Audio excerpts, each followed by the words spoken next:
on every tail too. It's on every single place. We have decided to put it everywhere, ladies and gentlemen. We have Becoming the Best You can be, overcoming challenges. We've got Brenda here. It's Anthony Russo, the MC of this event, and we've got some speakers lined up already, and we have decided to put it everywhere. That is correct. Everywhere. And we will explain that in just a minute. But if you guys want, go ahead and share this out. This is going to be a free motivational event for the day. It's gonna be a lot of fun. We'll talk about it in a second. Maybe you don't want to share it out until we tell you what it is, which is completely fair. So, without further ado, let's go ahead and get the party started.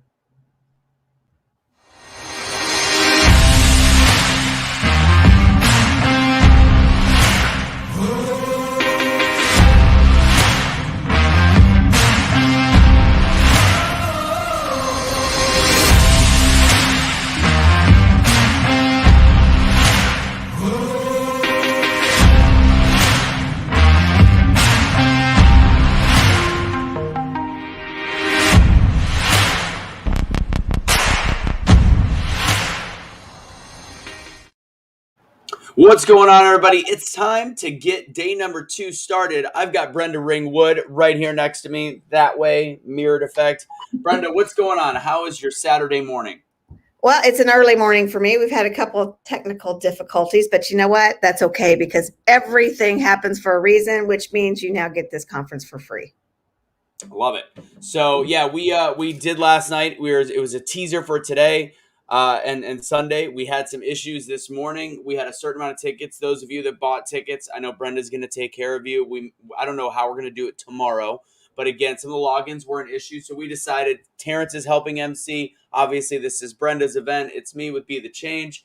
We're putting it up everywhere. Please share it out there. Hopefully, you will get an amazing amount of benefit out of this. There's some people that won free tickets. I see them in the comment box right now. Barbara, what's going on?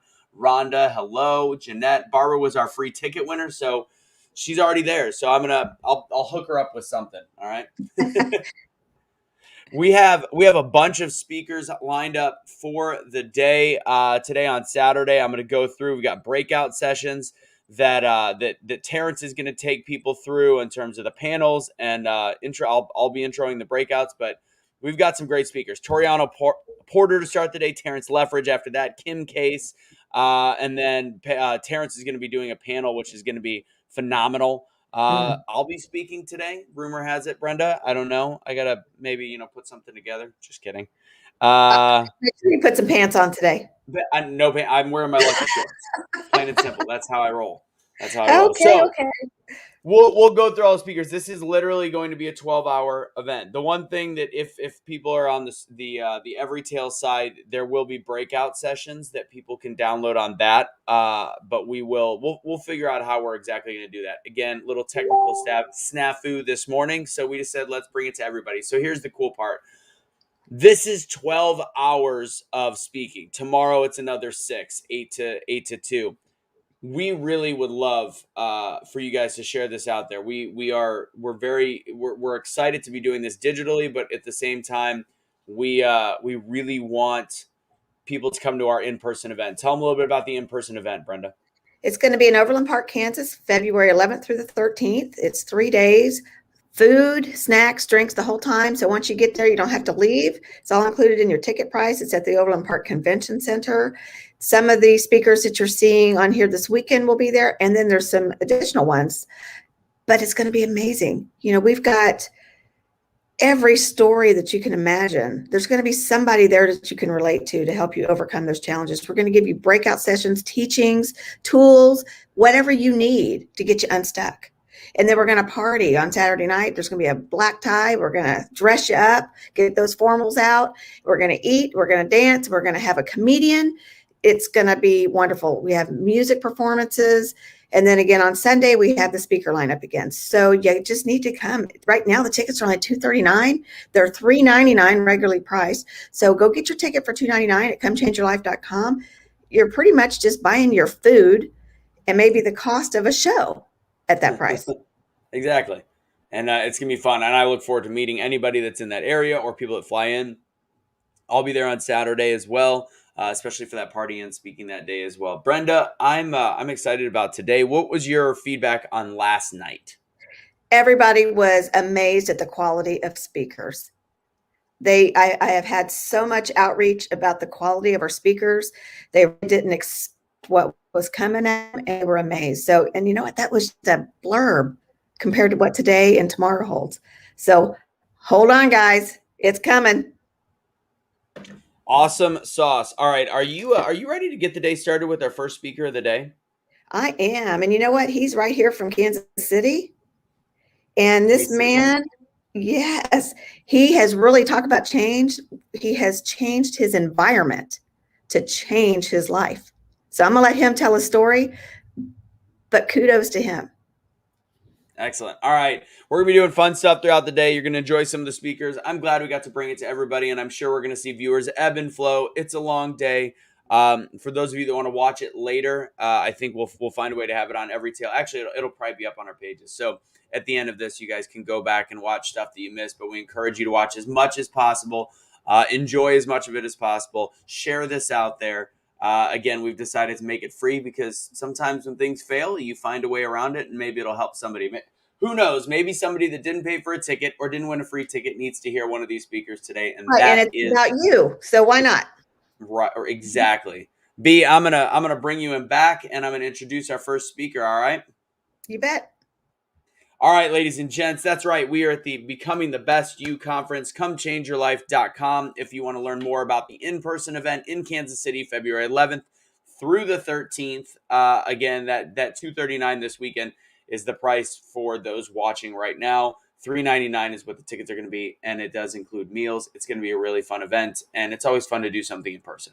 I said it last night. I was supposed to be going to Tony Robbins this next week and in Florida, and I decided to cancel because of things that change, and hopefully everything will be locked and loaded by February, and we'll be able to have a great event where we can see each other's faces and enjoy each other's company and all that good stuff. But without further ado, I want to introduce our first speaker.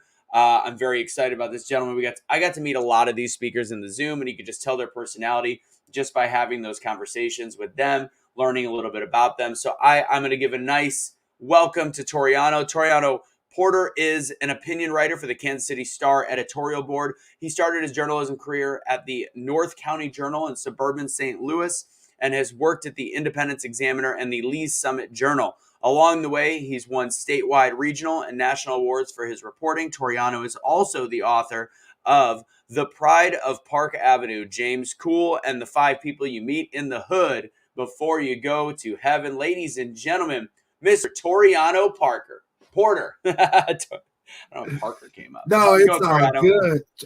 I've heard worse than Parker. Trust and Yeah. believe. So Good my morning. eyesight in the morning is not as good as in the evening, apparently. So. Absolutely. When you grow up with a name like Toriano Porter, trust and believe, man, that things get jacked up. But hey, I'm here.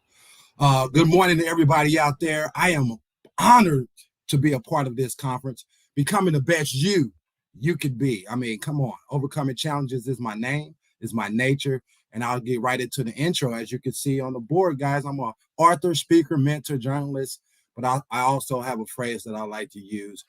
I'm still a Black man in America, and I go through the challenges that Black men in America go through every single day. I was born and raised in South St. Louis. If you want to go to the next slide to give you a little bit about my background, I was born and raised in South St. Louis to, I guess you would say, a couple of high school dropouts. My mom and dad were high school dropouts, and life was tough from an early age. On the screen there's a quote I like to use. I have to give credit what credit is due. Or the poet Clint Smith, we are worthy of existing without fear. And that goes back to what I was saying when I tell you guys that every day as a Black man on this earth, I walk without fear. We can go on to the next slide. There we go. So a little bit about myself. I was born and raised in St. Louis, Missouri. Like I said, I was born to a pair of high school dropouts. Mom and dad had enough wherewithal to put me in situations to be successful. I graduated from Eureka High School in suburban Eureka, Missouri. I was part of the voluntary desegregation program there, where kids from the city of St. Louis were bused to suburban school districts. That's a long story, but attended college at the University of Central Missouri. Back when I signed my scholarship there in 1992, it was known as Central Missouri State University. I majored in journalism. I minored in creative writing. I always knew from the time I was 18 that I wanted to be a newspaper reporter, and I always knew I wanted to write books. So I'm actually living and walking in the dream as we speak. And if you look at this photo here, that's me on my signing day when I signed my college scholarship to Central Missouri State University. I wasn't very happy that day. I wanted to go to the University of Missouri. It's the flagship school here in the state of Missouri. It's Division I football, and it's one of the best journalism schools in America. I was disappointed that I did not get an opportunity to play football at the University of Missouri. Because I was so disappointed, I did not value this scholarship that I'm signing right here. And to tell you guys something, I lost that scholarship within a year because there was no value to it. And that's when I started learning the art of adversity, because all of my friends at the University of Central Missouri State were football players. And to sit on the sideline my sophomore year, having lost that scholarship and have to take out student loans, was one of the worst times in my life. We can go on to the next slide. If you don't mind going to the next slide. All right. Go back one. Go back one. There we go. All right. Down some more, please. I want the people to see this. So, again, when we talk about overcoming adversity, at 19 years old, I lost my college scholarship. I lost it. By 19, I had flunked out of college. I went home for a year, the summer of 1994, and I was home for a year doing God knows what. By the grace of God that I'm still here to talk about it. I was 21 when my best friend pulled me to the side and told me, you need to go back to college. You need to go back to Warrensburg and make something of yourself. So I signed my scholarship in 1992. I did not play a down of football at the college level until 1996 and 1997. It's a long journey to get on that field, but once I got on there, as you can see here, I was a two-time all-conference defensive back, and I am in the top 10 category in the record books at the University of Central Missouri, and I only played 2 years. Do more. You can always do more. That's something I learned as a football player, and that's something that I always talk about. You can do more. You never really truly arrive. So now we can go on to the next, what you would call the next slide here. Scholar athlete. One thing about me, I did have dreams of going to the NFL. I wanted to play NFL football. So at the time I was 18 years old, I sat down as a freshman. I set some goals for myself. I am going to play in the NFL. I'm going to play professional football. If that does not work, I'm going to go to Hollywood and write movies and books. If that doesn't work, I can always be a newspaper reporter. And so I kind of, knew that I had to have a backup plan to the backup plan. So I enrolled in 1992. This photo here, that's my mom, and that's my firstborn son, Toriano II. They were there to watch me walk across the stage in December of 1999, 7.5 years as an undergrad. If that's not overcoming adversity, I don't know what is. But a lot of it was self-inflicted and self-induced, and that's something that I talk about a lot as well, and something that I want to bring to you guys. We need to learn to get out of our own way sometimes. That's how you become unstuck and unglued.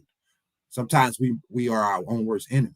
We have to be conscious of that. We have to be mindful of that. And so this is something I've learned over the last 20 years, something I did not know at 19 or 20 because I was so self-destructive. Next slide, please.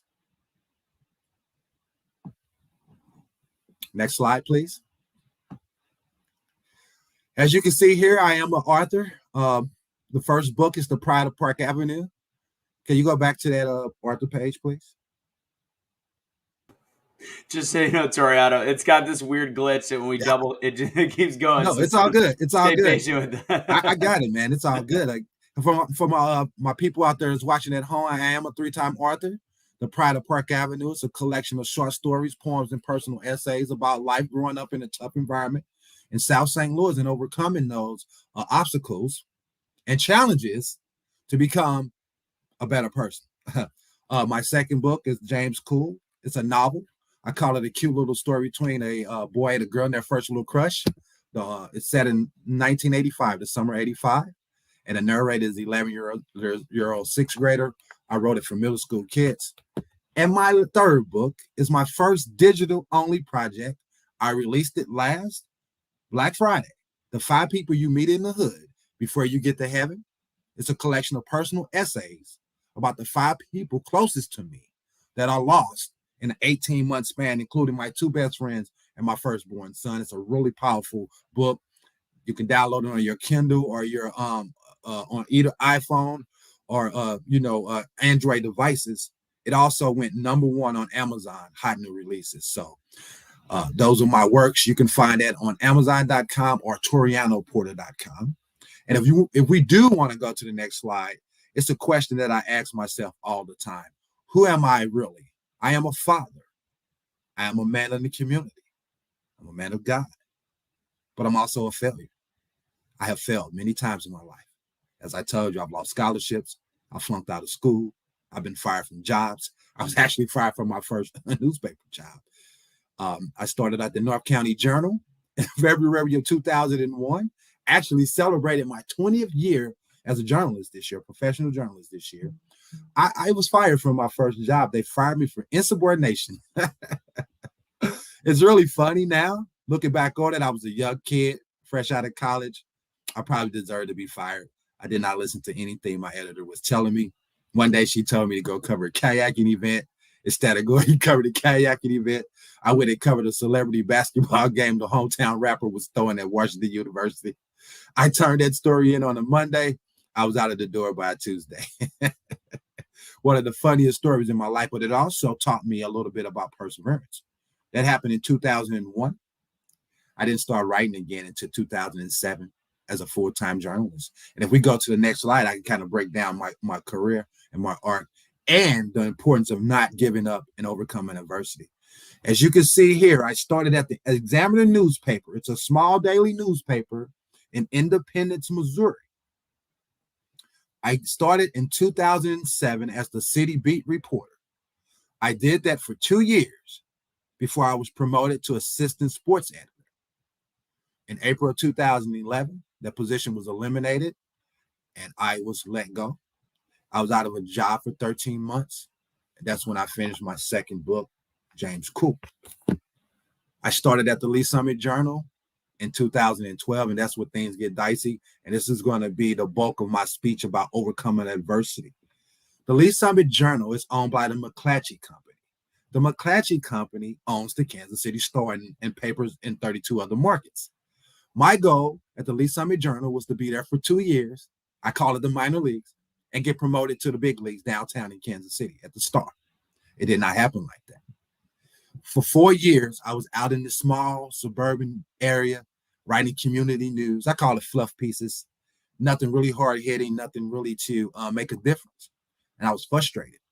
I almost quit, and I was almost fired. In 2015, I applied for a job at the Kansas City Star as a high school sports reporter. They told me that I was overqualified and I did not get the position. I was so disappointed that I almost left the industry and I almost left the company. I called a friend. His name is Therese Paylor.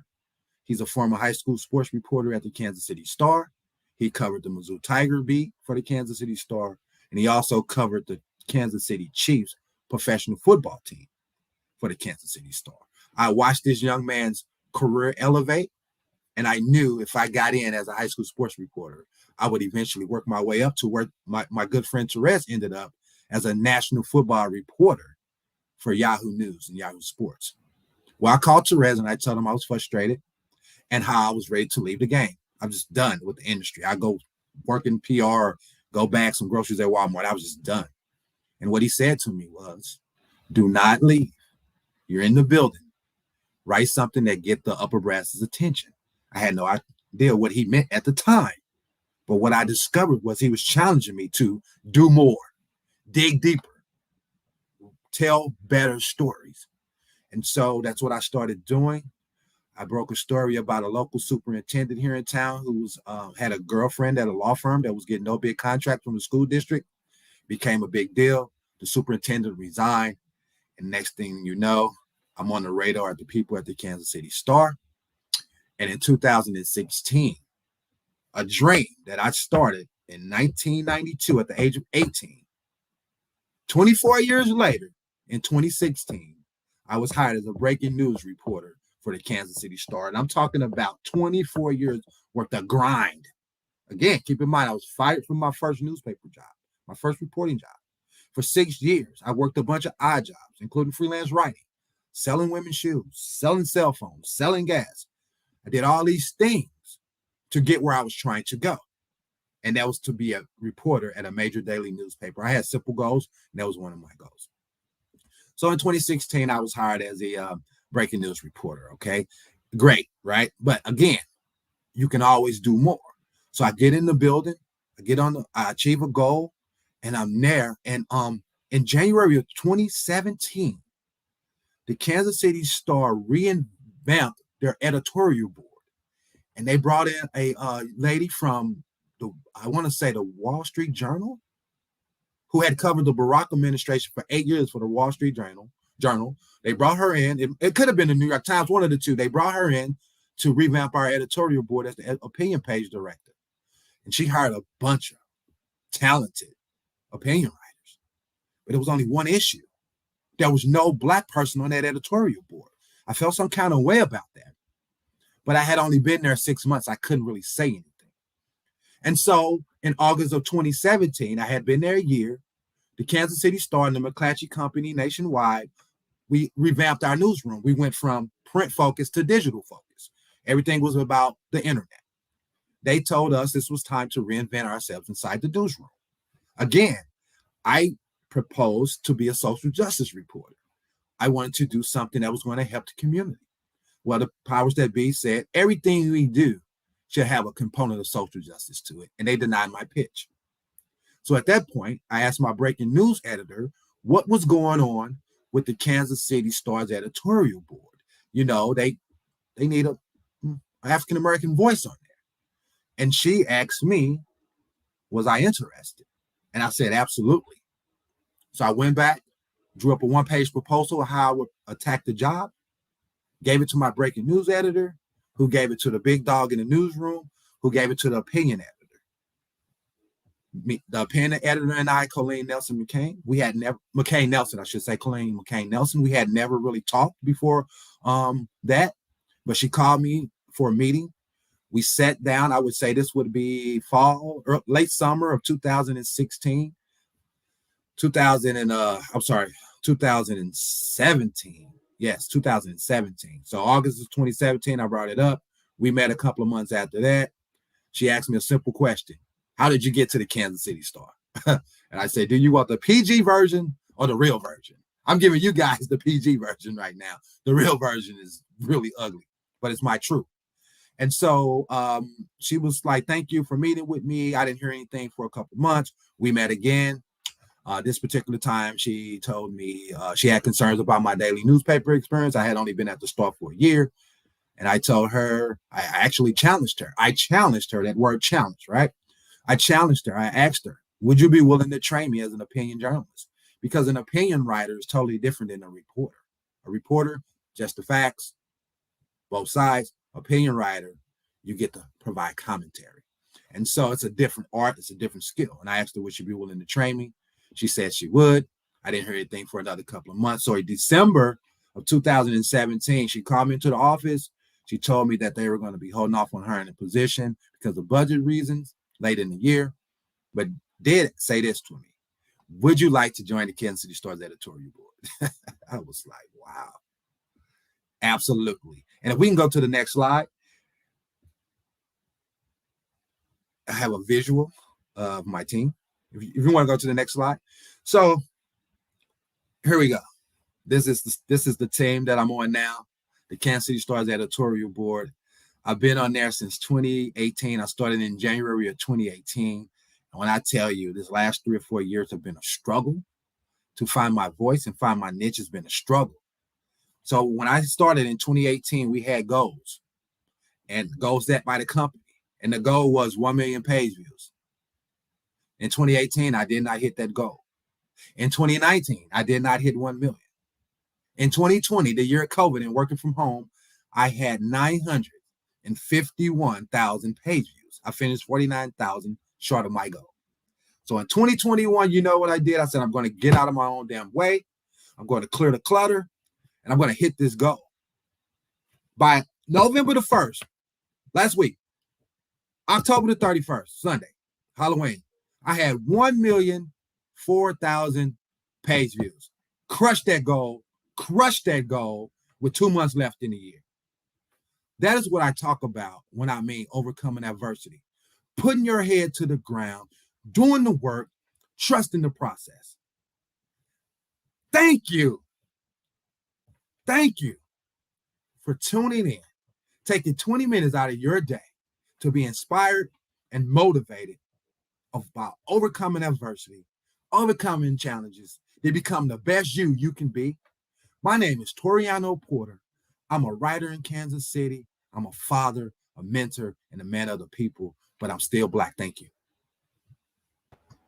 Toriano, well done, brother. How's it going? Thank you.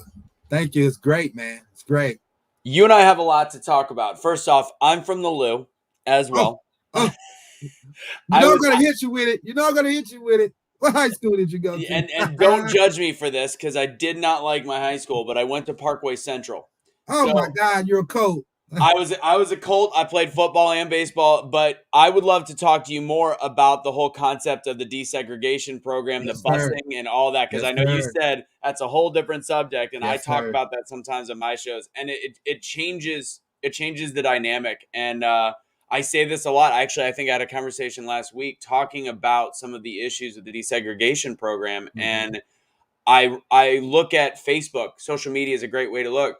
Yeah. And you think that the deseg program was there to help people, but in the end, all it did was put kids on buses for hours and hours and hours, and then put them in the same classes that they would have got down in the city. And there's so much to it, and I am so happy that you have made it out and you are doing what you do, and you talk about your career and your writing so eloquently, and I love it, man. You are a motivation to me, and I thank you, and I'm going to connect with you more. Absolutely. I appreciate it.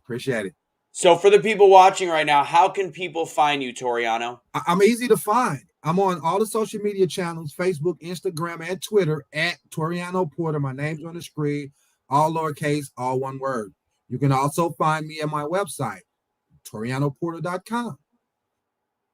Your friend, my friends. Google me. I'm easy to find. I'm all over. Awesome. All right. Well, honestly, I thought we were going to be the same age, and then you said you were already playing college football in the '90s. Yeah, but you look younger than me, and you are about 6 years older. So so I don't know if your people are going to be able to join me for my breakout later on this afternoon at 2:10, but I'm going to talk a little bit about the art of forgiveness, and a lot of that has to do with my mom and my dad and the relationship that I had with those guys. But I have to give my mom and the dad the credit for the great genetics, man. So yeah, you are going to be. What time are you going? Where's your break? I'm 2:10. 2:10. There you are. Yep. Yeah, there it is. All right. So we'll see you at your breakout. That's a nice long one too. I like that. So we'll see you for that. That is at 2:10 today Central Time. Toriano, thank you so much, and I look forward to talking to you more. And thank you to the people out there in the comments section. I'm reading every last one of them. Thank you all, and thanks for joining. Thank you, Anthony, for having me. Thank you, Brenda, for inviting me. Love it. Take it easy. Take it easy. All right, ladies and gentlemen, that was Toriano Porter. Great, phenomenal story, great storyteller, and obviously a little bit motivational. So if you don't know what we're doing just yet with this Becoming the Best You conference, I think you got a little taste of it. Hope you're feeling confident to share. Again, that was the beginning. We are at 8:45 Central Time, and we'll be going to 8 p.m. this evening. As we said earlier when I was on with Brenda, there were some technical difficulties with the Everytail app and some of the free and the pay. So guess what?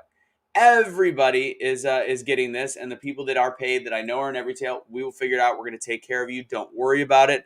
But as everything happens, when life hands you lemonade, you make the best lemon drop martini you possibly can, as long as it's past 8:45 in the morning, because that would be super awkward.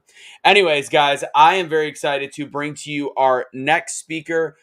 He typically is the one that introduces me at stuff. So I am honored to get to give him the introduction that he deserves. I look forward to him speaking, as should you. And if you're on the Be the Change page and also Terrence's page, because we've blasted it out there everywhere, I think you probably know who this gentleman is. That's right, Mr. Unstoppable himself. Terrence, the unstoppable coach Leffridge. He has had a desire to help people, empower people, and entertain them his whole life. Terrence is at his best in front of an audience. His intent is to always leave people better off than before they met him. Terrence is a certified life accountability coach. He is the founder of Unstoppable Coaching Services Incorporated, where the number one goal is to help his clients focus more on what they are able to do and less on what is stopping them. He does that by partnering with them on their journey to creating, implementing, and achieving their visions. He has worked with men and women who are transitioning from working traditional jobs and help them start successful careers in entrepreneurship. He teaches them how to be better marketers, better networkers, and build stronger relationships that lead to greater exposure and more sales. Throughout his professional career as coach, Terrence has had a passion for encouraging and motivating people to move to the next level of greatness, or their next level of greatness. He has spoken live and virtual seminars and training events all across the country. He has been the MC for numerous events on live stages and virtual, some of which you've probably seen us together, most notably featuring events with Dr. Ruben West and the legendary Les Brown. He utilizes his internet broadcast, The Unstoppable Stories Show with Terrence Leffridge, as a platform to expose his guests to a larger audience and, as a result, increase their circle of influence and generate leads. Ladies and gentlemen, give it up for the man, the myth, the legend himself, Terrence Leffridge. Hey, it is an unstoppable day, Anthony. How are you, my friend? Living the dream. Can't wait to hear what you're breaking out for us today. And I know you're going to be doing some breakout groups. You're going to be doing some panels later, and you're going to be helping MC later. You literally are a man that wears many hats to cover up that hat. Well, and it's a pretty big head. I need an extra large screen for what goes on. But you know what? Before you drop off and let me do what I do, I just want to say thank you. Thank Brenda Ringwood. Thank the phenomenal Becoming the Best You production team for this great event. Last night was off the chain, and today is going to be simply on fire. We're doing our best to help you become the best you while we're becoming our best selves each and every day too. You know, Anthony, we're not just speakers. We're not just the motivators. We are getting spoken to and motivated as well. Would you agree with that? True story. And as I've always learned from you, note takers are money makers. So absolutely. And that's get those notebooks out. And even the speakers that are waiting in the queue, I'm learning things from last night, today, etc. So absolutely. And that's a great segue, because I got my pen and I got my pad. So hopefully you've got your pen and your pad, while the super producer behind the scene, well, it used to be Anthony, but now then there's Maud, is going to help us get going with this presentation today. So thank you, Anthony. Come on in, like and share, everybody. Come on in. We are going to pick the energy up today, because today is the day that you are going to become your best you. So now I know we are virtual right now, but you probably got somebody sitting in the room with you. Maybe your kids are there. Maybe your spouse is there. Whoever's there. Maud, you had it on the right screen. Go on over to that second screen, because here's something that I want you guys to do. I want you to say this, or I want you to put it in the comments, and trust and believe I am watching. And I got some of the great people on the comments already. Brenda Ringwood, Michelle D.I., Barbara Daniels. They're all in the comment section. Corey Fox is in the comment section. So this is what I want you to do. The first thing I want you to do is type in the comments is, you're in the right place to become the best you. You're in the right place to become your best you. Now, maybe you don't like that statement. So here's another statement that you can put in the comments. And we're looking to see these things in the comments. Second thing, now is the best time for you to become your best you. Or you can make it personal. You can say, now is the best time for me to become my best me. Put it in the chat. Note takers are money makers and change makers. So put those fingers to the task. Maybe those first two didn't resonate with you. So here's this third thing I want you to put. This is personal. This is what you are here for today. You could have been anywhere else in the world today on a Saturday morning, but you chose to be here. And like my good friend Michelle D.I., who's in the comments, says, you're here because of divine intervention. So this third thought is for you. Put it in the chat. I am opening myself up to the potential to become my best me. Let me say that again. I am opening myself up to the potential to become my best me. We want to see that coming in the chat all throughout this presentation, and you can use that affirmation all throughout the day, because we are here specifically for one goal and one goal only: to help you become your best you. And as our super producer goes ahead and changes the slide, we're going to talk a little bit about what that means. How can you become your best you? Well, it's as simple as three little letters: TAP. We're going to help you tap into your success potential. We're going to help you tap into your success potential. Now, I want you to look at the picture on the screen. It's the picture of a faucet, and in the faucet comes out tap water. That water that refreshes you, that water that re-energizes you, that water that is necessary for you to be the best you in everything that you want to do. But you can see that you control the spigot. You control the knob. You control how much water comes in and out of that faucet. See, here's what I know. You have the potential to control how much you change. You have the potential to show how much you pour out into the world, or you have the potential to stop your potential from becoming your best you. And as we move to the next slide, I want you to ask yourself this question. Have you ever thought in your life where you are right now? Have you ever asked yourself the question, is this the best it's ever going to get? Now, I want you to think about that for a minute. Think about where you are in your life and ask yourself, is this the best it's ever going to be? You know, there once was a time, as we move through the slides, where I asked myself that question, and I didn't like the answer that I got. You see, there was a time in my life, as we move to the next slide, where I just felt like I was a hamster on the wheel. I felt like I was going through the motions.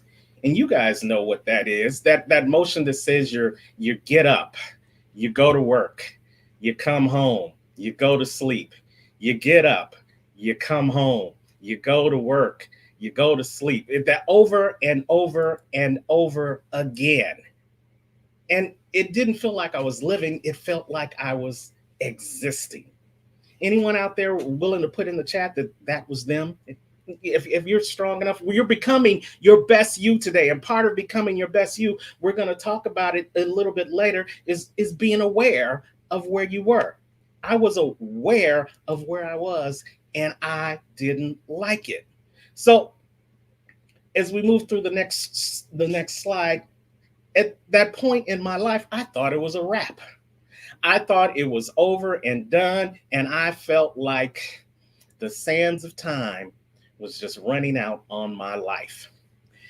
So who is this for as we move to the next slide? This is for you. It's for you who felt like you were just existing. It's for you who may be feeling like now that you're that proverbial hamster on the wheel, just going through the motions, just existing instead of living. This is for you, not just my presentation, but all the presentations, all the breakouts, all the poetry, all the singing, all the networking that's going to happen today. This is for you, because here's what I know. I don't want you to be like I was. I was, as we move to the next slide, I was that person who was stuck in a world of existing and not living. I was that person that if I had to go before a judge, they would have charged me with the crime of living an average life. How many of you out there are criminals? How many of you are if you were ever caught and put before a judge, would you be convicted of living an average life?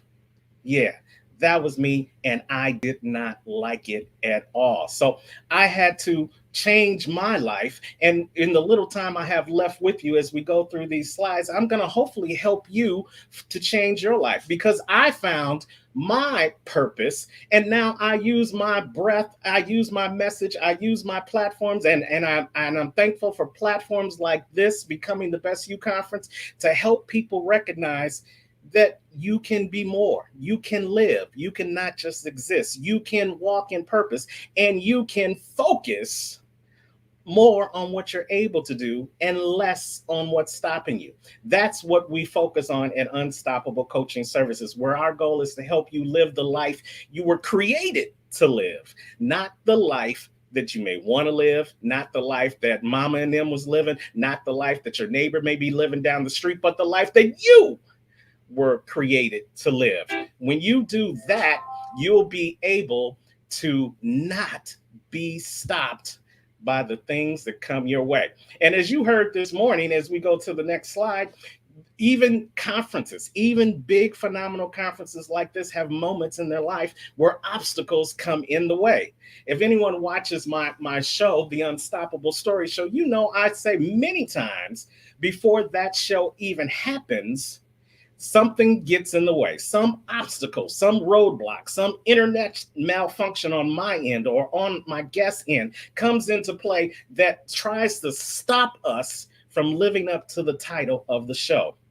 Ladies and gentlemen, something may happen to you today that may stop you from living up to the title of this conference. Something may come in your way today that may stop you from becoming your best you. But guess what? Because you are here by divine intervention, you will recognize that obstacle. And because you will have heard Toriano, and because you will have heard Anthony, and because you have Brenda, and because you've heard the speakers from last night, you will know that obstacle. You'll be aware of that obstacle, and it will not stop you from becoming your best you. So let me tell you a little bit about my story, and then we're going to move on and keep it going, because there's so many other people that I know I got to take notes for, and as I become my best you today. So 2008, the last big financial crash in the U.S. before this pandemic thing happened. I lost my good government job. I was embarrassed. I was tore up from the floor up. I didn't want to go home. I didn't want to go home and tell my wife that I had heard those three proverbial words that nobody ever wants to hear.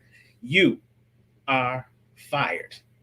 It devastated me. I couldn't sleep that night. And I found myself getting up and going in my backyard, that backyard that was paid for by my good government job, to look up into the sky that I could see from my house that was paid for by my good government job. And I had a conversation with the source who gave me that good government job. I call him God. You call him whoever you want to call him, whoever you want to worship. But I had a conversation.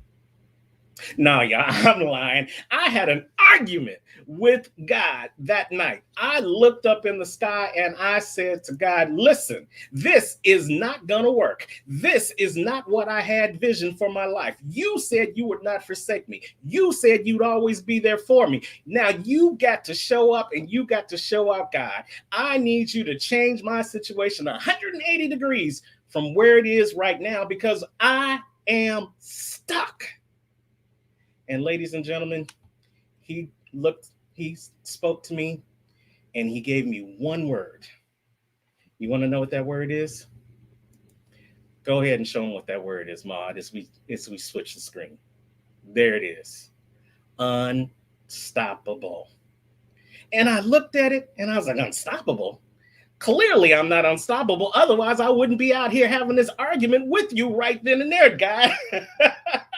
But he broke it down. He let me know that it was actually not one word, but three words. And in order for you to understand what those three words are, you've got to go through what we're going to take you through in this process. So look at those words real quick. It's the it's the stop, but focus on the letters in red. It's the ABLE, because those are what you have to do to tap into your best you potential. So here's the question as we move along in the slides. How can you tap into your best you potential?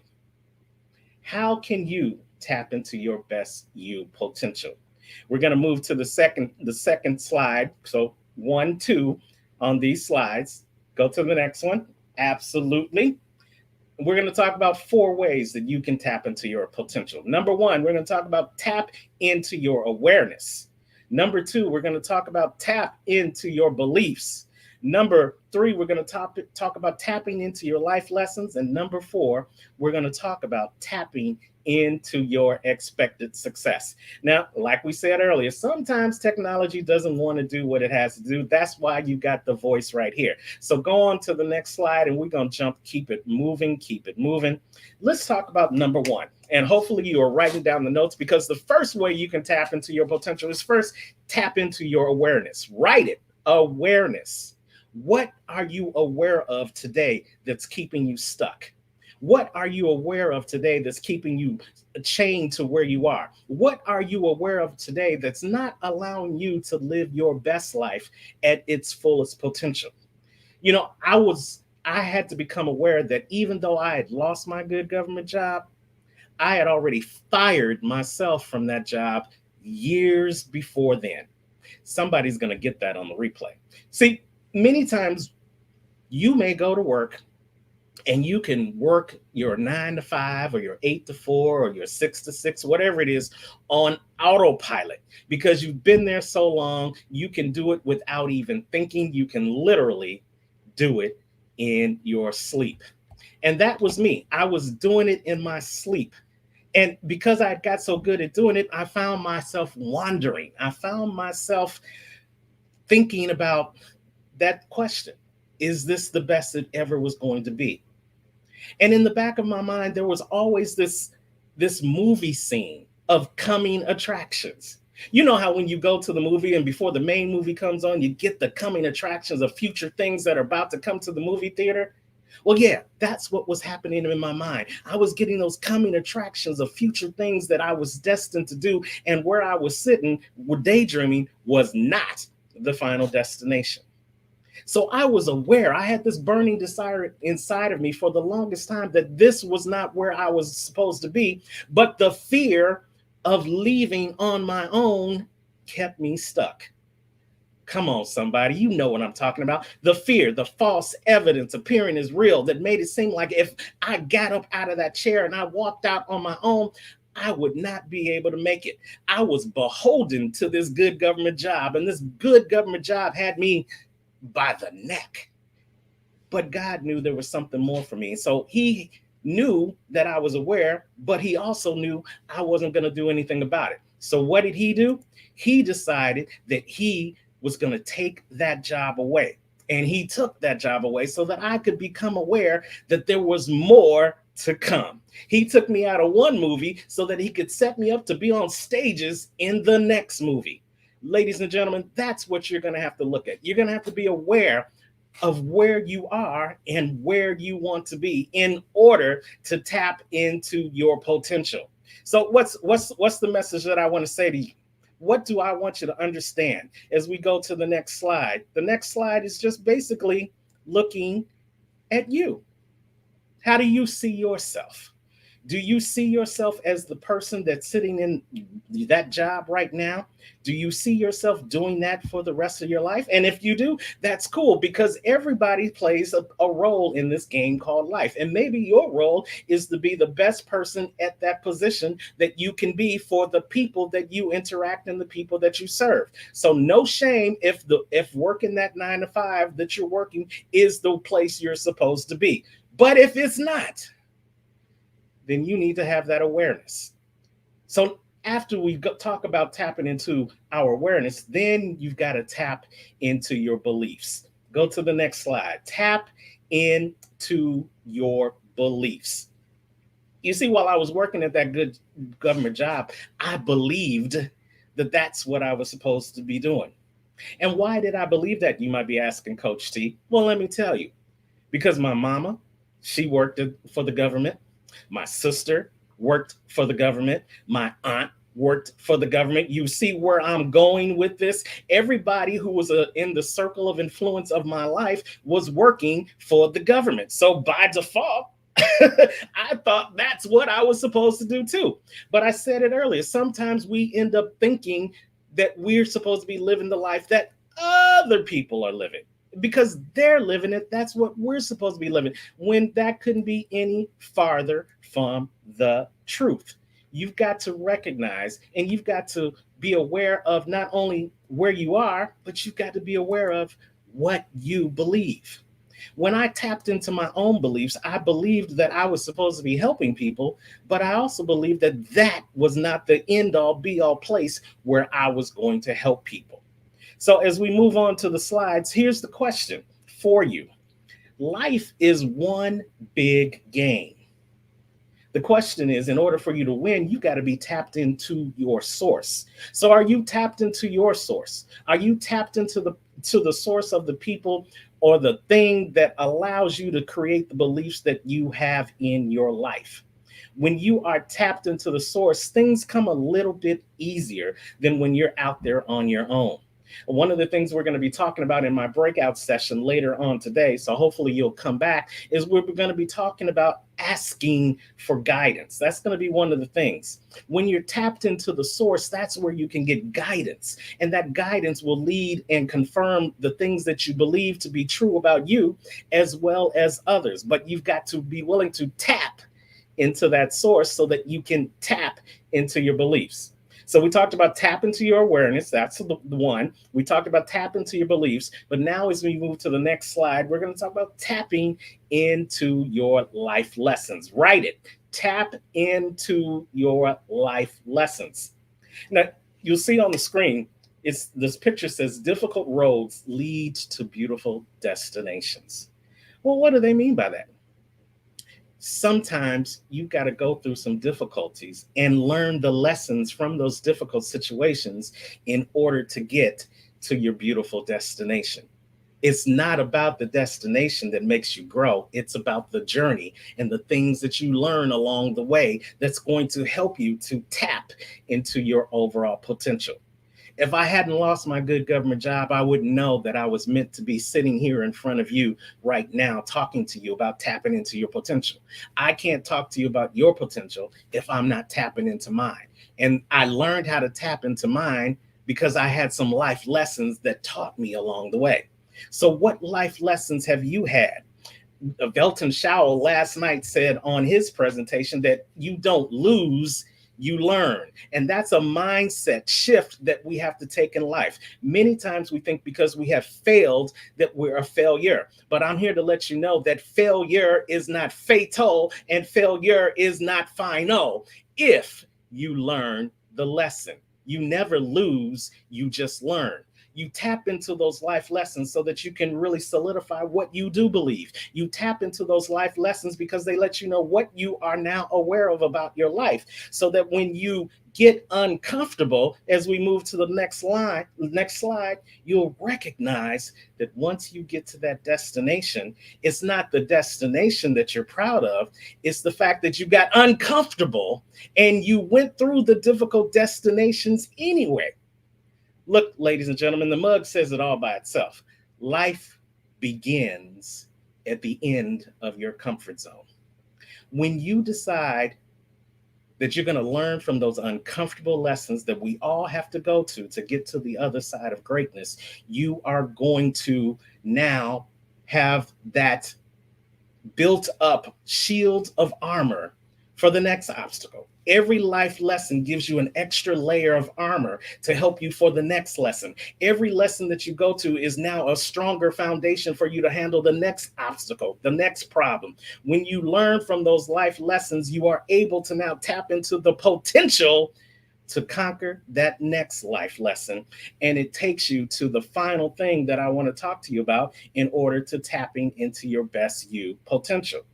So as we move to the next slide, I've talked to you about tapping into your awareness, tapping into your beliefs, tapping into your life lessons so that you can ultimately get to this point is where you tap into your expected success. Write it down, because success is an expectation. Success is something that you should expect each and every day, no matter what you're going through. And as we roll to the next slide, I want you to just take a second to meditate on that picture, because that picture is me. Now, it's not physically me, but it's a representation of me. Because each and every morning when the sun rises, I get out of bed and the first thing I say to the world is, it's an unstoppable day. Why do I do that? I don't do that because it's just a catchy phrase. I do that because it's a declaration to the universe as to what I expect to happen on today. If you wake up and say it's going to be a messed up day, guess what? It's going to be a messed up day. But if you wake up and say it's going to be a great day, it's going to be an awesome day, it's going to be a successful day, then 9 times out of 10, when the end of the day comes and you look back over the things that you were able to achieve and do under that day, you'll find that you probably had an unstoppable day as well. It all begins in the mind. You have to tell the world what you expect from the world. And when you put out, it's like the law of attraction. What you put out will always come back to you. So you get to decide whether you are going to have a great day or a bad day. Move to the next slide. And I want to show you something that is really phenomenal that I saw since I moved here from South Florida. If you can see the picture, I know it's a little bit grainy, but take a look at it. There are 2 trees in the distance. And you wouldn't really know they're trees because they're so low to the ground. But look at the bark. Look at the trunk of that tree. It's still in the ground. Now, because we live in South Florida, these trees have to endure heavy hurricanes, they have to endure intense heat, they have to endure torrid rainstorms, they have to endure things that mere normal trees, maybe up north or maybe out in California or maybe down in Arizona, they don't have to deal with. But these trees were planted here for a reason, because these trees have a strong foundation and they expect success. So when the change of life comes their way, when the winds of storm try to blow them over, they know that they have a strong foundation, so they won't break even when they bend. They have that expectation that no matter come hell or high water, they are still going to walk in their purpose. And their purpose is to stand tall, stand strong, and be the tree that they were created to be. So when the winds of change and the storms of life come your way, are you going to bend but don't break? Are you going to be unstoppable? If you're going to be unstoppable and bend but not break, put that in the chat that today I'm going to be my best you because I am unstoppable. Say it, write it, claim it. That is your dream for today. And today we're going to help you become that person. But no matter what we say today, no matter how we motivate you, no matter how we give you tools, tips, and strategies to make it happen, here's the one thing that we cannot do for you. And it is actually what I mean when I talk about TAP. So as we go to the next screen, let me really break down. I love acronyms, and I'm about to give you 2, and you probably didn't even know I gave them to you throughout this presentation, but that's okay. See, TAP is not just a word. TAP is an acronym. And it's the acronym for you today as you become your best you. In order to tap into your potential, ladies and gentlemen, you have to take action personally. Your mama can't do it for you. Your daddy can't do it for you. Your siblings can't do it for you. Your friends can't do it for you. Even we can't do it for you. The only way you're going to tap into your personal and your best you potential is to take action personally. And you're going to do that by being aware. You're going to do that by tapping into your beliefs. You're going to do that by tapping into your life lessons. And you're going to do that by tapping into your expected success. And what does that acronym stand for? That stands for the ABLE in unstoppable. You are able to be aware. You are able to tap into your beliefs. You are able to learn from your life lessons, and you are able to expect success. And when you recognize that you are able to do that, as we move to the next slides, you will see the sunshine over your ocean, because you will know that you have the potential to do more, have more, and be more than you ever thought was possible. But it begins with you. As we close and go to the final slide, I just want to leave you with this. When you become your best you won't just make it a great day, you'll make it an unstoppable day.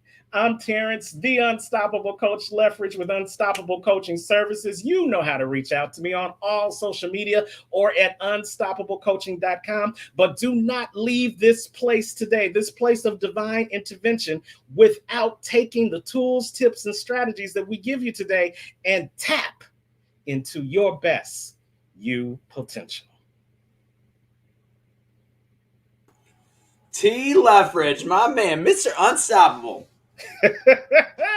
What's going on? Be the change. You know, Terrence, it's interesting because you and I mean, we go way back, like beginning of COVID back, and it's always interesting to see just the growth that people have during times of struggle and different times. And honestly, from a digital perspective and from a virtual perspective, I think we can all remember the first event where we did it together with Jeff, and it's this whole like, hey everybody, it's and to see the way that you have turned the virtual world into a stage, I feel like I'm with you. I feel like I'm there with you, and I honestly don't know too many people, if anybody, that does a virtual presentation better. And I loved hearing you speak. I love the energy you bring, and I felt like I was in a room with you. And I think that the growth that you already were talented, the growth that you have had on a virtual level is amazing. I cannot wait to see you in person, my friend. Absolutely. It's been so long since we did in person. I don't know if the stage was going to be large enough for everything that we do, but I thank you for that. And I thank you for noticing. And I think what you just said is a message for the people that are watching. I tapped into my potential. Because of what the circumstances, obstacles that were beyond our control, there are going to be things that you can't change. But I just looked at it differently. And we said it last night. When you look at the things that you can't change differently, those things change. And it's all about the mindset. It's all about the perspective, and recognizing that despite what obstacles are in your way, you still can become your best you. And here's the thing. There is not a ceiling to becoming the best you. Each and every day, you get the opportunity to best what you did the day before. And you can be the change that you want to be in your own life, just like Anthony Russo talks about each and every day. And I always still love your message about the ripple effect and the way that you articulated it. It was beautiful. You are a beautiful man. We're going to see you pretty much the rest of the day on and off. So we'll see you in backstage. And you already told everybody how to find you, and I'm sure you'll say it again. But again, great speech. That was phenomenal. Thanks, Terrence. Thank you, my friend. You guys enjoy the rest of your day. Make sure you continue to take notes, because it's all about you. We're just on stage, but the message is for you. Take it easy, T. All right, ladies and gents, it is time for our next speaker. We are excited. I hope you are excited. Again, keep sharing this out. Tag some friends. This was supposed to be a $60 value, and we decided to blast it out there. And I know Terrence talked a little bit about failure, and when life changes, you go with it. You figure out what's going on. This morning, some issues, and it's to benefit. You go with what God gives you, or the universe, and it's hopefully to benefit that one person that would not have bought a ticket and might be able to change their life. And that's the beauty behind all of this. So please tag somebody. This is 12 hours of typically very well-paid speakers, and then tomorrow as well. So tag somebody, share this out there. And if you would like to join us in person, February 11th through the 13th in Kansas City, Kansas area, I would love to see you. I know Brenda would love to see you. We would all love to see you. We've got some great speakers going there. Go to comechangeyourlife.com. Again, That was comechangeyourlife.com. Tickets this weekend for a very short period of time, I believe, are $239, and they will be $399. So $239 again is barely covering the meals. So it's a great opportunity if you are in that area or want to visit family, want to visit friends. I can't wait to meet Toriano, by the way, and actually Terrence in person. It's be about time. Anyways, ladies and gentlemen, it's time for our next speaker. So I'm very excited to introduce this lovely lady. We've got a great mixture of guys, women, and each one with a powerful story and a powerful background and a powerful voice. So if you could get out of your seats.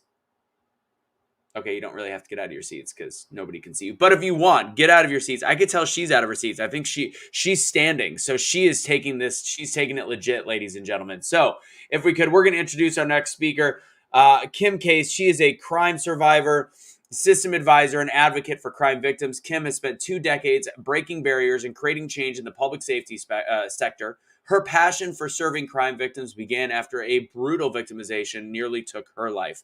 Kim dedicated her life to balancing the scales of justice so that no family falls into the gaps which exist in the criminal justice system.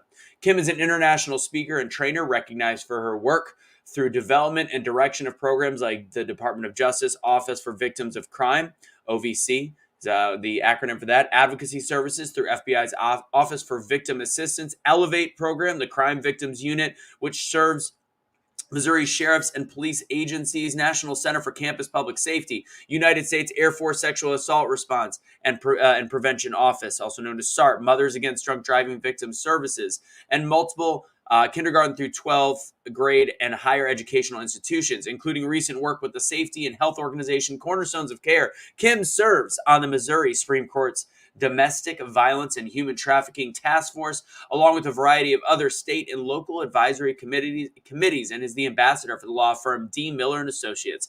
Former United States Attorney General Loretta Lynch, Department of Justice, recently recognized Kim for impacting the lives of thousands of law enforcement officers and crime victims by honoring her with the Special Courage Award in Washington, D.C. Lynch and the Department of Justice commented, despite her victimization, she chose to use her experience to offer other victims strength and has been fighting for their rights ever since. Case has spent much of the last 25 years working with legislature, law enforcement, the courts, the press, and victims and their families to ensure victims' rights. Her extraordinary actions bring positive and lasting change in the lives of crime victims. Her story has been told on Discovery Channel's Surviving Evil and Lifetime Movies Network's I Survive. She regularly appears on Fox News Kansas City.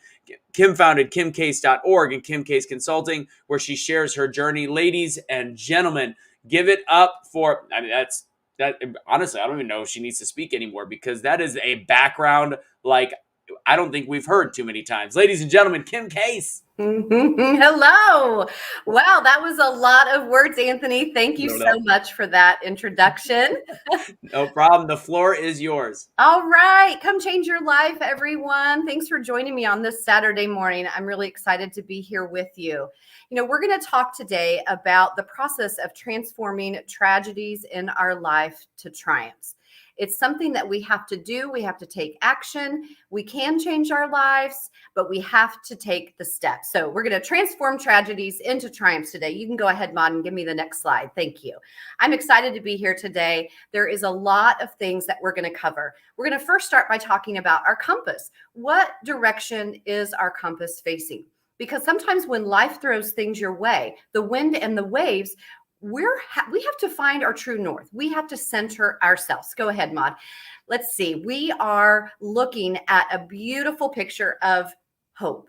This is hope. And what hope is something that drives us to the future. Hope shows us that we can live in a place of pleasure and gain, but we have to be willing to walk through the difficult things. The Bible talks about walking through the valley, and we have to walk through it. We don't want to get stuck there. Go ahead, Maud, and change that slide.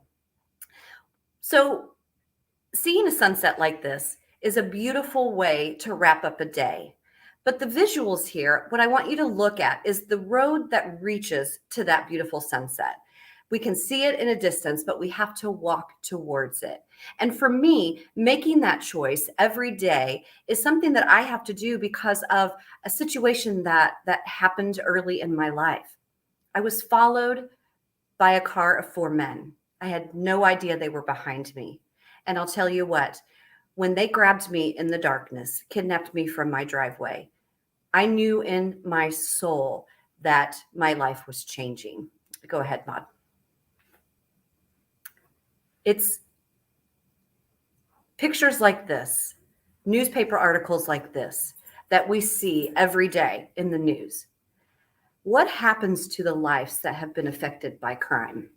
How does someone move out of a place of being stuck?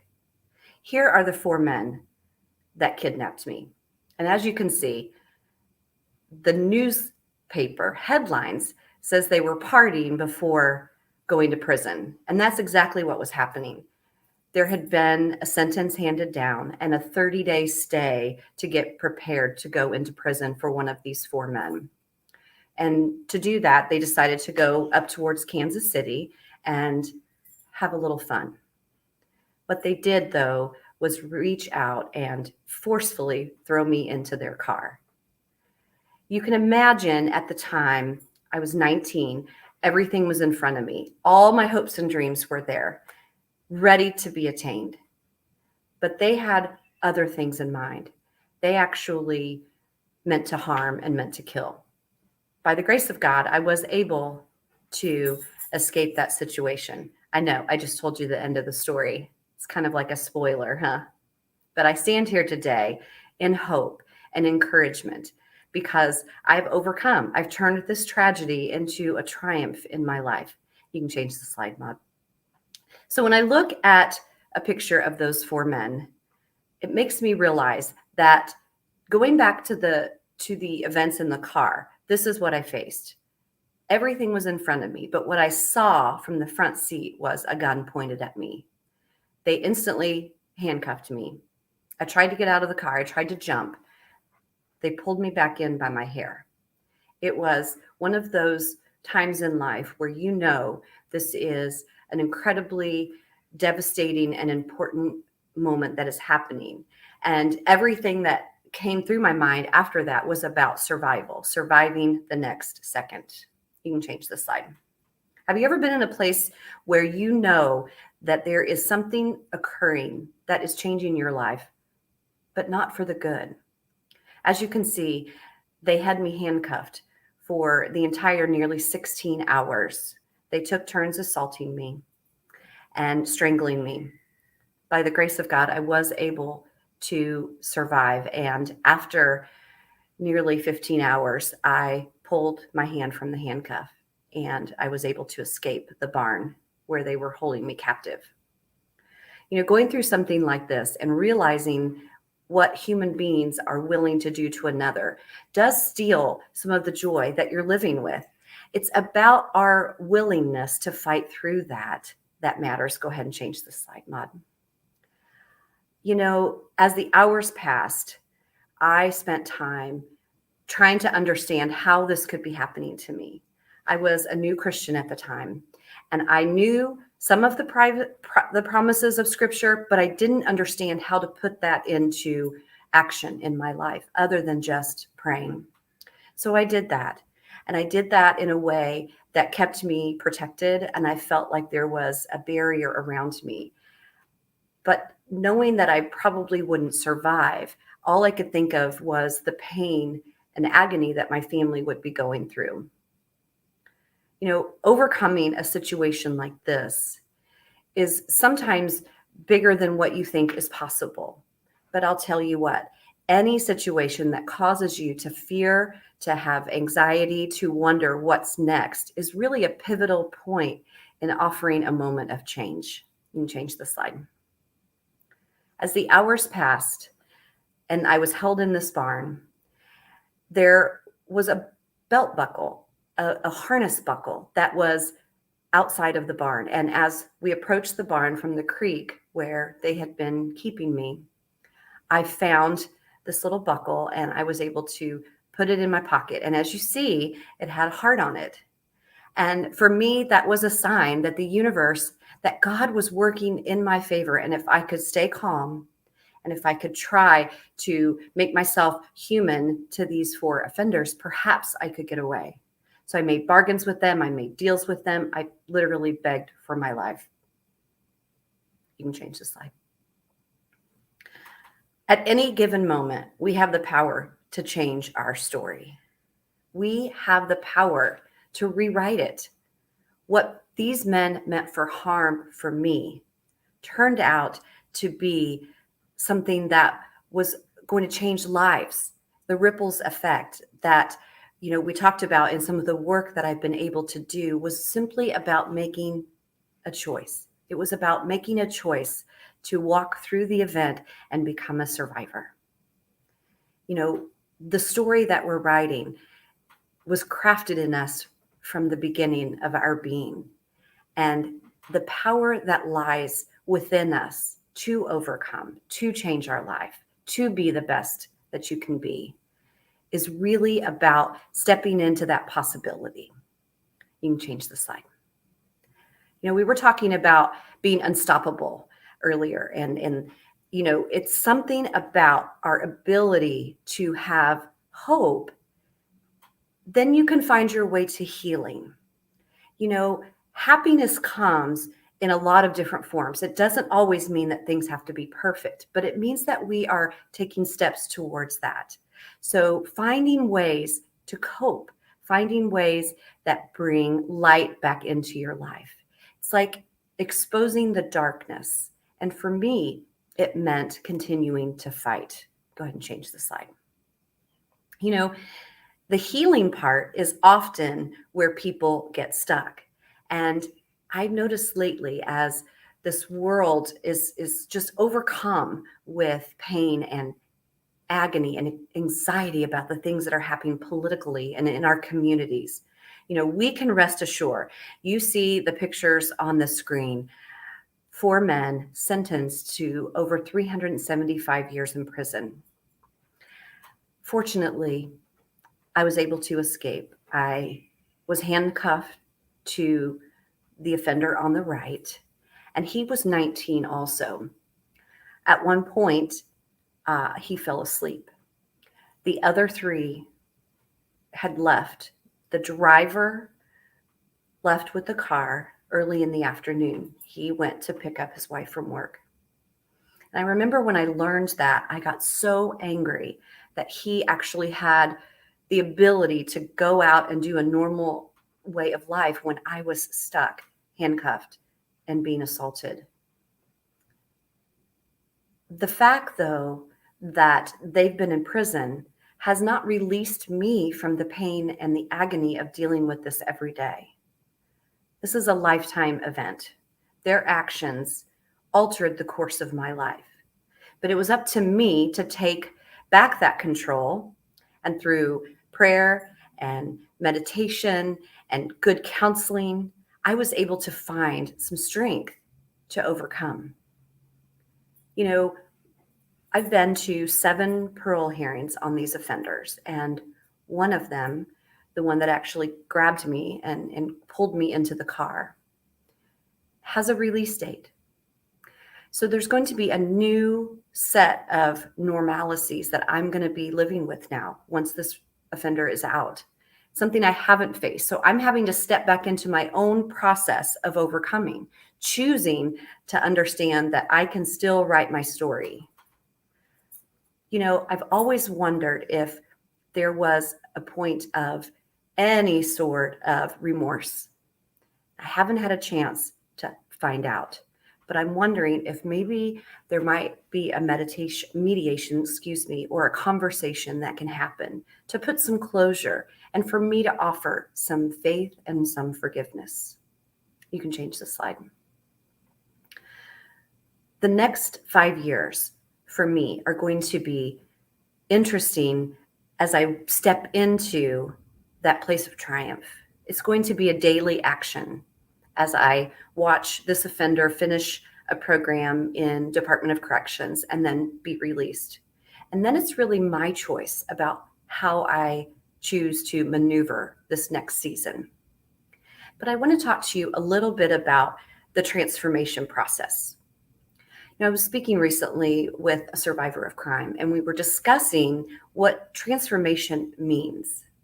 Does it mean getting rid of the old and making new? Does it mean bringing new light into the old and rearranging it and looking at it in a different way? And she brought up the analogy of the caterpillar. And, we all think it wraps itself in the cocoon and it just emerges as this butterfly. But do you realize that it has to basically disintegrate? It has to turn into a pile of goo, basically, before and during the transformation process to emerge this beautiful, colorful creature. That's what's inside of us.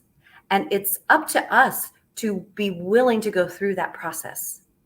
Transformation is not necessarily easy. As a matter of fact, it might be the most difficult thing that you engage in. However, there is a plethora of opportunity and joy, and we don't have to be defined by the old story. Go ahead and change the slide. Stepping into transformation is stepping into the story of what we were meant to experience. It's like the oak tree. Everything that is inside the oak tree, the acorn, holds all of the promise.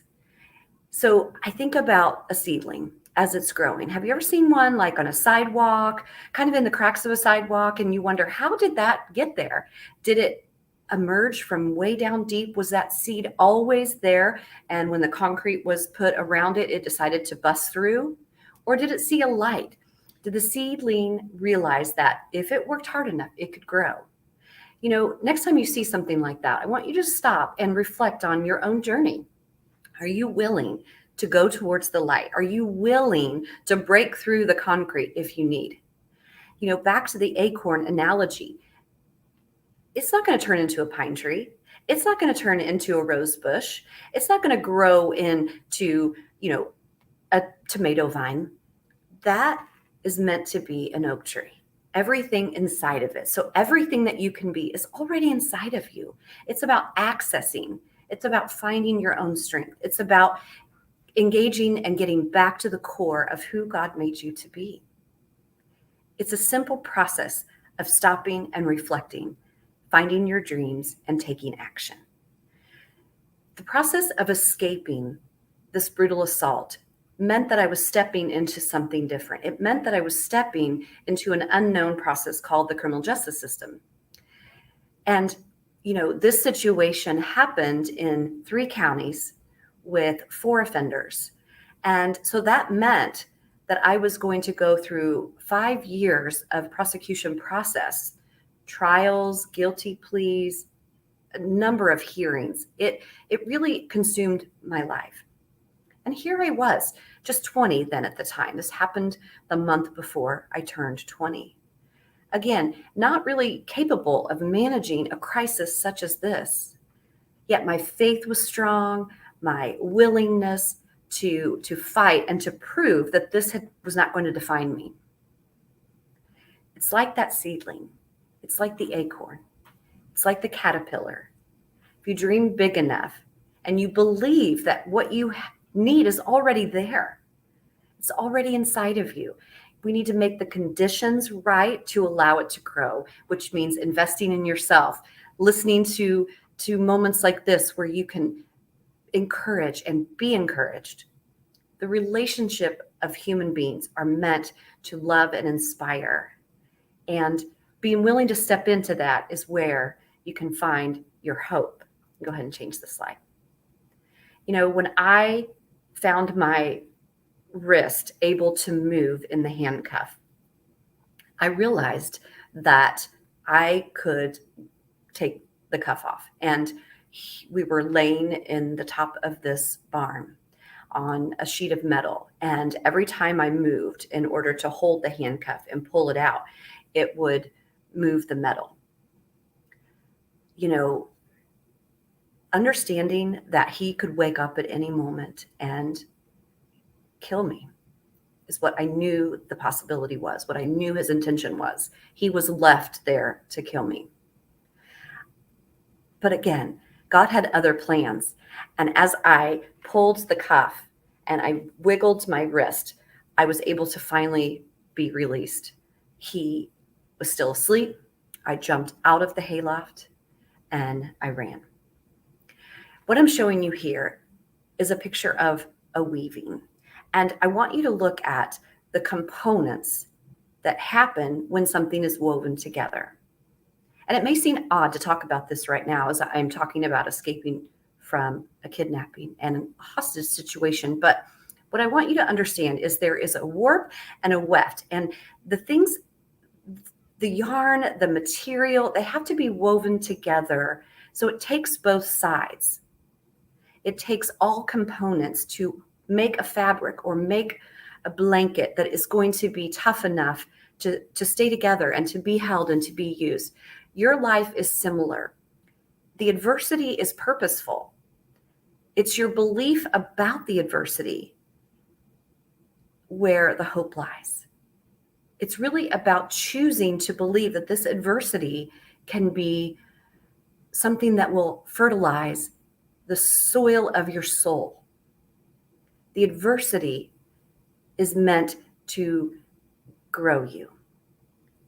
If you take the adversity as part of the weaving and you weave it in with encouragement, hope, and strength, and believing that you can attain and achieve, then you can weave together this fabric. Go ahead and change the slide. I want you to realize and understand that it does take both sides. It takes the rain to make a rainbow. It takes the rain to water the plants that bring us beauty and joy. So without the adversity, it's hard to really achieve something that is so purposeful in your life. So I'm asking you and I'm challenging you to think differently about the adversity. Look at your belief about it, because that's where the hope comes from. You see how these strands are woven together. You can weave the adversity, the difficulties, the challenges into your life by weaving them into your soul. And what it does, it's just like when you plant a garden and you put things in the soil that help it. You create an environment for it to be tough. That's what the adversity does when you weave it with those good things. You can go ahead and change the slide. I feel honored to share about this experience that almost took my life, because we all have the ability and the right to decide how the story ends. And for me, speaking hope into hurting lives was a way to take that experience, my belief about it, and use it for good. And it's been a joy to spend my life advocating and working for people that need hope. It's been such an honor. And speaking to you today reminds me that just a smile and a laugh and some encouragement can really turn the trajectory of your day. Go ahead and change my slide. I'm getting to the end, and I want to just remind everyone that there is a way to step into hope. It's a choice, but in moments like this, with these kind of resources and these wonderful speakers you're going to hear today and tomorrow, you're going to be able to fertilize the soil of your adversity, of the goodness. You're going to bring it all together, woven for good. Be willing to believe that God has placed everything inside of you that you need to overcome and to be the best that you can be. Thanks for joining me. Feel free to join me and check out my website. And I look forward to connecting with you through any social media channel. Thanks. Great job, Kim. That was Hey, cool. Anthony, thank you. Unreal. Your story is unreal, first off. And now knowing a little bit more about it and the, I don't want to call them accolades, but all the different things you've been a part of in your life to create change. There's that adage of, life happens for you and not to you. But I think in your case, I think it happened for a lot of other people. It happened to you, but you've been able to create change in so many people's lives, administrations, different things like that. And what your tragedy was, what you've turned it into is something beyond measure. So Kim, Thank you. kudos. Thank you so much. Thank you very much. So again, if you could repeat how people can find you, what I saw you had your website up a second ago. Is there any other social media, or how would you like people to track you down? Yeah, at Kim Case. You can just find all the different social media, Instagram, Facebook, LinkedIn, all of those things. So I'd love to interact and engage. And anyone needing a dose of hope, I'm happy to share and to listen and to pour into you in any way that I can. Excellent. I think you're from the Kansas City area. So are you, I haven't talked to Brenda. Are you speaking at the event in February? I am. I'll be live. Yes. And I'm going to I- share in a little bit more detail some of the events of the experience. Awesome. I look forward to that.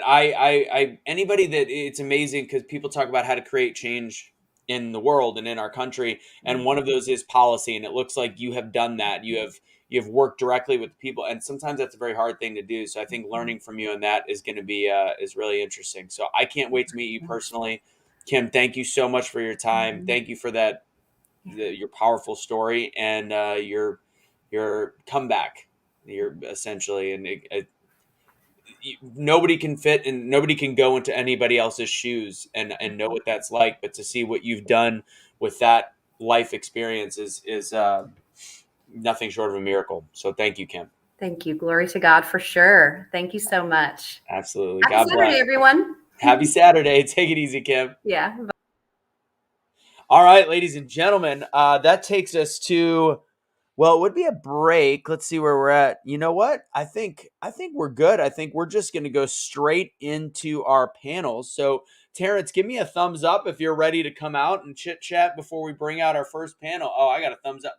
Is that a yellow pocket square that I didn't see earlier? Oh man, did you just add that? No, you're just old and blind. That's all.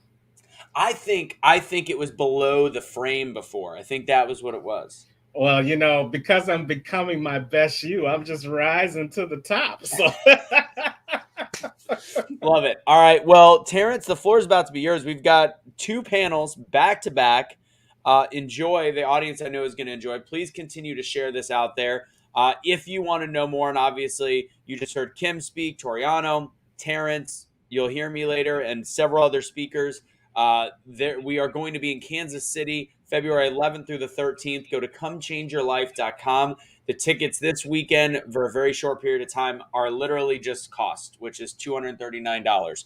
Tickets will be $399, but this is an in-person event in Kansas City, Kansas, which is very close to Kansas City, Missouri. If anybody doesn't know their geography, look forward to meeting all of you guys there. Terrence, it's panel 30. That's what it is. That's the time. I got you. But before we let you go, we haven't done something today, and I think we need to do this because the world needs to know about becoming the best you. We haven't done a hashtag all this time. So let's create that hashtag right now. And why is it important for a hashtag? Because every time you do a comment and you add the hashtag that we're about to give you, then your circle of influence will be automatically tapped into what we're doing. And then their circle of influence will automatically be tapped into what they're doing. So I'm just going to take it upon myself to come up with the hashtag because, I am the acronym king. You are. So hashtag BTBY, becoming the best you. Hashtag BTBY. Every time you comment, we want you to add that hashtag BTBY so the Facebook algorithm will go crazy, so that the YouTube algorithm will be off the hook. We are going to shut the internet down, not because we're messing up, but because you are blowing up, because you're letting the world know that you are becoming the best you. So every comment I see from the rest of this day needs to have that hashtag, what? BTBY, because you are becoming the best you. All right. Terrence, I got to ask you a question. And I know that our speakers, our panelists, Corey, Jessica, and Karen, if they're right now, they're backstage, they're sharing this out there to their own social networks. So we're going to give them a minute. Terrence, were you a cheerleader in high school or college? Because that BTBY, I'm not going to lie, I felt like you were about to be doing one of these things. There was a lot. I was not a cheerleader, but I was in the #1 high school band in the land in Chicago, the Mendo Monarchs, and I used to play saxophone. Now, if you can picture this big head inside of even a bigger hat with a nice blue and white uniform on, and I was playing the saxophone. I mean, the saxophone. That's where it came from, and that's where the greatness happened.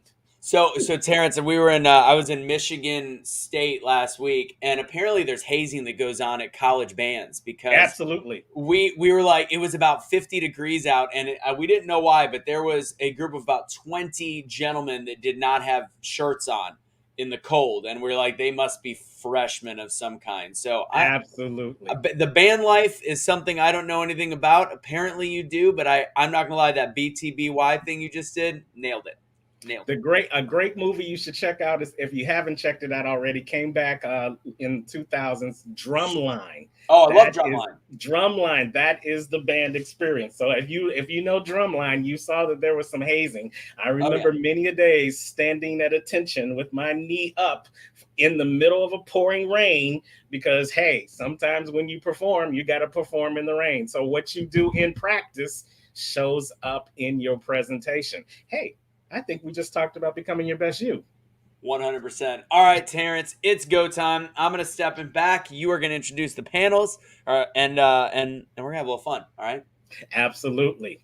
All right, welcome back to the Becoming the Best You conference. If you guys are enjoying yourself and you're having a good time, I want you to go ahead and put it in the comment saying, I'm having a great time, #BTBY. Yes, we're going to bring up the energy in the room, because when you become your best you, hey, you got to shout about it. You got to sing about it. You got to dance so the world will know that you are your best you. And you can get a lot from hearing one speaker, and we have phenomenal speakers, but sometimes you just got to hear it real and raw from a couple of people at the same time. So that's why we created the BTBY panel discussion. The BTBY panel discussion, because there may be somebody on these two panels that we're going to have this morning that has a story just like yours. There may be somebody that has gone through some things and now they have become their best you. And by you hearing their story, it's going to help you with your BTBY story going forward. So we're going to bring our panelists up one by one, but we're going to let them introduce themselves, because nobody can describe you better than you. So in panel number 1, we're going to start with the ladies first. So we're going to bring to the screen our first panelist, Karen Vaughn. Mic check, mic check. Karen, can you hear us? Mic check, mic check. Karen, can you hear us? Okay, unmute yourself, Karen. There you go. Mic check, mic check. Can you hear us? All right, she may be clicking it a little bit too fast, so we're going to let her unmute herself. Okay. There you go, Karen. Just hit it one time for us. There you go. You should be good right now. Yes, we can hear you now.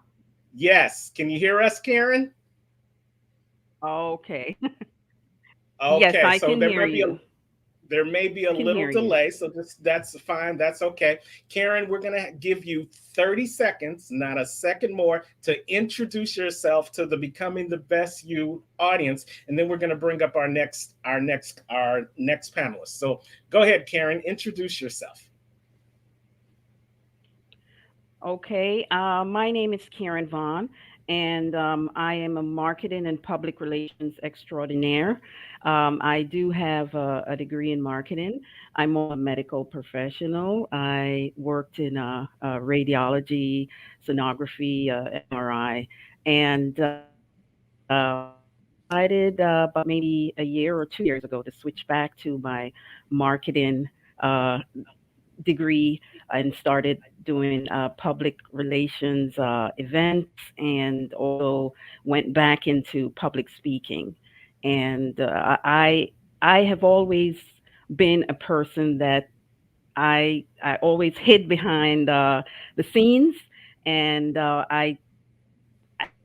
actually met about maybe a couple months ago, and I joined a platform with him. It was a CEO, I guess, a Black CEO Network, and I did a speaking event with him. And since then, I decided that, you know what, I missed my public speaking. Um, I just missed being on a stage. I missed speaking to people, and I know that this is what God had created for me to do. And so I decided to come back into, becoming my best me. And this is how I decided to reinvent and recreate myself again for 2021. And Well, great, and that's great. Karen Vaughn. Love it. Love it. Thank you, Karen. We're going to go a little bit deeper into that as we go to our conversation today. Now, ladies and gentlemen, this is live. This is internet. And sometimes things happen with internet. So if by chance one of our speakers needs to drop off and drop back in, we're going to keep it moving. But you guys definitely stick and stay in the comments and encourage them as we bring up our next panelist for panel session number 1. It is Jessica Moderer. Let's bring Jessica up. Mic check, Jessica. Hey, Terrence, how are you? I am unstoppable. Thanks for asking. You crushed it. Thank you. So now it's your time to crush the stage. Give us 30 seconds about who Jessica is before we bring up our next panelist. Well, your story was so much like mine. I have been in corporate America for 16 years. I live in Kansas City on the Kansas side, so I'll be right next to that event. I'll be at that event in February, but I'm so excited to be with you guys today. I help people, teach people how to create cash flow individually for nonprofits, for organizations, for foundations, and show people how to age like fine wine. So I'm super excited to be here helping people become the best you, right? All right. Great. Thank you for sharing that with us, Jessica. And last but not least for this panel, discussion number 1, we got some testosterone coming into the mix. He is the Fox himself, Corey Fox. Mic check. Can you hear us? Yes, sir. I can hear you. Can you hear me well? Absolutely. We can hear you loud and clear. Go ahead, take 30 seconds and let them know who Corey Fox is. Corey Fox is a guy from Topeka, Kansas, aka Top City. So to all my Top City people, hey, I work with an organization called One Heart Project, and I work with at-risk youth from the ages from 8 to 17, and then youth that's coming out of foster care, aging out of foster care from the ages of 18 to 24, and is coming out of the youth prisons.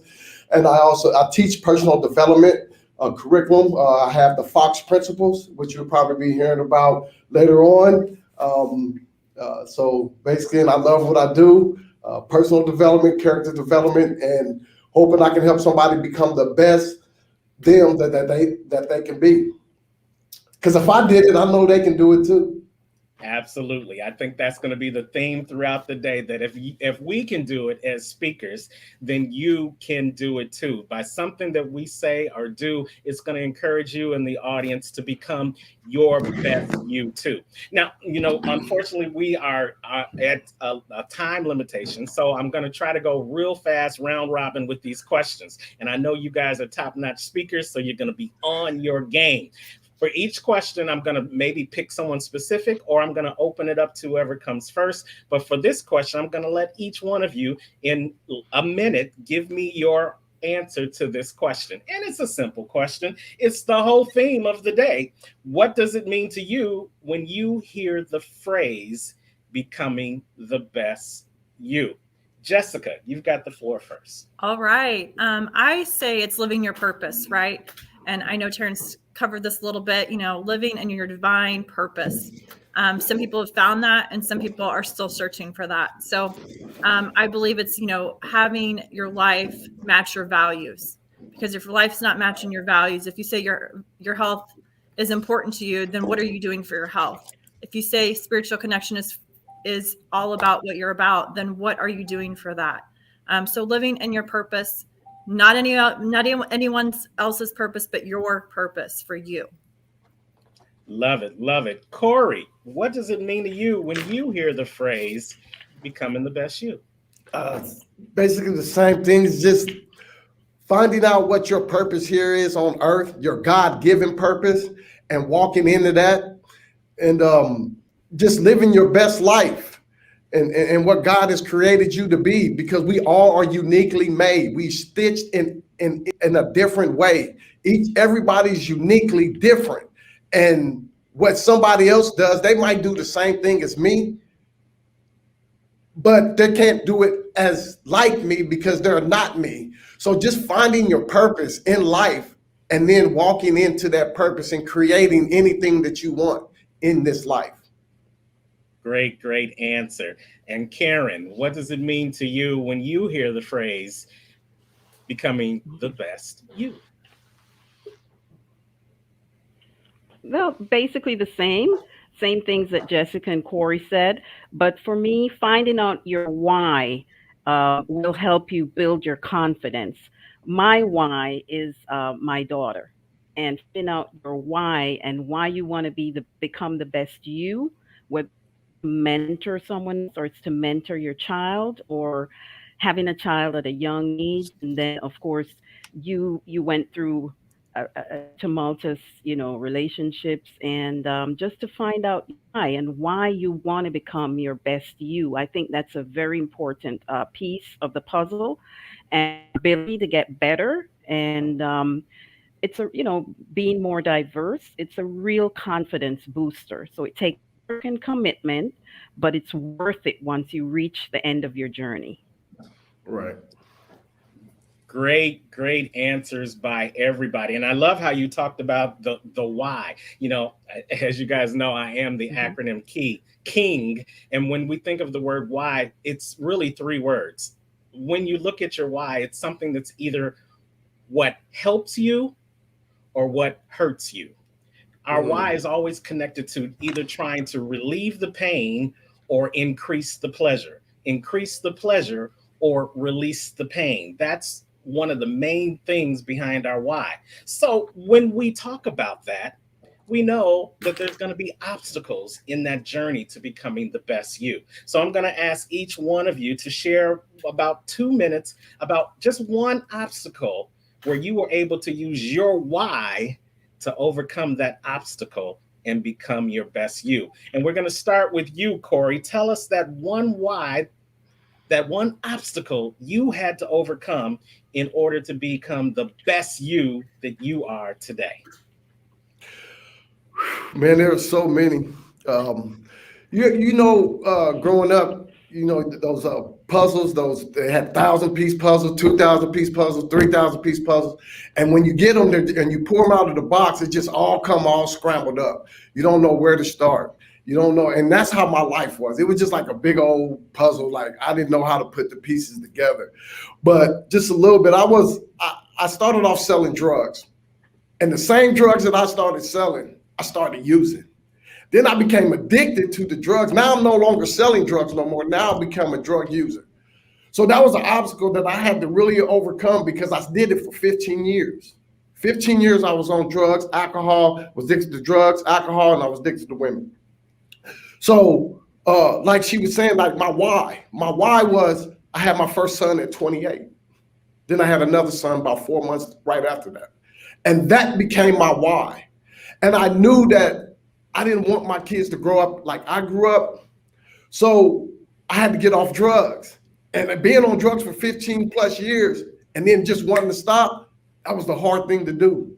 So I had to put my best foot forward.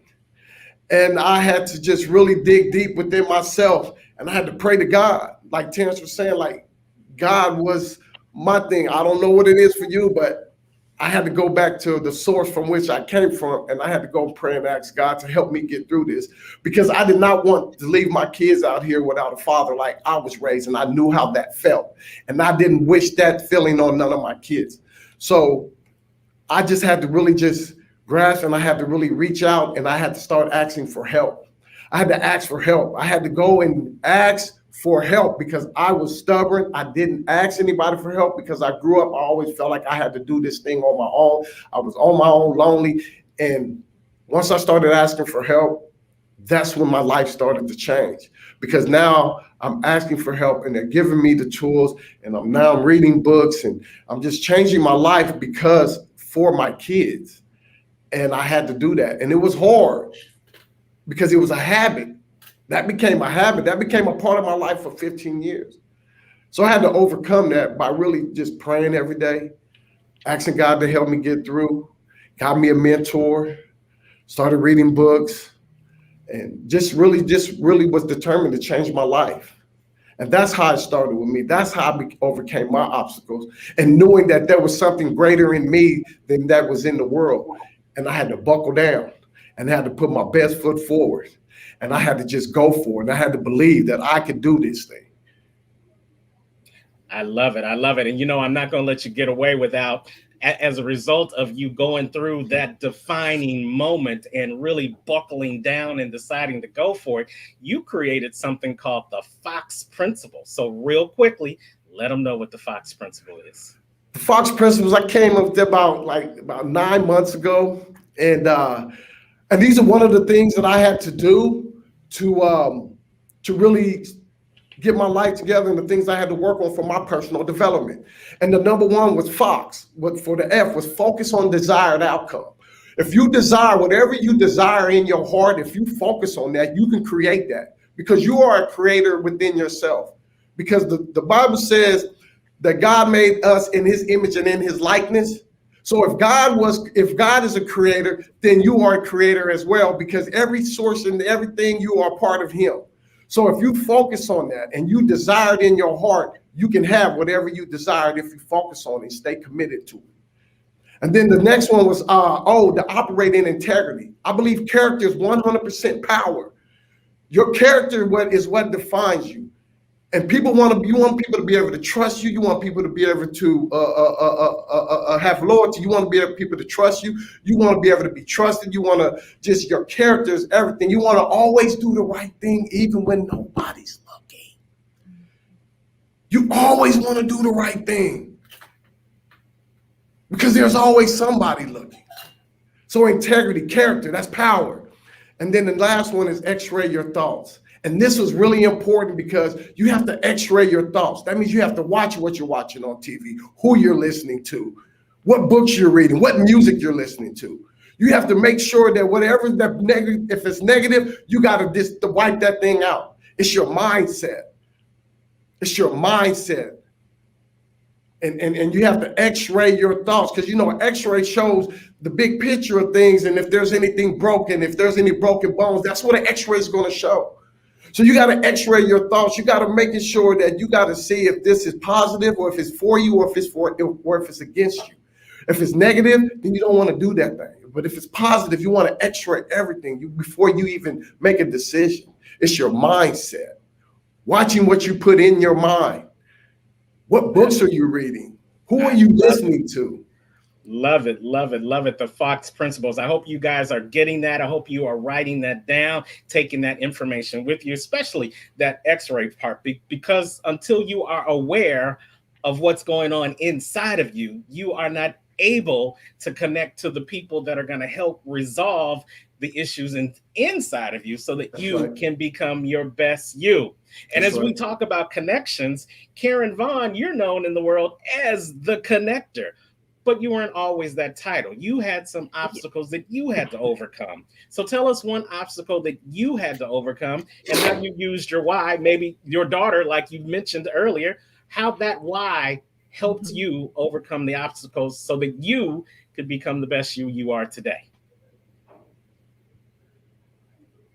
Yes. I was very shy at one time. I just used to always just be in the background, and I never thought that I would have come out of my shell as I did, or as I'm doing now, because I was always just put in the background.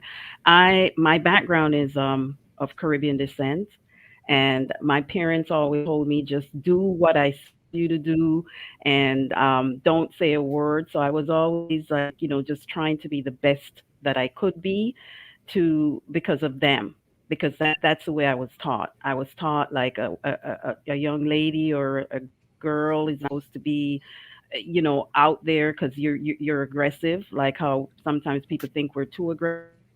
So I always thought I should always just be quiet and stay in the background.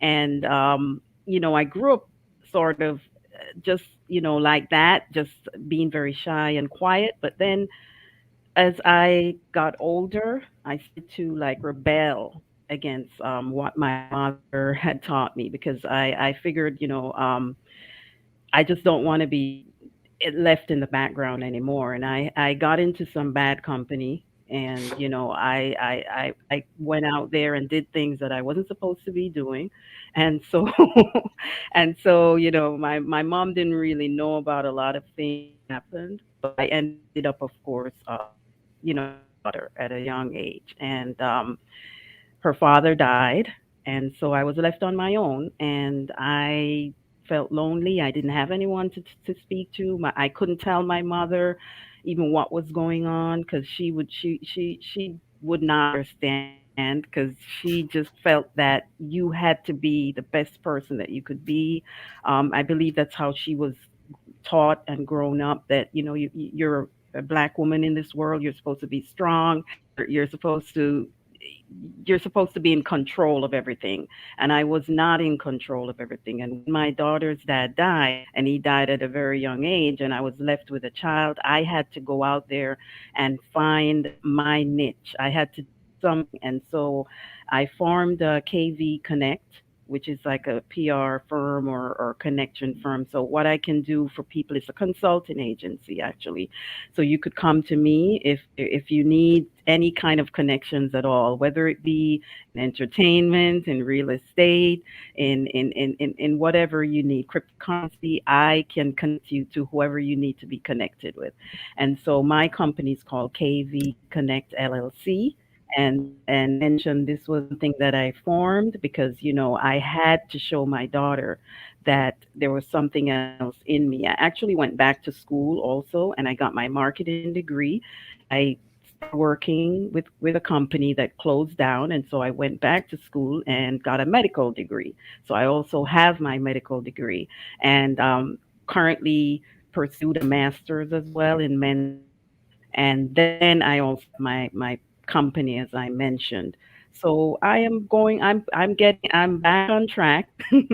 And of course, from my daughter's dad being, I have not really remarried since then after he died. And so I'm a single parent, but I'm coping, and I'm actually on, as I told Terrence, I met him on a platform, a speaking platform, and I'm pushing myself out there publicly so I can become the best me that I know I can be.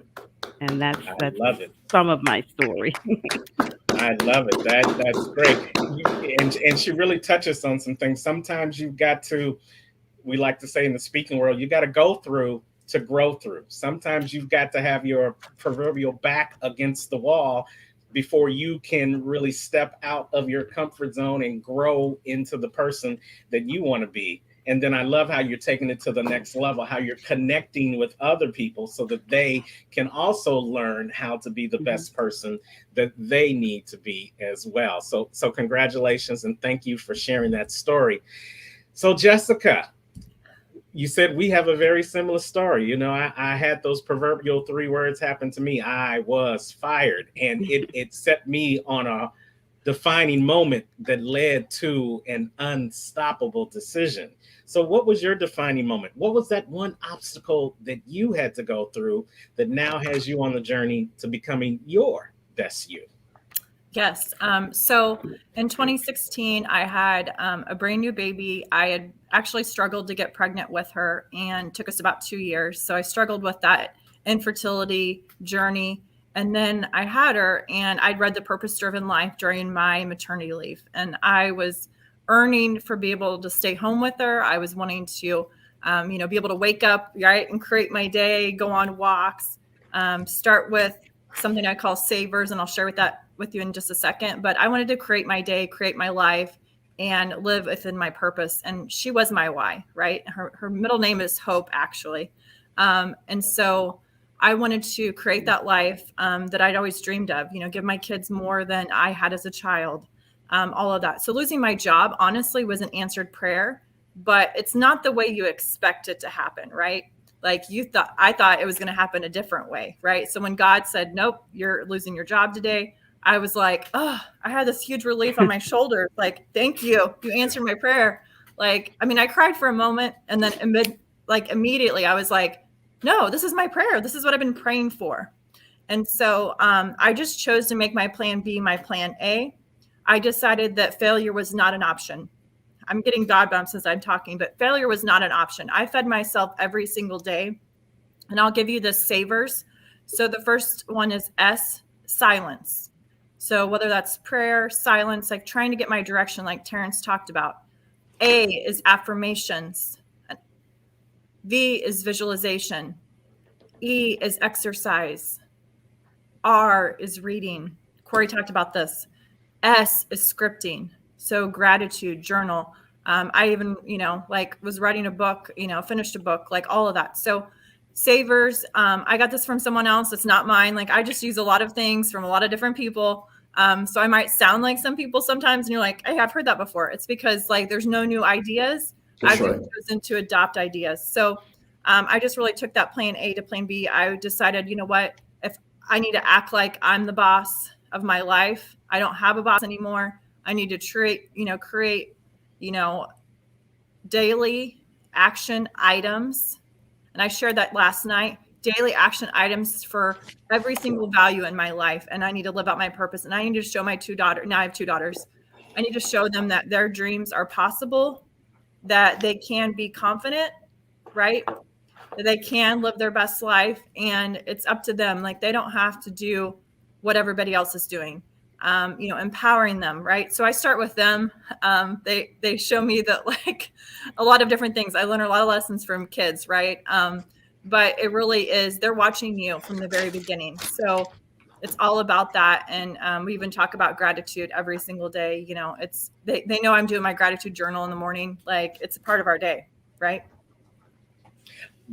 Absolutely. And, no matter how you do your gratitude, you should definitely be in gratitude. Mm-hmm. Have that attitude of gratitude, whether you're writing it down, whether you're just saying it in your head, or whether you are acting it out in an act of kindness or in an act of charity that you do with other people. That is definitely something, especially in this season that we're in right now. We definitely need to practice a little bit more gratitude. Now, I told you I was the king of acronyms. So I love that DAI that you came up with, that daily action. And I got to write down the I. So daily action. So it was savers, right? Yeah. Oh, daily action steps is what I said. Daily action steps. Right. DAS. Daily action last night. steps. Yeah. So I just shared what are 3 specific actions I can now take toward whatever that value is for you. And there were 9 values. I got this from a wonderful coach, Mr. Bill Mayer. And those specific values, the first one is vibrant health. The second one is spiritual connection. The third one is family focus. The fourth one is time and financial freedom. 5, making a contribution.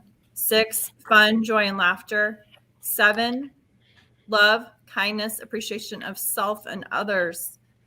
8, personal growth. 9, neat, orderly, and organized.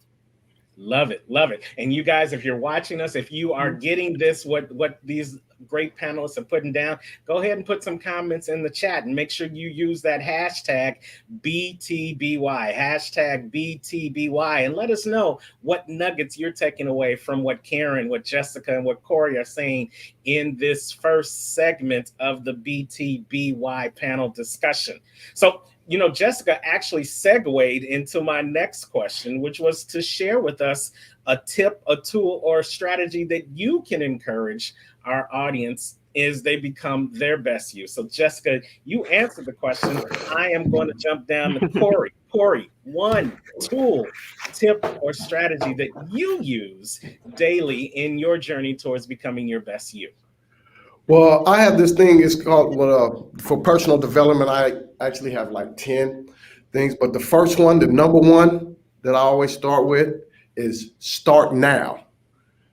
Start right now. Because, you know, procrastination, but we'll be pro at procrastination. We're a pro at that. We always want to put off today what we can put off till tomorrow what we can do today. So when you want to change your life and that thought comes and you know that your life is not the way that it should be going and you want to change it, put your best foot forward, but don't start it today. Start it right now. Because like Dr. West said, that new opportunity window is right there. Or no opportunity wasted. It's right there. So start it right now. Just take that chance and take that leap of faith. And that's what it's going to take, that leap of faith. Faith is the hope, things that are hoped for and the evidence of things not seen. So there's evidence in some things that's not seen, but you just have to take that leap of faith. Your thoughts are the parent which gives birth to all things. So whatever you want to do, you start it right now. And don't wait. Don't procrastinate. Don't be a pro at procrastination. Start it now. Love it. And you mentioned one of our mentors, Dr. Reuben West. You know, he tells a story that he doesn't wear a regular watch. His watch, only thing that you see on his watch is two hands and the word now. Now, because the time is now for you to live your dreams. The time is now for you to reach those goals. The time is now for you to be a not just a spectator, but a participator. Don't be a pro at procrastination, but be a spectator in this game called life. You want to get out there and participate. When? Yes. Now. Absolutely. So, Karen, what one tool, tip, or strategy can you share with us that you use on your Becoming the Best You journey? Well, for me, I start my day off every day with prayer. That's my first thing. I get up in the morning and I start off my day with prayer. I ask the Lord to guide me along throughout my day, to tell me what He wants me to do. And also, I think everyone needs to engage with their intention for that. Nurture your vision. See, hear, feel how you will be experiencing what you want to do. Just get up every day and have your vision in mind. Make a vision board out. Put something on there that's what you want to accomplish. This is your goal that you're going after that particular day. And make sure you accomplish at least one of your goals each day.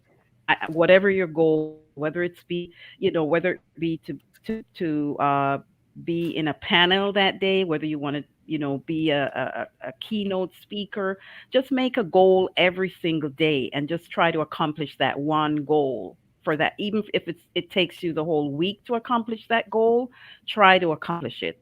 That's my message is. You have to have a vision as to where you want to be within a year, within 5 years, within 10 years. Go every day, have that vision board in front of you, and one thing that you have done towards your vision. Like my book, I have a book coming out now next month. It's called The Essence of a Woman. I started this book maybe about 3-4 years ago, and I could never finish it, but each I did something towards getting the book out. And now, I mean, my dream is coming true because it's being published. So the book should be out. It took me years, but done now. So this mean when I say your vision and have a vision in mind, and every day, work towards your goal. I love it. And congratulations on that upcoming book that is coming out. Now, audience, I want you to write this down. Write this down. Get that pen, get that paper, write this down. A vision without action will always remain a dream. Let me say that again. A vision without action will always remain a dream. So to Karen's point, you've got to take action on your vision every day. It's never too late to get started, but if you never get started, it's always too late. So put some action in each and every day and recognize that the best you today can always be bettered by the best you tomorrow if you take action and if you savor, like Jessica said, and if you really go out and know your reason why and just go for it, like Corey said, you're going to continue to become your best you. But now, let's lighten it up a little bit. Let's talk about what your favorite thing that you like to do for others. And I'm going to open it up to whoever wants to speak first. What's the favorite thing you like to do to help others? Come on, share real Jessica. I quick, see you Terrence. smiling. I'm like, okay, I'm ready. I earned a trip last year to Cabo, and I'm helping teammates do the same thing. So yesterday I worked with a couple of people to do that with coaching, and just helping them. Like, it's fun to earn it yourself, but it's even more fun to bring friends with you. I love it. I had a great time when I was in Cabo, so that's definitely a destination that I'd love to go to, and other people would love to go to as well. Karen, what's the favorite thing you like to do to help others? I like to make people laugh, and I like to make people comfortable with themselves. And I just like to help kids. I love working with kids. I like to make them feel like they can do anything that they put their minds to do. And this is what I like to do, because growing up, if you have a role model or someone that you mentor, and I sort of wish I did. I mean, you might have your family sometimes, but they may not always be the one that can push you to your to be the best you, or to be, to your utmost potential. So for kids that have no mothers or fathers, or they have no one to look up to, I think they all need like a big brother, big sister, like a mentor, so that they can become them, their best selves. And that's what I like to do. Love it, love it, and that Encourage people, kids. encouragement and laughter. I love that. Laughter it frees Mhm. the soul. It opens up the heart for anything else and everything else to come inside of you. So definitely, I love how you love to help other people laugh. So Corey, how about you?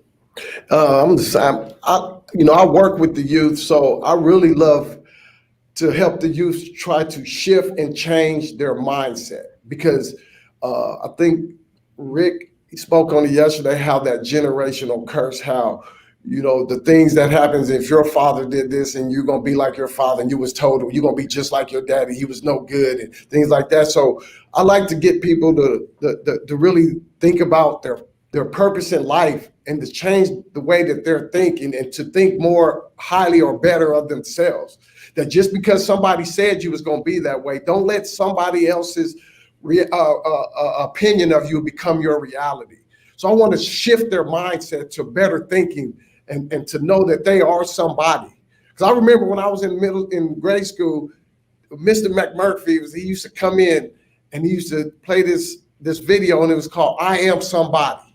So I want you to know that you are somebody. So I try to take the youth that grew up just the same way that I have and I did and let them know that, hey, look, you are somebody.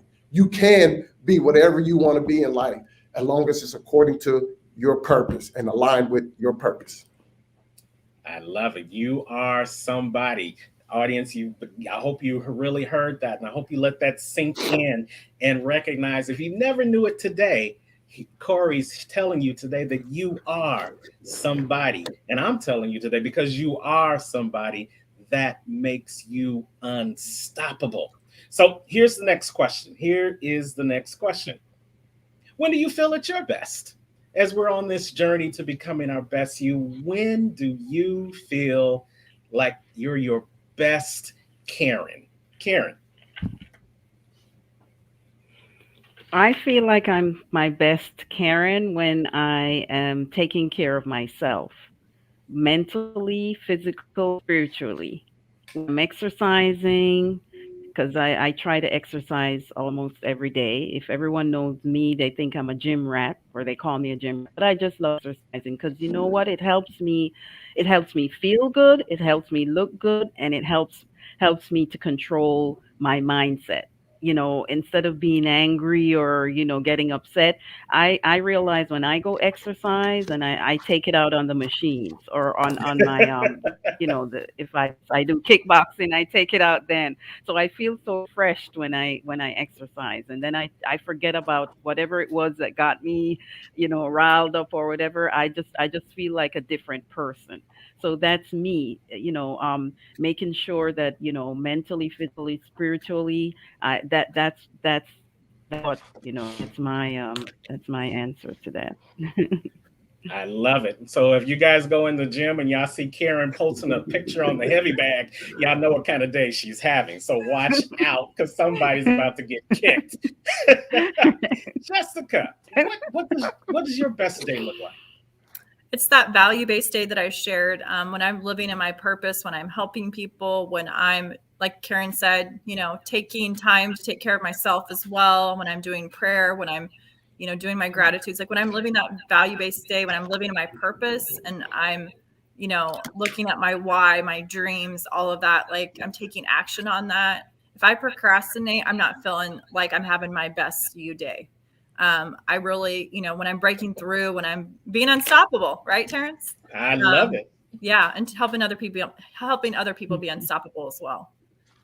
Great answer. So Karen and Jessica, they're both talking about, a little bit about self-care, and we know that self-care is the best care. Corey, tell us, what does your best you day look like?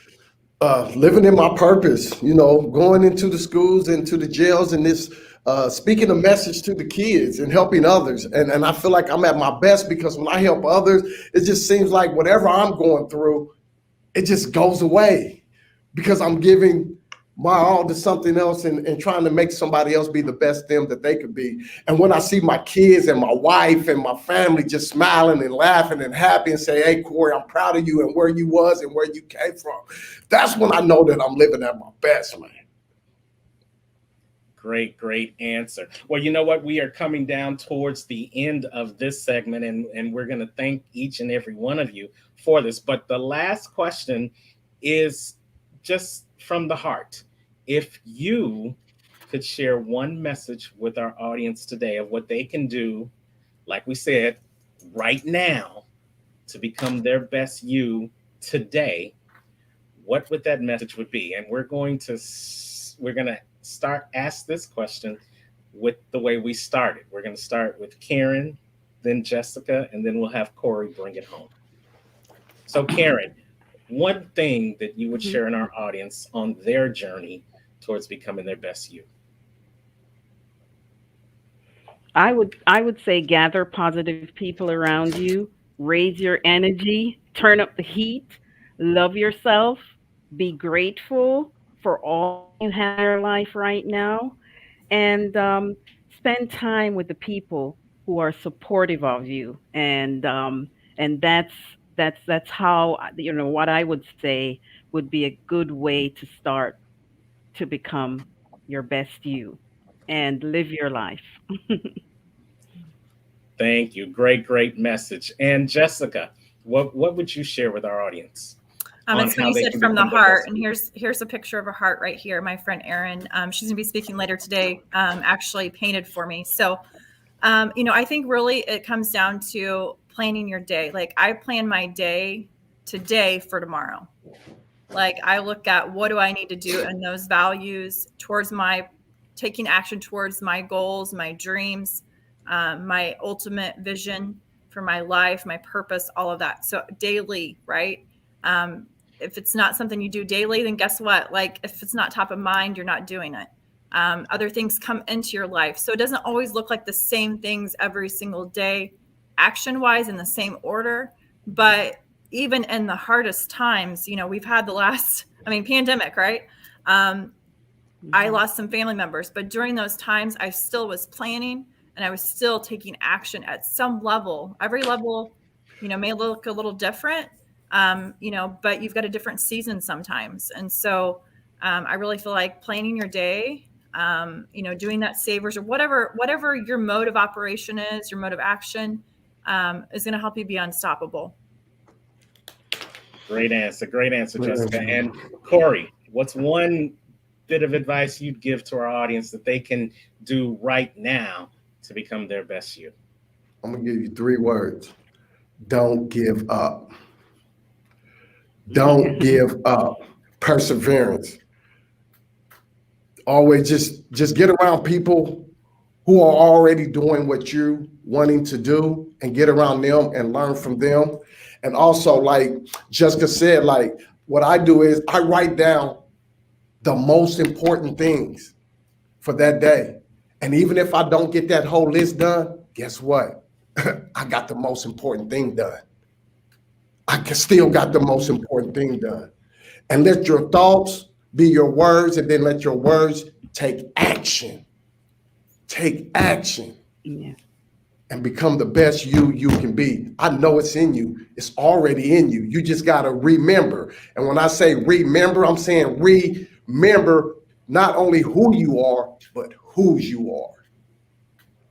I love it.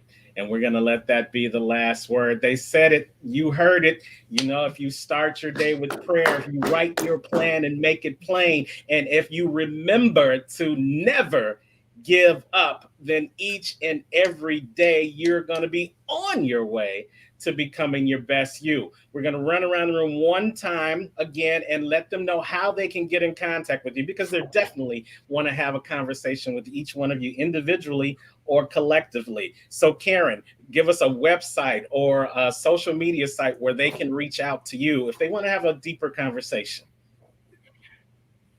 Okay, my website. Well, actually, you could start with my Instagram handle. It's good any day. So it's good_any day. That's my Instagram handle, and then my Facebook is just Karen Vaughn. And you could also contact me under kvconnectllc.com. Great, Those are my great. handles. And Jessica, how can they reach out to you? Well, I put it right here, jessicamater.com. That's the easiest way.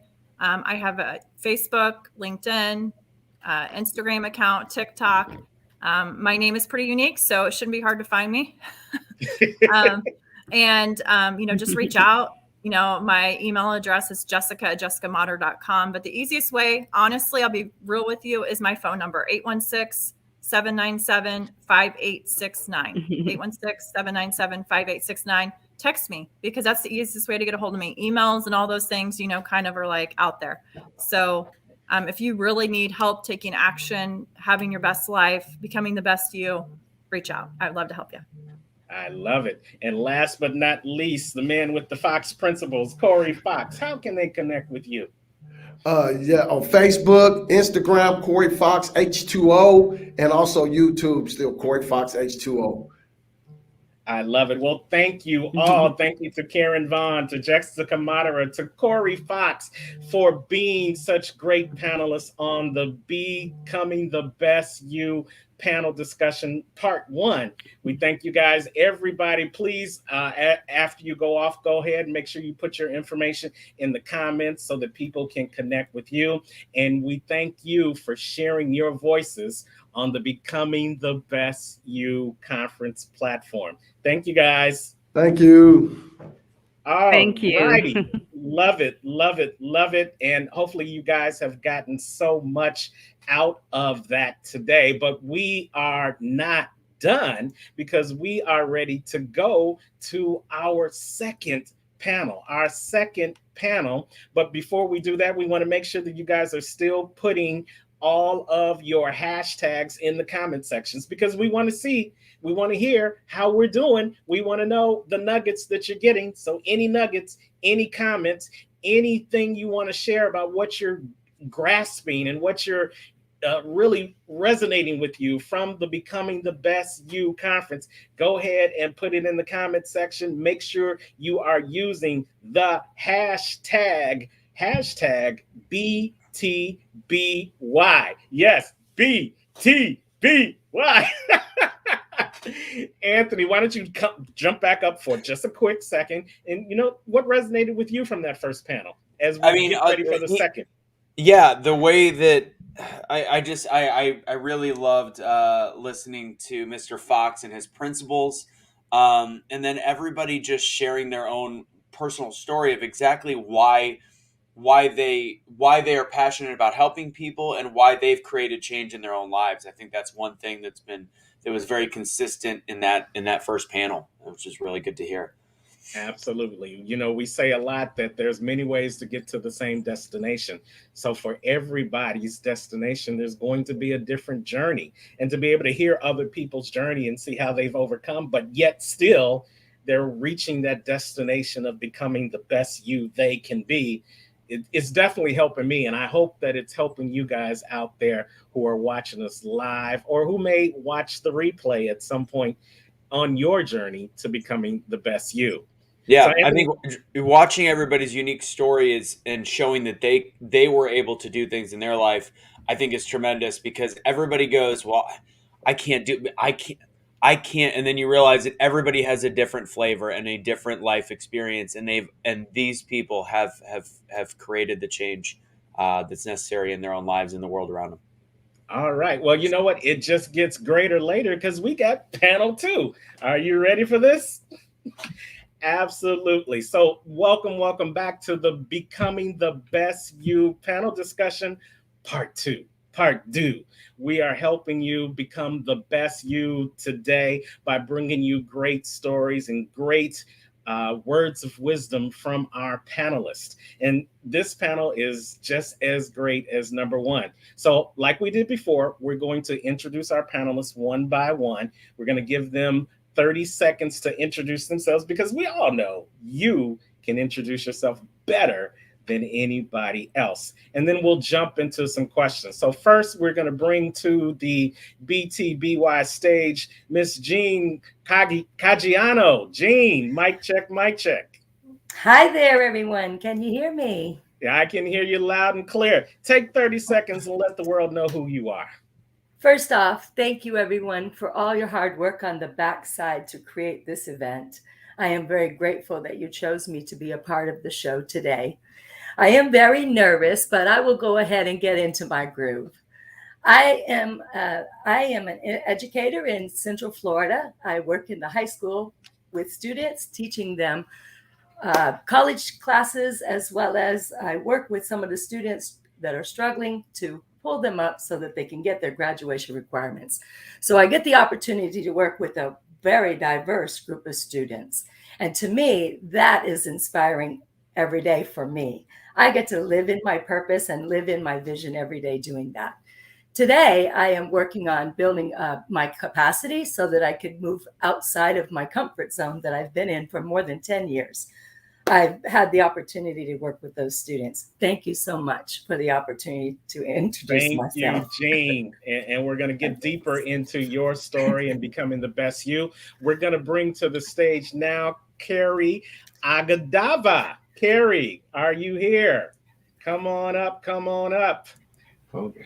Hi, everyone. I am here and ready to go. Oh my goodness, I'm so excited to be here. Thank you for having me. So my name is Carrie Agadava, and I am a trained social worker. And by day, I work as an organizational health consultant. So I work with companies and organizations and creating safe, healthy, inclusive work environments for their employees. But I have to say, my passion definitely lies with working with individuals, families, especially youth, just like Jean, right? And overcoming the struggles from the impact of incarceration and interpersonal violence. So I am just, like I said, excited to be here. Thank you for having me. Thank you for being with us, Carrie. And last but not least, the testosterone for this segment, we're bringing up Amlock I Foley. Amlock I, are you here? Unmute yourself. Peace and power, peace to the masses. My name is Amlaki Foley, but greater than that, I'm a spiritual being having a human experience. And in the process of that human experience, I made a detour from greatness and landed in incarceration, but I was great while I was in prison, and I came home and I fulfilled my greatness of service, of servitude to the people who come from impoverished areas, underserved areas, and people whoever's got misguided knowledge. I don't care if you come from the ritzy areas of the world. God bless. Well, welcome, welcome, welcome. So I thank you all for taking time to come share your words of wisdom here on Becoming the Best You Conference. So we're going to start out with asking you just the simple question. Hell, it's the theme of the conference. What does it mean to you when you hear the phrase becoming the best you? And we'll start with you, Jean. For me, when I hear the phrase becoming the best you, I have to remember that it's measured daily, because every day is a new day, and every day we will have new opportunities and we'll have new obstacles. And with that in mind, I know that every day I need to have a clear mind so that I can make the right decision for the obstacles and the opportunities that are presented to me each day. Thank you for the question, sir. Love it. Thank you so much for that. And we'll move on over to you, Carrie. What does it mean to you when you hear the phrase becoming the best you? Oh, becoming the best you, what comes to mind automatically is making sure that we don't allow for other people to define how much we're worth, who we are, and what we're about. And so every day it's working at that, making sure that we know how worthy we are and how special we are, and that we each have a gift to bring. Great answer. Great, great, great. Amlock I, when you hear the phrase becoming the best you, what springs forth from your mind, from your greatness?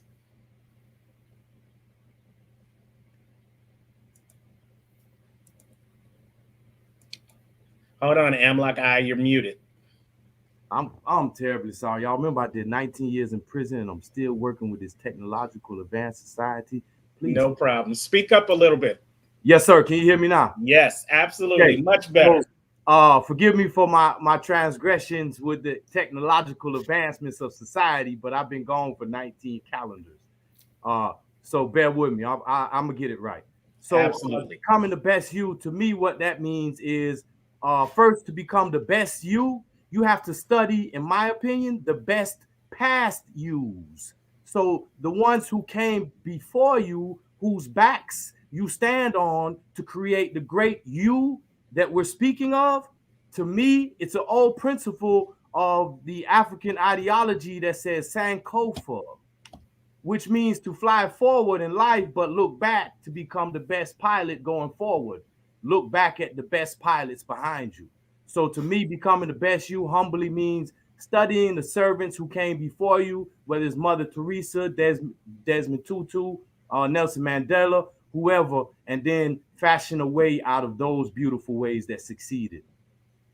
Great answer. And you know what? I'm going to piggyback on what you just said, because you know, you look back for that knowledge, you look back for that wisdom, but many times we get stuck in not becoming our best you, because instead of just looking back, we stay back. Somebody's going to get that. Instead of looking back, we stay back. And I want to give you the analogy of a car.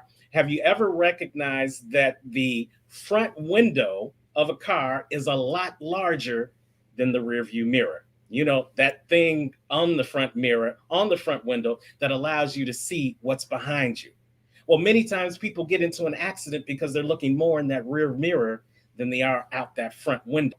What's the message? The message is that there is more in front of you than there is behind. Your circumstances are behind you. Your obstacles are behind you. But when you're on this journey towards becoming the best you, keep looking forward, because everything is still in front of you.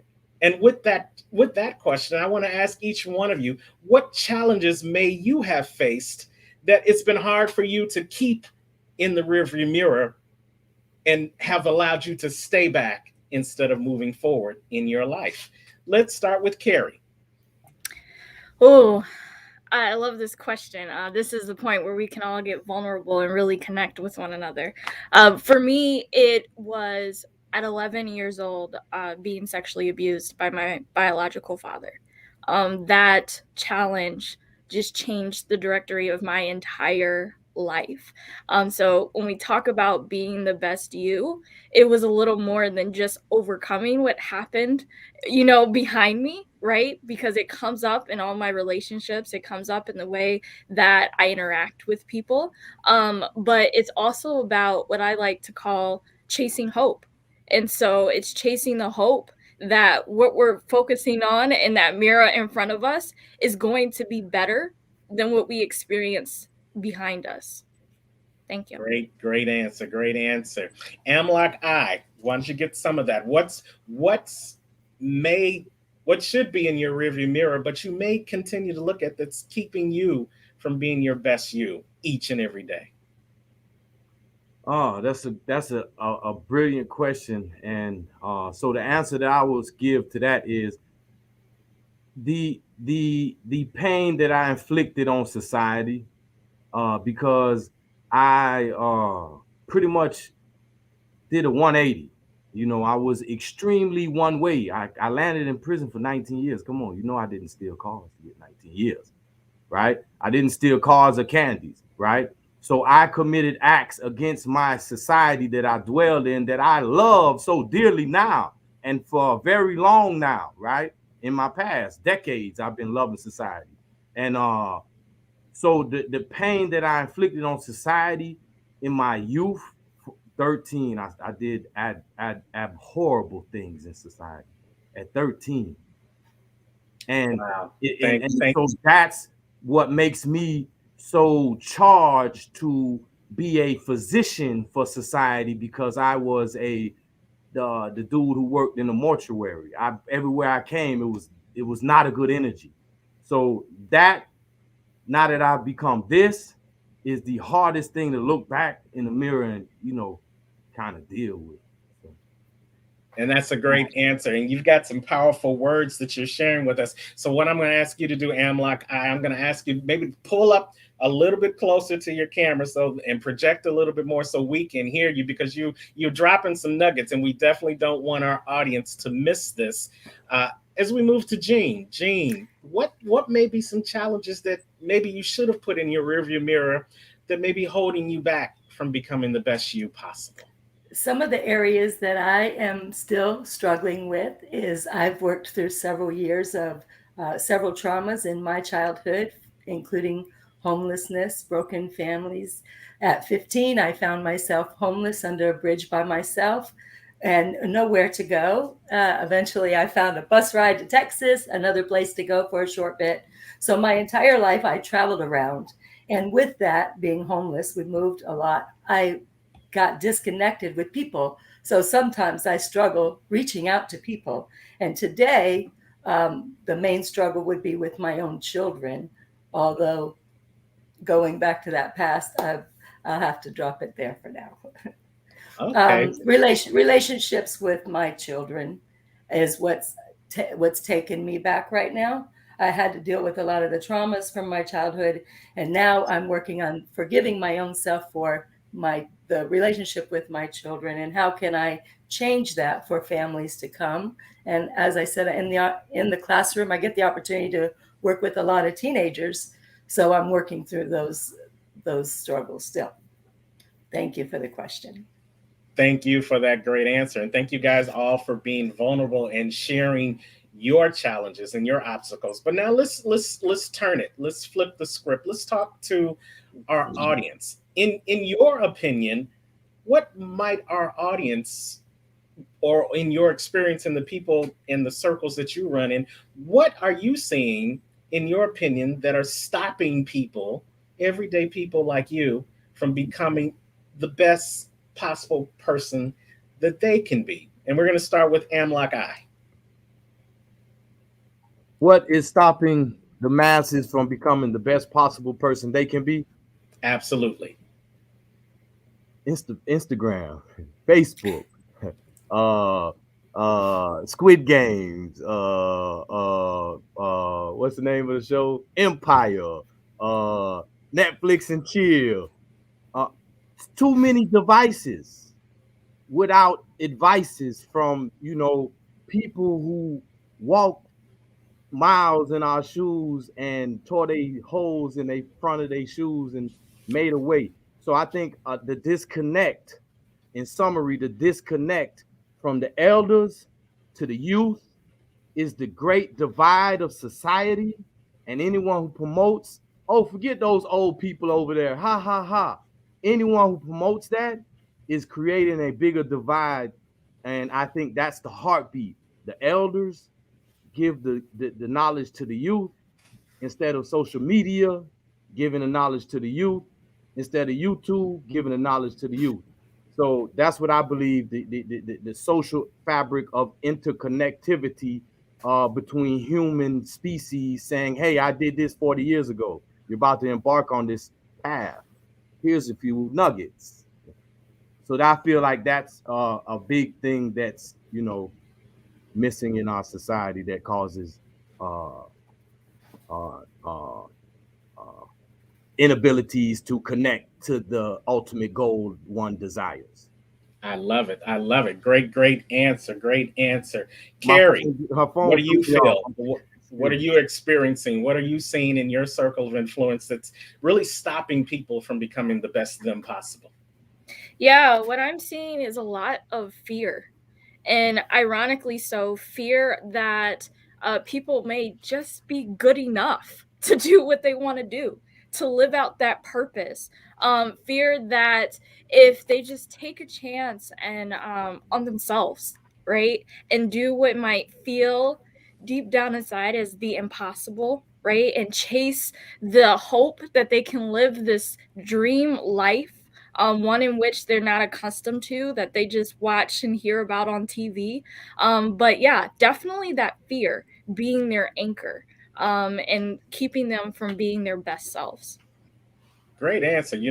We always use the acronym FEAR being false evidence appearing as real, but people always take it to the negative. They fear of what they won't be able to do or who they won't be able to come. But it's also that fantasy, that fear that, you can't be who you really want to be. No one's going to let me be president of the United States. No one's going to let me be CEO of this major company. No one's going to let me be just me. Yeah, that's fear. And I loved when to break down that acronym, false evidence appearing as real, and flip it to facing every day and rise. Facing day and every day and rise above what the naysayers are saying about you. Face every day and rise above what people think you should or should not be. Face every day and rise and become that person that you want to be in spite of all the challenges that might be coming your way. So I love that you brought up the ideal of fear, which gives us an opportunity to change the game and flip the script on how people are looking in fear in terms of becoming the best possible person they can be. So thank you for that, Carrie. Jean, what are you seeing? You're working with in high schools, you're working with teenagers. So I know it's probably something completely different that's stopping them from becoming the best you. I have to take a little bit from both of the previous speakers as well as where you just tagged in. I wrote down distractions, first off, which would go to those devices. I also put routines. One of the things I'm trying to convince my students is if they change one routine in their life, they will actually change their life. And not only would they change their life, but they will change the life of those around them. Because one routine, if you change it, you could change so much exponentially. Choices and a sense of purpose. They don't seem to have a sense of purpose. They don't understand why do they need a GED? Why do they need a high school diploma? Myself, I'm there to convince them they do need that education. As you heard me mention, at 15, I was under the bridge. I fell out of school just after 7th grade. And at 40, I decided to revisit a dream of being a teacher in 1st grade. It took me a very long time and a lot of hard work. As a matter of fact, to get the associate's degree, I had to work twice as long. So when I'm working with those students that are struggling reading or writing so that they can get a level of reading and writing that is proficient to be able to get their high school diploma, I explain to them, never, ever give up. So they must know the purpose of why they need to learn. So my goal is to get them convinced that they need it for their future and for their children's future. The purpose of our life is to add value to people of this generation as well as those that follow. And that is Fuller's quote. Thank you again for the opportunity to speak. Thank you for that. Yes, yes, indeed, Jane. You know, where there is no vision, the people perish. And we've got to instill in our young people that they have vision. They have purpose. They just need to take action on finding that vision. You know, I was well into my 30s before I found my purpose.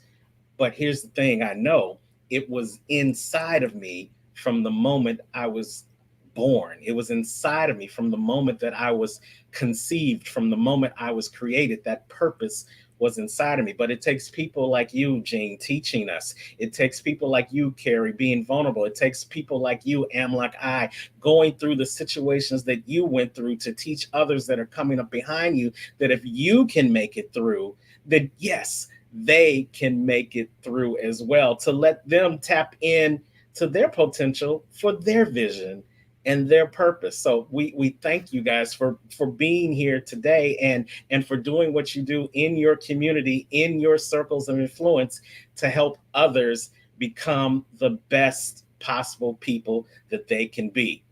But now let me ask you this. Let's pivot a little bit, because you know these last couple of years have been a whole different type of challenge. We've had to go through some things that I'm sure I can safely say that no one on this screen has ever had to deal with in their life before. So with that in mind, I want to ask you, what are some of the current challenges that you're dealing with, and how are you working to continue to become your best self in spite of those challenges? Let's start again with Jean. Thank you again for the opportunity. The question about the challenges that I'm facing today, most of all, the challenge I'm facing today is in the classroom. There's such a large group of students. I have almost 200 students that I serve every day in my classroom. And so my goal is to, as I've identified, is to get them to see where they're wanting to go and start creating that path, creating SMART goals to get there. But the main struggle is, it's not only that academically to me is very important, but today is the trauma that they've experienced. And some of them are living in some very toxic homes that they cannot even get out of. I had a young lady come to me yesterday and share with me, she just got emancipated, and it took her nearly 2 weeks to get the school to even let her come in as a student emancipated. So there are a lot of struggles out there that are not common to the youth today. And so that is my goal, is to offer them hope. And with that, I tell them hope means help other people every day get to their greatness. Thank you again. Okay, Jean, I'm writing that down. I'm going to give you credit for it 3 times, and then it's mine. Hope. Help other people every day. Now, if that isn't the meaning of hope, I don't know what is. Thank you for that. I'm writing that down, and hopefully you guys in the audience, you're writing that down as well, because you're going to use that one day. I guarantee it.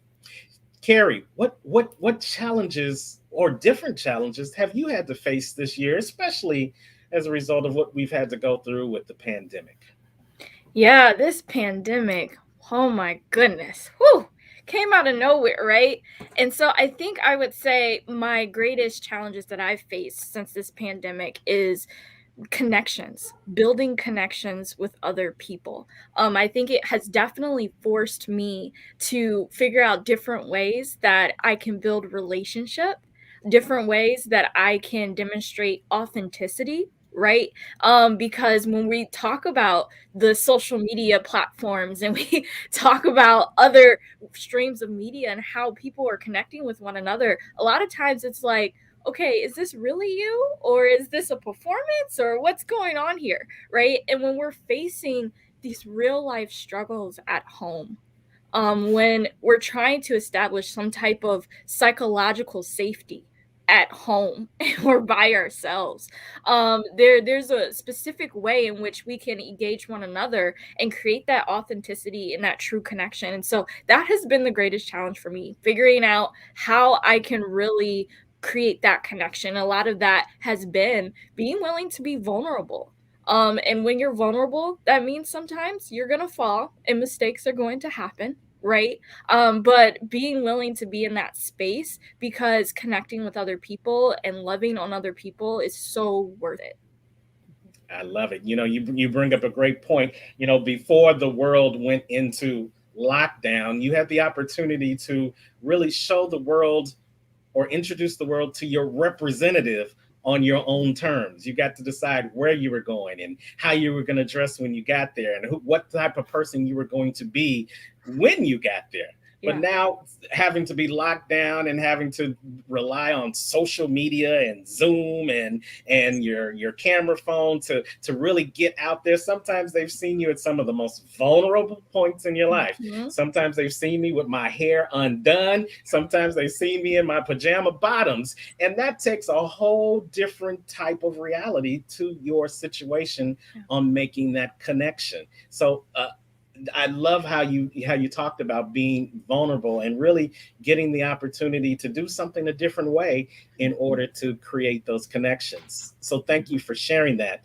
And my brother Amlok, what I'm going to say, I hope it's not taken with any type of disrespect, but I think you probably have a very unique perspective on what the rest of the world has gone through over the last 2 years because of being sheltered in or locked down or disconnected from the rest of society. So speak on that and speak on what challenges you've had to face this year as a result of the new world we're a part of. Well, in my line of work, I actually work with individuals who are transitioning from the penitentiary to our societies, right? And that a lot of them express trepidation and on the way out, because I get to speak to them over the phone several times in their last 90-day period of incarceration. A lot of them experience, express worry. And I say, hey, listen, you have an advantage, brother.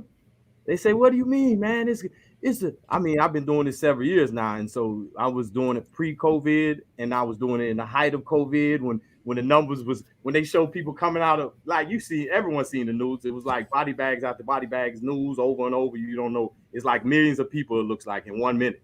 And the guys are in prison are simply looking at the TV all day like this in the day room, passing time.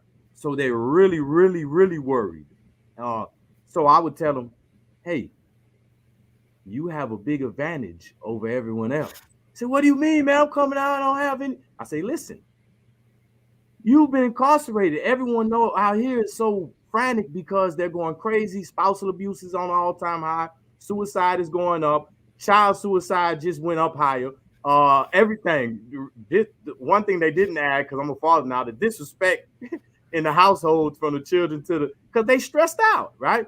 Everything's at an all-time high. I say, hey, they're like this because they are in shambles because they're incarcerated in their free house. You're going to be incarcerated in a free house with TVs, juice, your female companion, your whoever companion, your loved ones, and instantly it clicked. So for me, in response to your question, Brother Terrence, for me, it was amazing because I deal with people nationwide, from New Mexico to Washington, D.C., from Florida, from Georgia, from California, everywhere. Guys in penitentiaries getting ready to come out, all expressing the same unanimous fear. And I was able to disarm and disabuse those individuals who were most vulnerable, as Kyrie speaks about so often, who were most vulnerable coming home from a 28-year sentence, coming home from a 42-year bid where everybody dead, coming home from 30 years after a divorce and just in shambles still because the kids hate them. Realities. So that was the beauty of my experience personally of 19 years incarcerated, in a cocoon, not in a cell, because I had stopped calling it a cell. So I don't want you to call it a cell for brothers like me, because we grew. We went in as simple and we came out as scholars.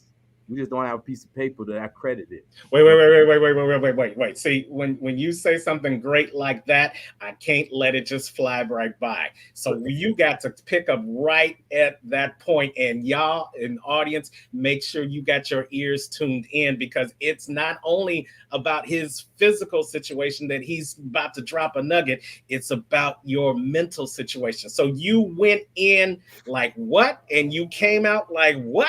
Hit him with that again, Amlock. I went in real simple-minded. I was a bird flying backwards. You ever seen that? Got to be simple-minded. Brain got to be peeny-weeny. And I came home as a scholar because I began to believe in the great me. I changed my life.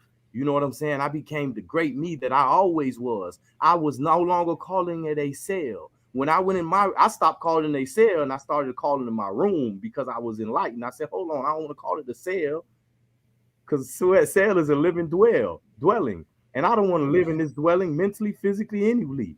And so I said, well, it's my room now. And then I said, it's my cocoon, because the caterpillar climbs slow, just simple willy-dilly. And then he goes into a cocoon and he comes out spontaneously great, flying, doing things that no one imagined he would do when he was doing this, doing things now in the current state that no one would imagine I was doing when I was doing this. Stupid stuff, right? Ignorance. I was to that extreme ignorant. Now I'm to this extreme intellectual to help brothers in their most vulnerable spot and give people, well, I wrote it down. Hold on. To give people hope, to give hope other people every day. Give hope to other people every day. And now that's what I'm able to do, but no one would ever saw that back then. And so that was what was most profound for me. And I like to give it to other brothers and other sisters in society and whoever's around me. I just want to show you how great you are, because I know I can find it in you, because I found it in me. Look at me. God bless y'all, man. I love everybody on the stream. I love you, Terrence. I met you. You're a great, vibrant energy. I love Eugene. You're an old revolutionary, make love, not war, Woodstock sister of mine. And Carrie, you's a beautiful soul. It happened to you and it happened to me. I hate it. You know what I'm saying? I hate what happened. We brothers and sisters. All right. I love y'all. Peace and love. Y'all.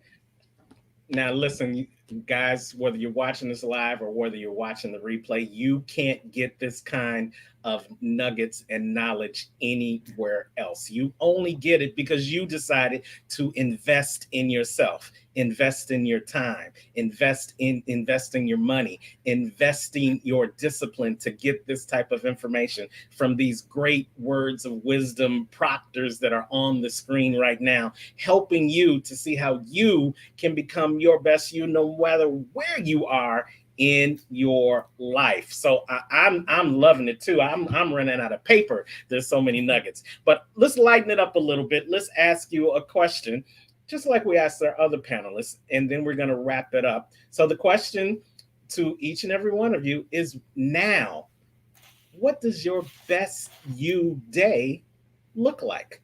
What does your best you day look like? Carrie. Simply put, honestly, I would say just overcoming. So that could be overcoming all the negative thoughts that sometimes live in my head on an unconscious level and a conscious level, right? So the thoughts that are saying that I'm not good enough, that I can't do it, that I will fail, that I don't have the skill sets, that I can't push through. Those thoughts that come into my head, it's overcoming those and saying no and rejecting them. Some days it's overcoming the feeling of depression. And it's just simply waking up and getting out of bed and taking a shower and eating food, right? But I would definitely say overcoming. And there's so much that we can overcome. And I feel like the best way we can overcome it is by surrounding ourselves with love and support. Being, like I said, being willing to be vulnerable. And this is how I attempt at chasing the hope that when I overcome, that it's going to be better on the other side. And that most importantly, that I'm worth it. I'm worth that fight. I'm worth putting in that work and the effort to get to that other side that's going to be better. Great answer. Great answer. And Jean, what does your best you day look like? I'll have to say, in the high school classroom, there's really not so many days that all look the same, because you never know what day it'd be. Behavior management or fire drills and lots of other things that happen at the high school that can throw your day off. In the professional, in the education professional world, we call teacher withedness, being with it no matter what's happening with my students, to be able to connect with them, because the main thing that my best day is making the most relationships that I can with each and every student. So with so many of them, I try to touch base with as many as I possibly can in various ways. But the word that I use to be able to get their attention sometimes is remind them that every day you have to use the F word in your speech, or in your day, rather, not in your speech. But when I say you have to use the F word, every one of them will give me their ears. But now they know I'm going to say you have to use the flow in the day to get to this other side. So my best day, it definitely is using that flow to get to that best ending. Thank you very much. I love that. You know, there's a phrase that says, where your focus goes, your energy flows. And when you focus on having a great day, when you focus on having your best day, then all of a sudden your energy starts flowing towards making that thing happen. So thank you for sharing that. But now we're going to roll into our last question for this panel, and then after that, we're going to give you guys an opportunity to let the audience know how they can reach out and get a more deeper relationship with you, find out some of the other things that you're doing. But before we go to that last question, I didn't give you, Amlak, I apologize, give you the opportunity to tell us what your best you day looks like. My best you day looks like being motivated by my wife first. And when I wake up and I look at her, I'll be like, because we got a 17-month-old son, so we can't be like, I love you, baby. I love you, girl. You look so good. I'm on my way to work. I'll be back so quick. We can't do all that, right? Because he'll wake up. So we just do this, boom. And then that's my motivation as I'm walking out the door with my, intentions to go help save the world, right? Help save guys getting out from the penitentiary that are experiencing trepidatious thoughts of lack of self-worth and lack of self-esteem. And I like to just clear, reverberate them, right? And so basically going to be a physician for the minds and spirits of the bodies that are getting ready to return from what I like to call a pressurized torture chamber. And that's not being extra extravagant with my speech by trying to give an adjective to what really exists. It is a pressurized torture chamber. I spent 38 months in a one-man cell, 24 hours a day. Was it because I was being, disruptive to the normal operations of security? Yeah, but 24 hours a day. And the only way you can get out and go to rec, you have to submit to a full body cavity search. I'll stay in. No, thank you. I'll stay in the cell or the cocoon. So now coming from that state of a catacomb, I was in a catacomb. I was in the pyramid of Luxor. In the catacomb, I was like this with my staff. I was dead. And now coming from that state of being and state of dwelling and mentally to being able to go out the door and be a physical, a spiritual, telepathical physician to brothers across the nation inspired by this, well, that's my best day. That is it. I love it. I love it. I love it. I love it. And you know what? Let me just say this to you, Amlak I, specifically, because of your story, and thank you for sharing it. I say this to people that I meet, and I know they've gone through some tragic or some devastating things that most mere mortals wouldn't be able to survive. It would literally knock them out. And as I look at you, brother, and as I hear your story, this phrase comes to mind, and I want to share this with you before we move into our last question. And here's the phrase: thank God you don't look like what you've been through. Absolutely. And with that, I'm going to throw the last question to you. Yes, sir. We talked earlier in the early panel, we talked about one of my mentors. He wears a watch, and the only thing on the watch it says is NOW, now. because he believes the time is now. So if you could share one thing with our audience that the time is now for them to do in their becoming the best you journey, what would that be, Amlakai? First of all, I want to close in part with saying I love y'all. And that's why I'm saying this. Think. Think. The process of thought creates freedom, love, reality, peace, undisturbed dwelling of an orb around you that is called an aura. And that thought, if you think it with purity and you think it with love for yourself or whatever, then that thought will create actions, and those actions will become your legacy. So I would say, think, please, and get.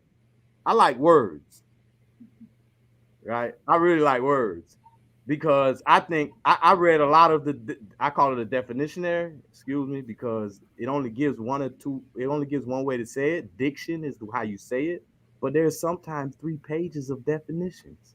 So excuse me for my ignorance, but I call it definitionary. So I love reading it and learning the language that we have to speak with. But I would say that once you think, then you will get out of information, because listen to the word information, in formation, information, one behind the other. You can't even see the next head because it's directly behind my head if you do it right. So you just see one band, one sound. What if I like to play the flute? I might not want to do drums. So get out formation, meaning getting information outside of what's being given to you all the time. Challenge the pro thought. Challenge the thought that everyone has is regenerating, right? Challenge it and think for yourself. Try to find out information. If you don't find any, get back information then, because that might be right for that situation. So I would just say, think, everyone, because thinking gives you the ability to step out of the constraints that were created for society to dwell in perfect fashion. Simply think this: America's built on free enterprise.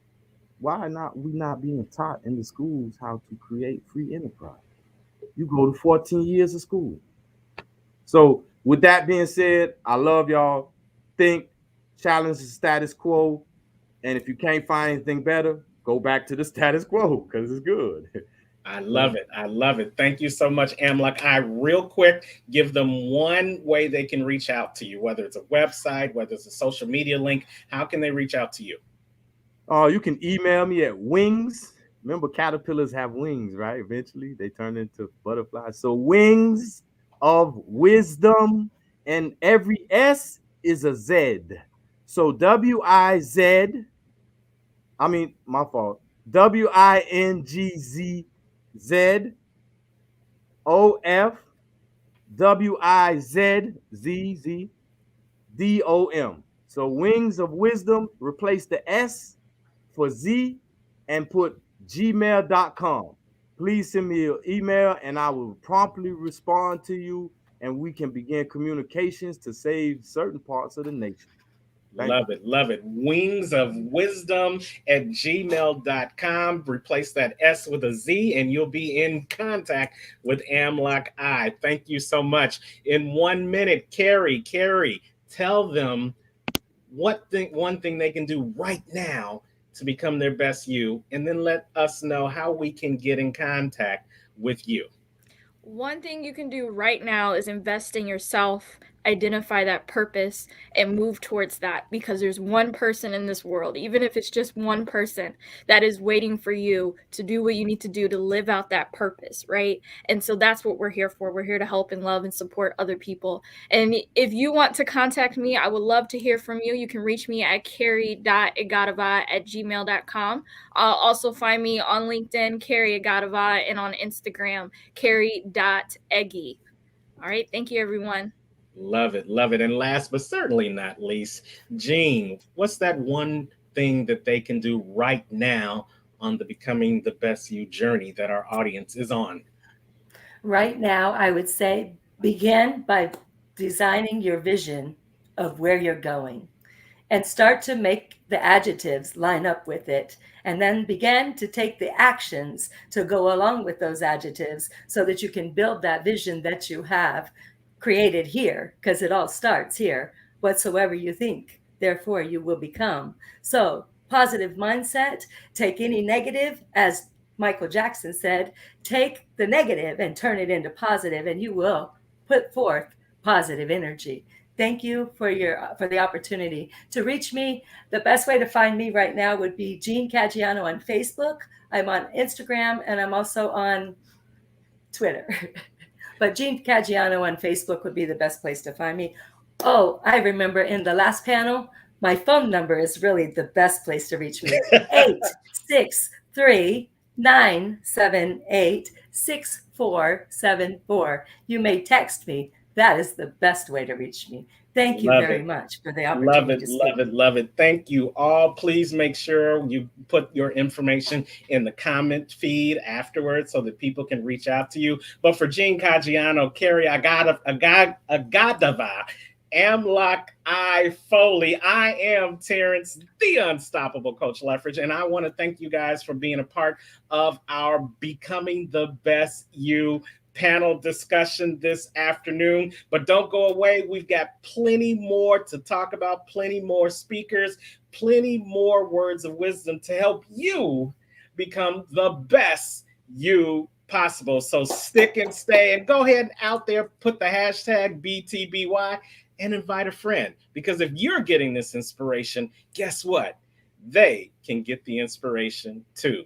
Thank you, everybody, as we welcome back to the stage our MC, Anthony Russo, and our host of this wonderful event, Brenda Ringwood. As we bring them back to the stage, give them a round of applause. Hey, Brenda. Hello, Terrence. Great job, everybody. Wonderful pieces of information, great stories. I'm sure it's been a blessing to many. Absolutely. I think it was definitely fabulous. And I think just by looking at some of the comments in the room, that it was a great, great blessing for people to hear those amazing stories from all 6 of our wonderful panelists. So thank you for putting this all together. And I know you've got some great speakers coming up next. So I'm going to get out of the way and let you do what you do best. All right. Well, guys, Terrence and Anthony both are professional MCs, so you can hire them out. So if you need something done, you got an event, check them out. That's what they do for a living. They're also speakers. So they're wonderful people to work with. They're very professional. They're on time. They keep things running on time, which is very important. And with that, I'm going to talk about Anthony just a little bit because he's our next speaker. I had the pleasure of meeting Anthony on another virtual event about a year ago through Jeff Markinet Jr.'s event, one of his Get Up Unity things. I think so. It's actually what it was, Get Up Unity. And I just got to know him on a completely different level. And he's wonderful. He's powerful. He's real. That's what I like about Anthony. He's real. What you see is what you get. And we need more of that. So I'm going to talk a little bit about his background. He is a leadership and performance-based motivational speaker that previously owned Identity Marketing, which is a Dallas-based experimental staffing agency that had over 2,000 active independent contractors and over 7 figures in income. It's a lot. That's a lot. He started that business, though, with no money, 0 capital, and only 1 client. That is amazing. Talk about putting your best foot forward and never giving up. He turned it into $1 million in a matter of 18 months. He is the founder of Number Be the Change, hashtag Be the Change, an action-based movement that focuses on action over awareness. So you can always watch him on his show. Actually, he's on the show right now on Be the Change USA, promoting this event. So he does all kinds of things. He preaches the power we have as humans to fail, overcome, and repeat. Did you hear that? We fail, we overcome, and we repeat. Everybody's had a failure in their life. I don't care who you are. You have failed at something, but it's what you do with that failure and how you rise above it that matters. He's been a professional host and MC for major national events, including the NCAA championships, major concerts, and charitable events. And you can find him on Facebook, LinkedIn. He's everywhere at Anthony Russo, at Be the Change. So let's bring up Anthony Russo and hear what he's got to tell us. We've been hearing his MC skills, but let's hear from the man himself, Anthony Russo. What's going on, Bren? Okay, you outed me. If my girlfriend's watching, you said that you said that Terrence and I are always on time. She would respectfully disagree with that, and you're gonna make it seem like I'm on time for everybody but her. So well, professionally, you're on time. I won't get into your personal life. How about that? There we go. And sometimes you should be treating relationships like a business, apparently. So maybe once I'm gonna you might want to listen to her. Yeah, I might want to. You know what? You read you said my bio. You reminded me of something, and I'm like, I might change things up. I love speaking about what comes to heart, and I learned that actually from Dr. Ruben West. So thanks again, Brenda, first off, thanks for letting me be a part of this. Thank you for letting me help out with this. I cannot wait to be in Kansas City in February, and it's been truly a pleasure and an honor to get to meet you, know you, understand you, know your background, and be a part of what you're working on. Well, it's the feeling is mutual. It's connecting with humans is kind of what we do. We are social people, but there's just certain ones that you connect with, and I've really been able to do that with you, with Terrence, with Jeff, with a lot of the people that I met 2 years ago. And I just can't explain and describe or even promote enough how important networking is. Yeah. At both a professional and a personal level, because you never know what's out there. 100%. Thanks, Brenda. Yep. You can Bye. Bye, Felicia. Well, thank you guys so much for being a part of this event and even taking the time to listen to me. It's interesting. I know a lot now that we're on the Be the Change page, a lot of you guys have heard me speak before. I'm going to do something a little bit different today. I'm going to talk about some different stuff, which is hopefully going to be a little bit more exciting for you guys. So stay tuned to it, listen up, and I am going to encourage a pen and paper because I'm going to ask you to do a couple things today that I don't always ask of you guys. First, I want you to write on the piece of paper, and this is actually going to come into play a little bit later. Where are you right now in your life? Give me one word answers. One word. You can put it in the comment box if you like. And this started something in my life that was a little bit different because I'm going to talk a little bit more about service today. I'm going to talk a little bit more. I consider myself the failure expert, of course, but there's more to it than that because part of failing is learning, but at the same time, you do want to get to a bigger and better destination. So you got to use the universe, use the world around you. So give me one word. Where are you now? And then where do you want to be? Where do you want to be? So write that down. Where are you now? And where do you want to be? And this should come into play later as I'm talking. So I talk about failure all the time. I call myself a failure expert. And it's funny when Brenda was doing my bio, I forget some of the original reasons and where I came to speak like this. And I know Jeff Markinette, we're going to do a little Q&A after this. Jeff Markinette, I met him at an event where Ruben West was speaking. It was actually my first time. I've been a professional MC for a decade, but I had never been in front of a crowd that wanted to hear what I wanted to, what I talk about. I'd never been in front of a crowd that I could actually make an impact on besides playing games or just emceeing or telling people what's happening or whatever. But these people were actually listening to my advice to hopefully make them a better person, to hopefully create change in their life. So this is the first time I got to speak. And Dr. Ruben West was the MC of the event and one of the speakers. And it was interesting because he had so much pizzazz and there was something different where he goes, I don't know what I'm going to talk about today, but I know that God's going to give it to me and God's going to give me what is supposed to be coming from my heart based on the crowd that's here and based on the audience that's listening and based on who's supposed to hear it. And I didn't quite understand because I had my set PowerPoint and I was like, all right, this is Anthony. This is my name. This is what I do. And then I quickly realized that that's not my style. I of course do prepare things and make sure things are right. But I love that Brenda might have changed a little bit of what I want to talk about today, because I feel like it's fitting and I feel like it's different. So I talk about failure. Failure is a part of success. Failure is a part of life. Failing is 100% humanity. It's become a popular topic to discuss. I know you've probably heard some of the speakers today, Terrence, speakers yesterday. Failing is how you grow as people. When something hurts, it's teaching you to not do the same thing over again. So there's so many different analogies you can put with the concept of pain and failure and mistakes, etc. Self-help gurus, it's literally become their number one. Failure is popular. Failure is hot right now, which is fascinating, because for far too long, all we talked about was perfection, and perfection is something that we're forgetting. We're human beings, and that is unattainable. And when you set your goals high, it makes you strive for success, strive to get high, strive to be higher, strive to reach out and touch something that is almost unattainable. Unfortunately, perfection is unattainable. Perfection over a long period of time is just not the way life works. So we set our goals sometimes too low, and sometimes we set it at that perfection level. And I think it's important to start dispelling that myth.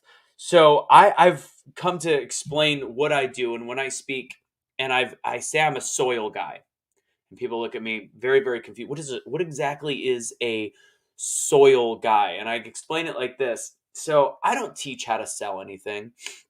I don't teach how to do stocks. I don't teach how to make connections in business. That's not what I do. But what I do is I allow you to operate at the highest performance possible, because I get the soil ready.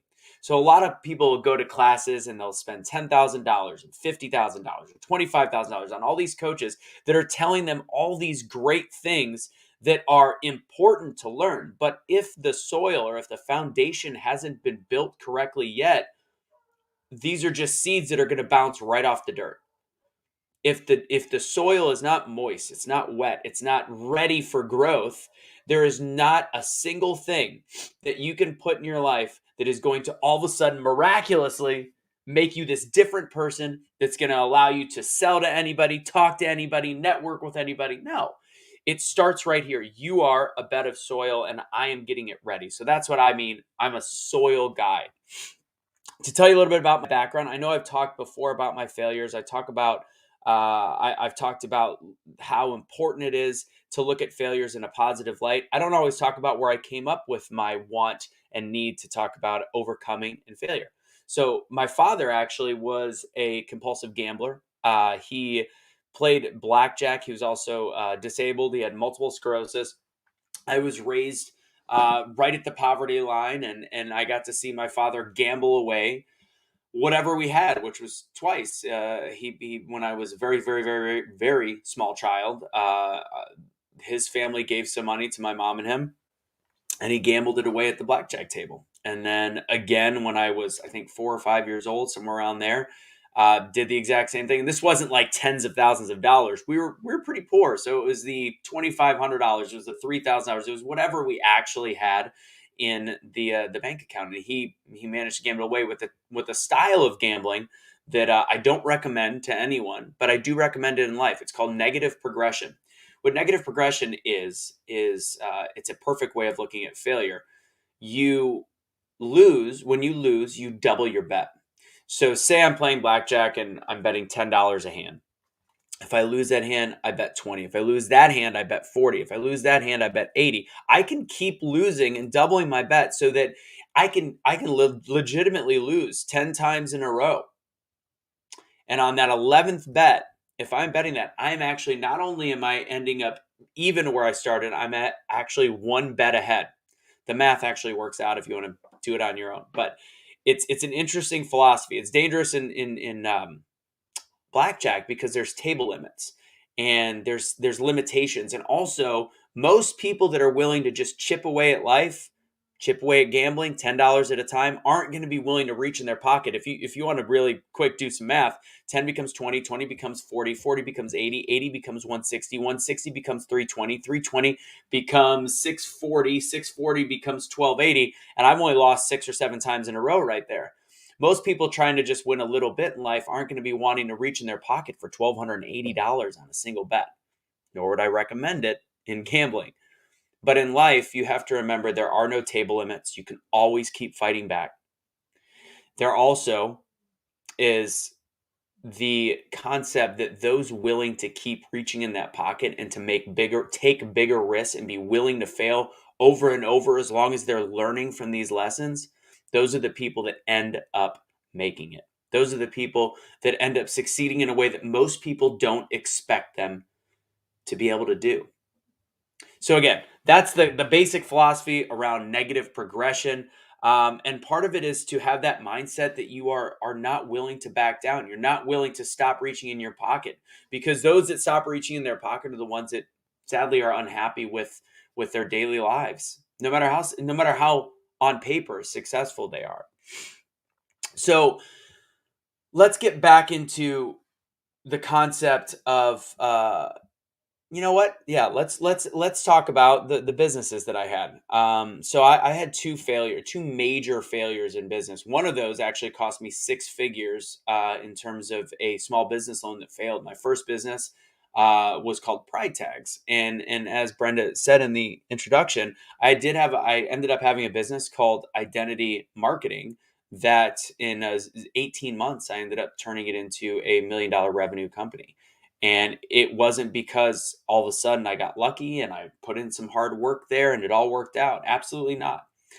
I had some massive failures before that, to the point where I was in debt over 6 figures and had to find a way to claw out. And I think for a lot of us in 2020, some of us thrived and some of us struggled, and we're also trying to find a way to claw out. And part of it is was service, which I'm going to talk about later. But ultimately, my first business was something called Pride Tags. It was an idea with a whole group of guys I worked with, and I wrote up a business plan. I was like, I'm set, I'm ready to go. And I went to a couple banks, and miraculously, I had a bank willing to give me $100,000. Probably why the banks all went, kaput in 2008, because they were handing out money like chiclets, unfortunately. And although I thought it was a great idea, it turns out when there is a recession, collegiate goods, they were dog tags, collegiate goods aren't exactly what the market is looking for. So that business failed very, very quickly. So now I'm in debt, almost $100,000, learning my lessons from that. And I decided, well, what do? I do experiential marketing. So experiential marketing was what I had worked in before. That's how I learned how to MC. That's how I learned how to be in front of a crowd, talk to people, play games, quick thinking, all that. But why don't I get into the world where I work with the clients, work with the Coca-Colas of the world, work with the Nikes of the world, work with these people. So my old best friend at the time, I moved to Texas, and I said, I'm going to start a marketing company. We called ourselves Identity Partners. Identity Marketing is what it became after it was solo. That's a foreshadowing. So Identity Partners was with my business partner and I, and we were trying, we made so many mistakes. And that's so interesting to think about looking back now, is we were trying to compete against the companies that had been hiring us for years instead of trying to work with them. We were a boutique at best, and we were trying to compete with people that had $20 million, $30 million, $40 million of revenue and had great relationships with their clients. It made no sense. And then all of a sudden one day, I had a previous client say, out of curiosity, can you and your partner, can you guys do staffing? And I was like, staffing? Can we provide brand ambassadors to these events that we had been working? And it sounds, I know some people don't know the experiential marketing word. To explain what experiential marketing is, when you go to a festival or a fair or a sporting event and you see people handing things out, whether it's a beverage or whether it's a free towel or whatever it is, that is experiential marketing. It's creating an experience for the viewer there. So we had been trying to create the experience, but we never thought about staffing the experience. So I got asked, and a lot of really good things happen in a row. And it's over years of hard work kind of put me in the right position, being good to my clients, being trustworthy, showing up on time, and always putting my best foot forward. And to be honest, one of the things I can tell you in my professional life that always gave me credit was self-responsibility. 100% self-responsibility. When something went wrong, I was the first to take blame for it, which therefore, when my voice was used to say when something wasn't me, I was listened to, because they knew that whatever I said typically was the truth. And that's so key, that genuine, authentic self-responsibility. And that's a lesson for business life, no matter where you are. Okay. So I went to start staffing events. Business partner and I got in a huge fight. He started stealing. He essentially shut down the bank account. Everything that could go wrong all at once I started taking other clients did. Needless to say, had to have a lawsuit against my best friend, and that was it. We all of a sudden I had to start on my own. And here I was, zero capital. I had one client and zero capital turned into 7 figures of revenue in 18 months and created a $1 million plus revenue business for 8 straight years afterwards.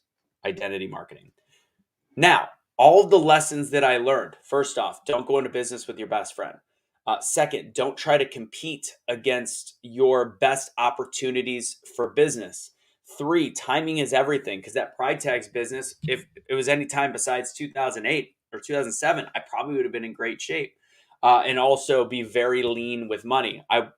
If I had zero capital, there's no way that I could have understood how to be lean without misspending $100,000 on the previous business. So all of those lessons, all of those failures, all of those mistakes, bam, played right into the success of identity marketing, which therefore, after time, it was interesting. I got out right at the right time. I remember being asked, like, what's your end game with identity marketing and with what you do? And I said, honestly, as a speaker and as a business owner, I want to be a motivational speaker. That's what I want to do. That's not a lot of people's dream in life. That's not what they're, if you ask somebody like, oh, I want to be a policeman, firefighter, astronaut, etc., I wanted to be a motivational speaker.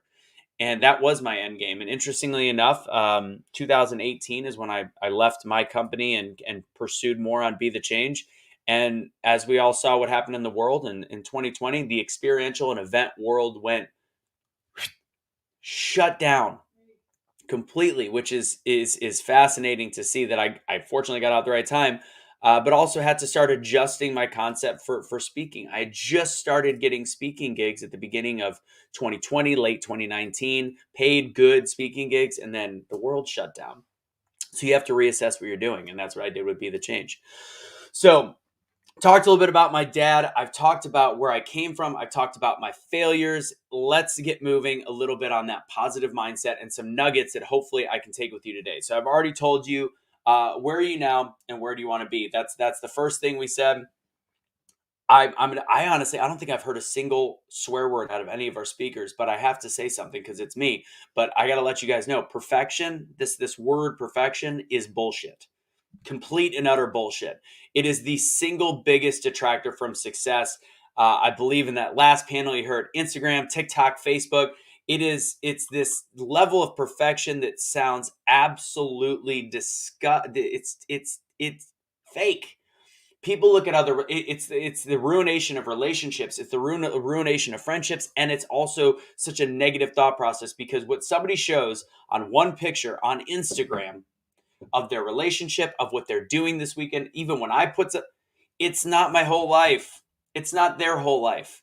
And in a lot of ways, it's a snapshot of what is sometimes a very difficult life. So that concept of perfection is trouble. And my generation, which is right in that 30 to 40 group, we were taught, like, you had Varsity Blues, you had the movie that legit was telling people, you got to be perfect. In high school football, you got to be perfect. And it was that whole mentality, perfection, perfection, perfection. There is a difference between doing your best, being your best, and perfection.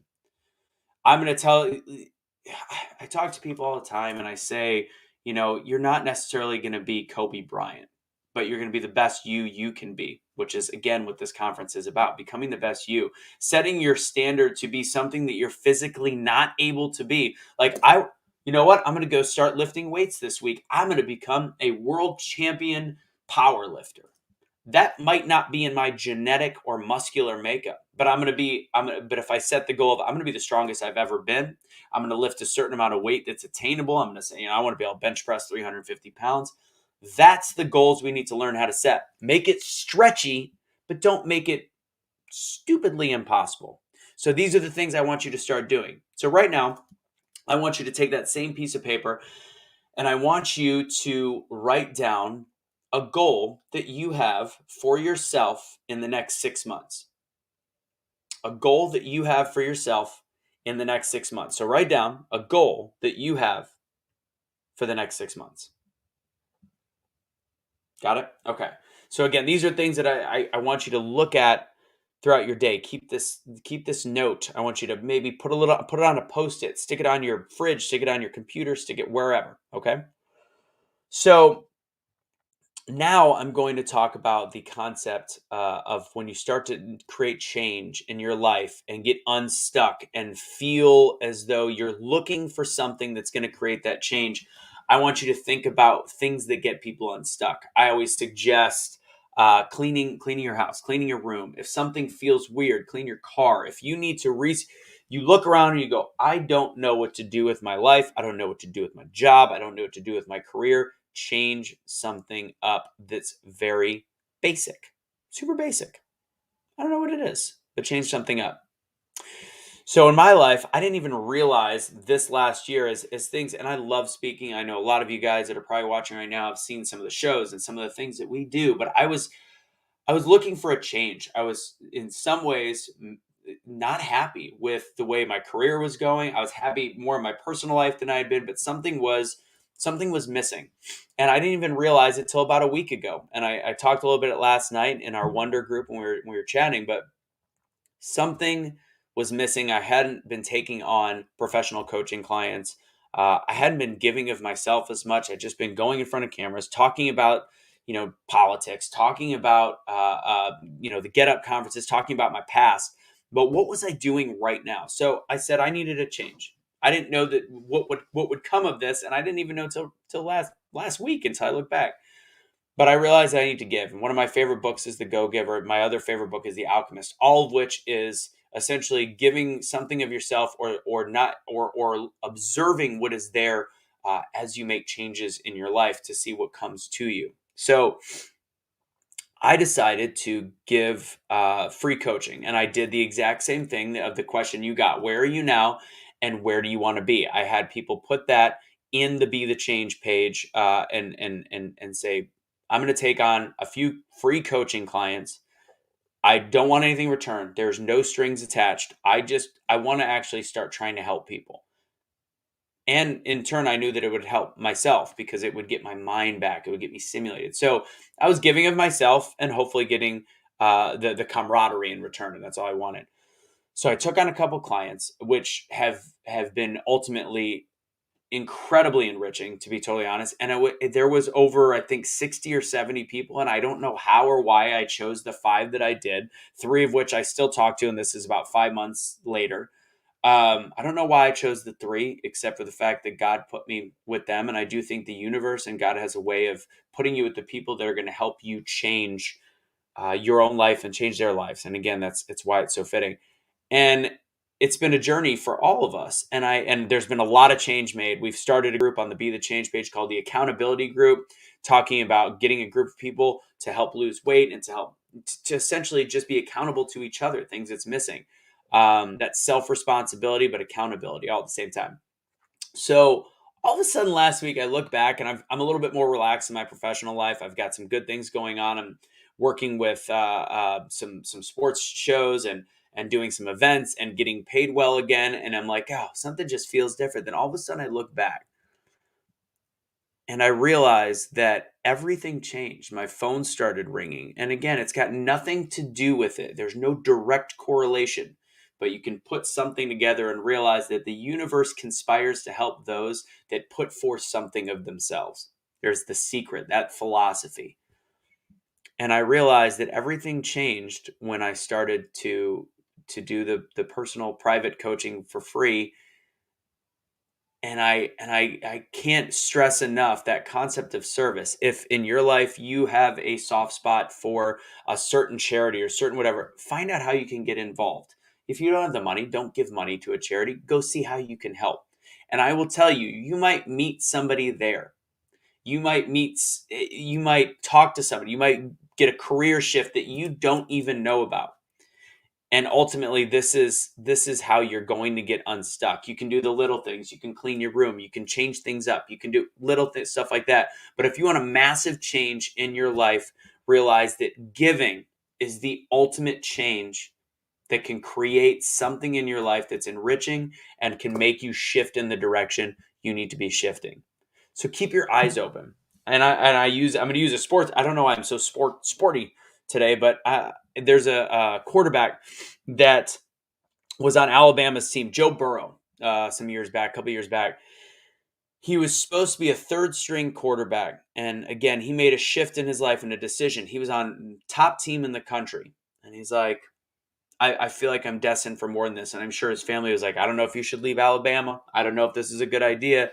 But he's like, I have to do what's right for me. And he took a risk. And it could have been a failure. There's a lot of failures in very similar situations. He ended up going to LSU. And while he was at LSU, he won the Heisman Trophy. So the greatest player in college football. And he would not have even been recognized or noticed really at Alabama without injuries. So again, you have to take risks for great rewards. And the great thing about failure also, and I'm going back to failure, I'm bouncing back to that topic, is you have to start realizing that in failures, good things happen. And also in failures, you're preventing yourself from making some mistakes. So there's the movie First Man. If you remember it, it's about taking the first steps on the moon. And there was a line in it that always resonated me. And it talked about the moon landing. And when they were prepping for it, they said, we need to fail down here so we don't fail up there. And that's a thought process I would love for you to have in your life. The more you test things out, the more you test your angles of failure, the more you risk of yourself in the early stages. When the important time comes, when that moment where you are on the field of battle, and I'm not necessarily meaning sports, but maybe that big meeting, maybe that big interview of the job change that you want to make in your life, you need to fail before that so you don't fail at that really, really important moment. Think about that. Okay, so then I want to talk about the concept of positivity in failure. So there's one of my favorite TV shows. I reference it all the time. This Is Us. And I often use my own personal experience in this. And a lot of you guys know the story with my mom, and just the fact that when I failed in my first business, she helped me out at a time that I needed help, but it turned out she needed the same amount of help. And if I wasn't failing in that moment, my mom's depression could have gotten the best of her. And I usually tell that as a very long story, but I want to use a different one today. And in the TV show This Is Us, there's a scene where you don't know who it is at the time. A blind gentleman is with his dog. He's very self-sufficient in his home, and he goes to make breakfast, and his dog knocks his plate on the ground and shatters the plate. And he had just made breakfast, and you feel really sorry for this guy that's blind, and you're like, oh man, like this is sad. This is like, this sucks. He lost his breakfast, and like you feel empathy for this character who you don't know who it is. And then you watch as the day goes, and because he didn't get breakfast there, he's, you know what, I'm gonna go to a cafe. He uses his walking stick, and he gets to the cafe, and he ends up meeting the waitress, who ends up, fast forward, becoming his wife. And it's interesting to think about something so little as what would make most people livid and angry in a morning, and like just ruin their day, start their day off horrible, ends up being how he ends up meeting his future. So think about when things go wrong in your life, that things are happening for you, stealing Tony's line, happening for you and not to you. If something breaks in the morning, it's happening for you to do something else. If something shifts, it's happening for you to do something else. That's what that in all reality, successful people have that in common. Successful people understand that all the crappy things that happen in life are actually meant for a greater purpose. They always maintain a positive attitude no matter what. Sometimes you're going to get angry. Absolutely. The quicker you can get over that anger, the better. There was something said yesterday too. You have to test failures in your system. It's just the same as what I said earlier about failure in terms of making sure you can, if you if you fail up there or fail down here, make sure you don't fail up there. So the same concept. If you can't test failures in your own system, maybe your own sales process at work, or maybe how you're raising your kids, you are literally testing how you can take advantage. If you aren't aware of your failures, then you don't acknowledge that, then you're technically not acknowledging you're at risk. So essentially it was a quote made last night by somebody, and it was great, that the biggest issue you have is not knowing what your weaknesses are. So you have to be able to test that. And honestly, this kind of pressure and this kind of stress and this kind of difficulty creates strength in people. And there's a great analogy when it comes to wine. So after I went to the wineries in Napa a few years back, and they talked about the grapes that'll be coming out of the fires. And although there is less wine produced, the grapes that were stressed and fought to stay alive, this makes new flavors. These are what are going to be considered the great wines in a couple of years, is those vintages, those years that they were put through stress. So for us humans, those that come out of the 2020-21 era that were put through all that stress, we are going to come out stronger. I encourage you to come out stronger. We all fail. We all get put through stress. We all have bad days. We all have just things that we can't imagine. You look at some of the greatest actors of our generation. There was The Irishman, came out a couple of years ago, that stacked them. You had Pesci, Pacino, and De Niro, and all three have had movies with 100% on Rotten Tomatoes, the rating system. All of them. They've all had 100, and some of them in that movie also, I think they're at like 96%. What's interesting, do you think they're always in great movies? Fun fact, Pesci and De Niro both have had zeros on Rotten Tomatoes in one of their movie. They're not always perfect. And Pacino had a 3%. So ultimately, realizing that you could fail sometimes is the greatest gift that I can possibly give you. So this is what I'm going to give you a takeaway for the day.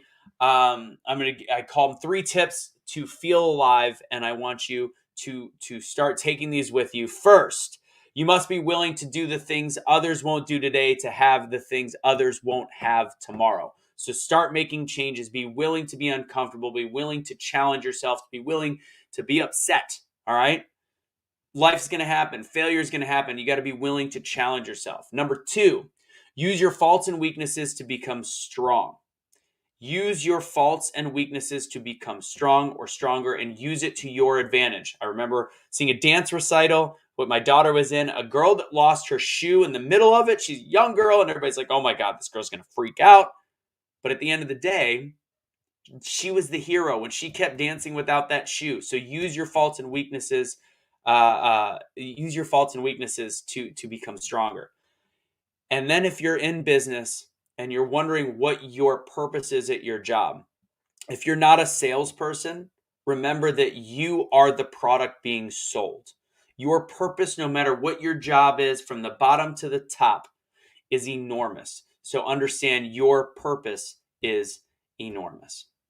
So write down, I've said 6 months. I want you right now to write down one change you are going to make tomorrow. Write down one change you're going to make tomorrow. You can put it in the comment box. You cannot put it in the comment box. You can keep it on your notebook. What's the one thing that you are going to change tomorrow? It could be something small, something big. We talked 6 months. We talked right now. This is for tomorrow. What's going to be that change? This is the now. This is when you make that change now. And I'm about to wrap up. So I want you to end it. What is going to be that one change you are going to make tomorrow? And the last thing, I want to say is, I talk about vivid visions. You have to actually know what you want in your future when you write things out. When I coach with people, I have them write up a vivid vision, and it takes months to sometimes get to that point. But you have to know the color of everything in your life. You have to know what you're going to be doing in the morning, what you're going to be doing in the evening. And the funny thing is, sometimes it makes us feel silly to dream.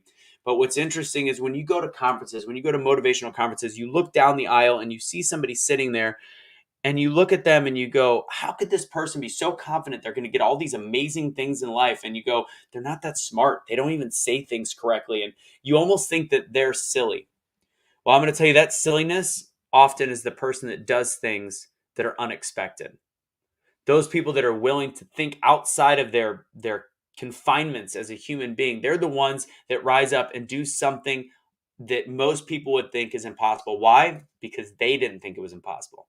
We can judge each other. We can look at others and say, they're not smart enough. They're not whatever. And trust me, people are saying that about me. People are saying that about you, people across the board. But knowing that at the end of the day, you are in control of your thoughts, you're in control of your failures, and you're in control of your successes is going to be a game changer when you look to change your life. So I'm going to tell you, winners don't quit. They show up every damn time, rain or shine.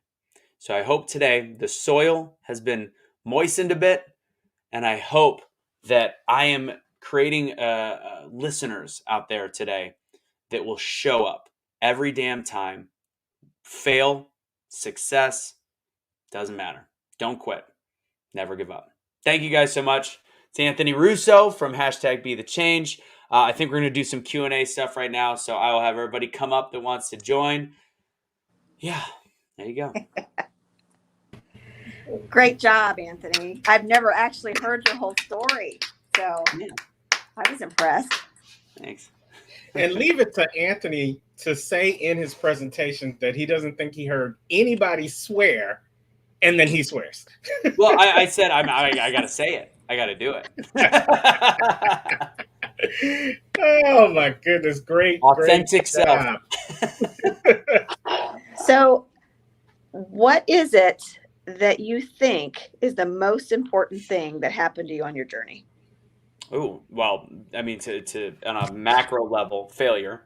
Most important thing that happened on my journey, I would say, there's essentially when I finally learned to observe the failures, when I started to learn to use that 100%, when I started to learn how to use the failures for success or a jumping board, that was 100% it.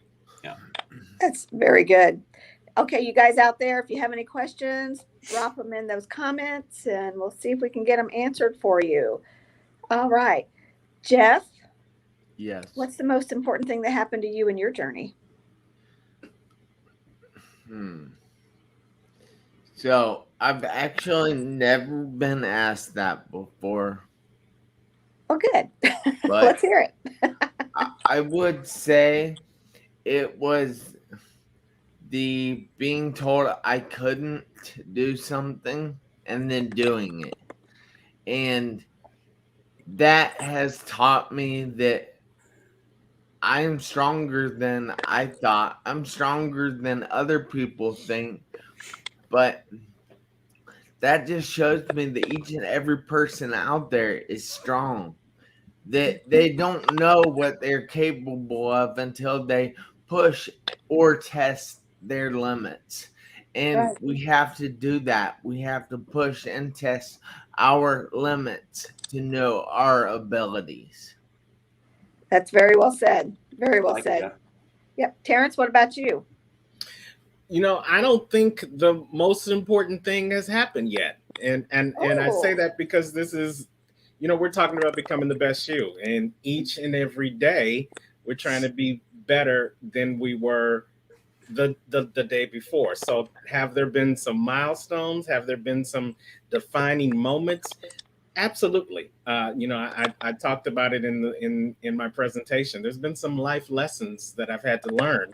And there's been some things, like Anthony said, that happened for me, even though my mindset made it feel like it happened to me, that got me to this point. And I tell people sometimes things are going to happen to you that have absolutely nothing to do with you. That's So true. that somebody else within your circle of influence is going to get the lesson that they need for their journey. So I think that's what it is. I think the most important thing has yet to come, but I look at everything that happens each and every day as an opportunity for me to fail, to get up, to make every second count, and to continue to become the best you the next day and the next day and the next day.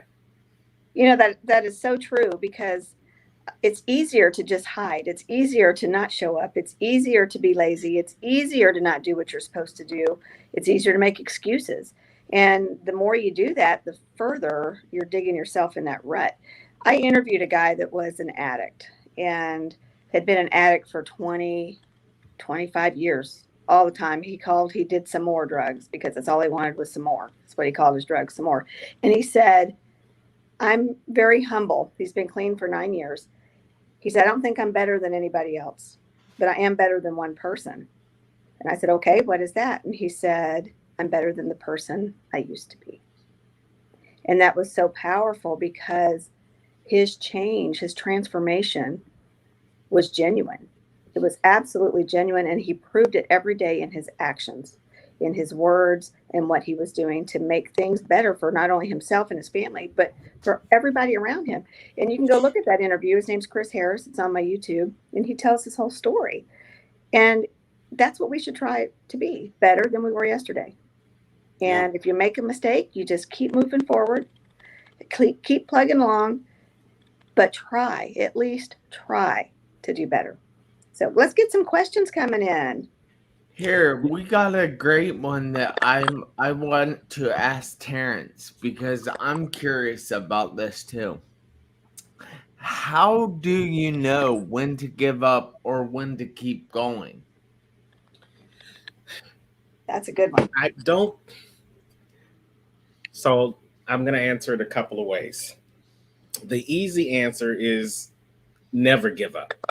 But in life, it's easier said than done, because the easy way, the easy inclination is to give up, especially in the world that we live in right now. We live in a world of instant gratification, and we feel like if it can't be done and it can't be done quickly, then there is no reason to do it. So that's why many people give up, because it takes too long, or it's too hard, or I can't reach that goal right then and there.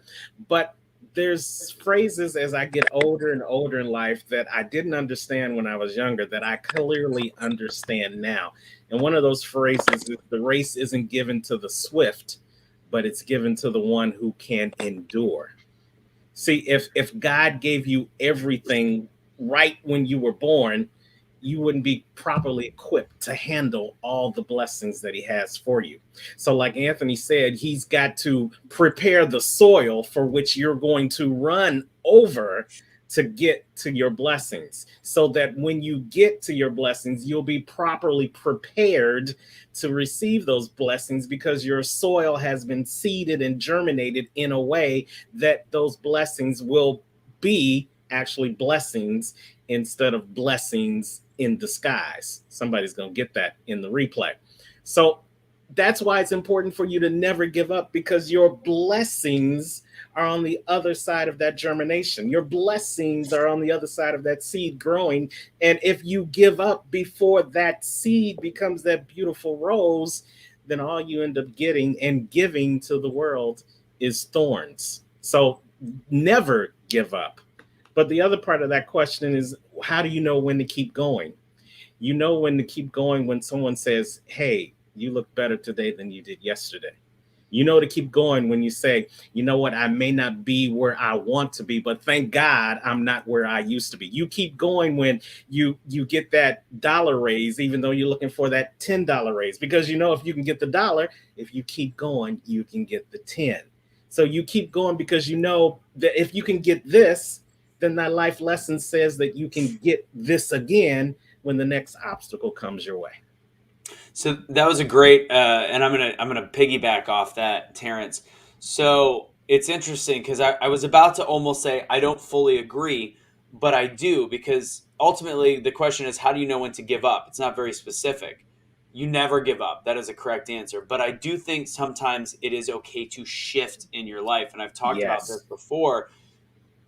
In entrepreneurship or owning your own business, when you are passionate and failing, you continue to keep going, period. But there is a certain point where if day after day after day you're waking up and you are miserable and you know it's become a chore. A lot of people that are in startups or they're continuing to work with the same business and things are just failing. It's very different than those that are sleeping under their desk to make things work because they cannot wait to make things happen.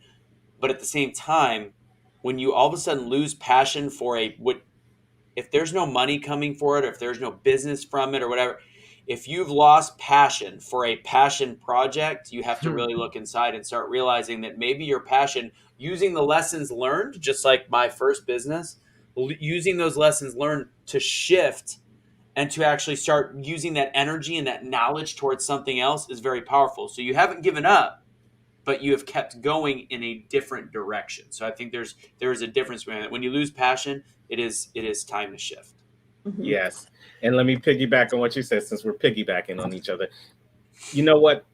People think sometimes that doing nothing is no action, when sometimes doing nothing is the correct action. Sometimes you have to be patient and wait. Sometimes after you've done all you can, as the song says, you just have to stand because there's nothing left for you to do. But that doesn't mean there isn't the world working on your behalf to keep you moving.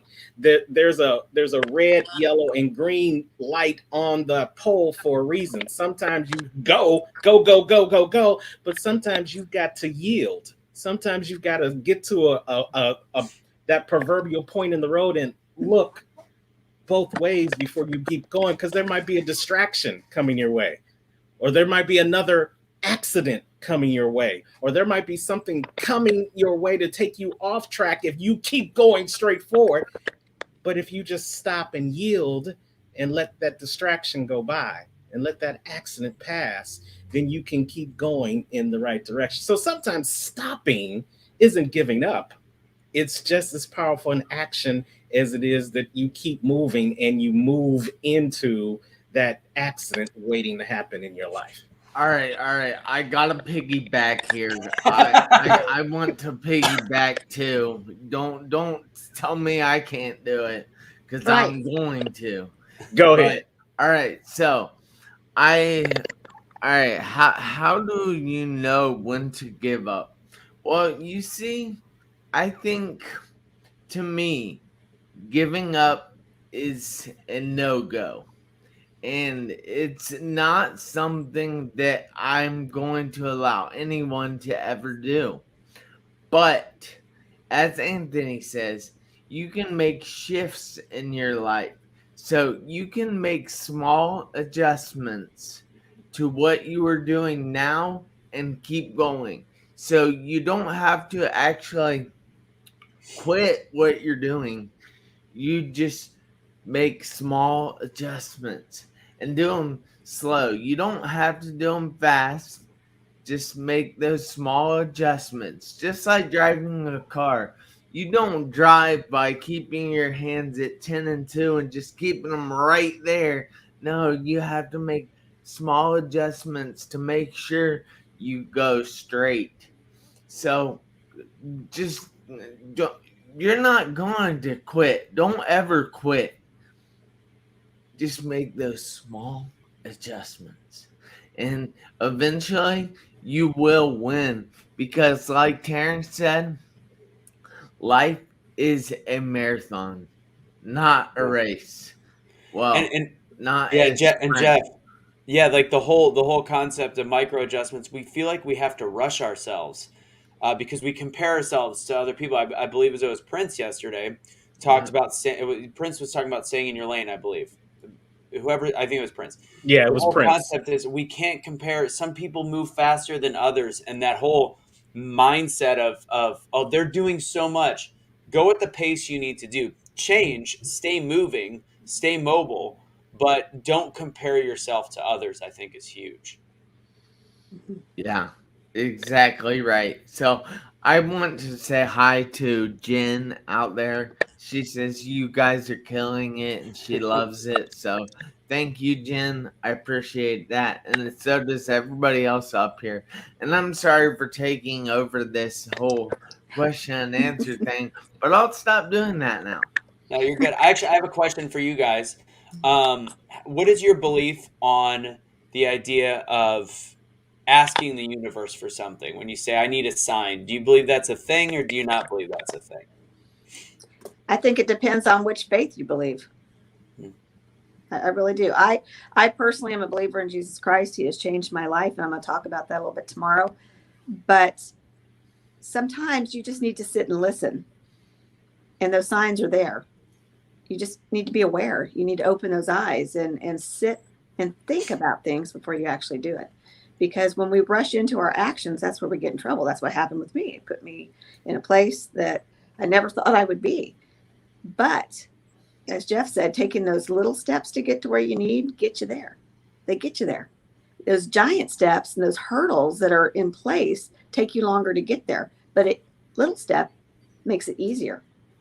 And in reality, when you're consistently making those little steps, you're going to get there quicker, because then you're learning and growing along the way. You have time to absorb what's going on, to look at your surroundings, to evaluate not only yourself, but the people in your life, to evaluate who's in your circle, who you're working with, and if it's a place you really even want to be at. Yeah. Great answer. I'm going to say what you said, Anthony, last night in our breakout rooms and on Wonder. So hopefully everybody will join us on Wonder tonight for the networking, because there's even more nuggets that's going to be there. But the problem is, we don't have a problem asking for a sign. We have a problem looking at the sign that comes our way. And Anthony told the story last night about the guy who was in the water and he was trying to be saved, but they sent him a buoy.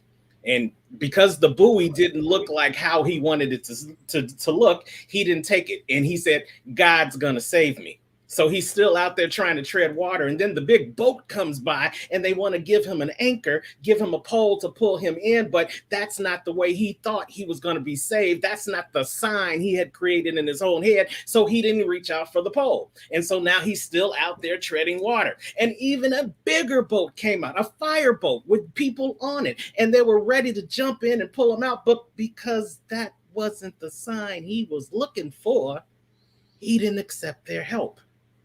And so when he drowned and went to see his maker, he got before his maker, his master, and he said, well, why didn't you save me?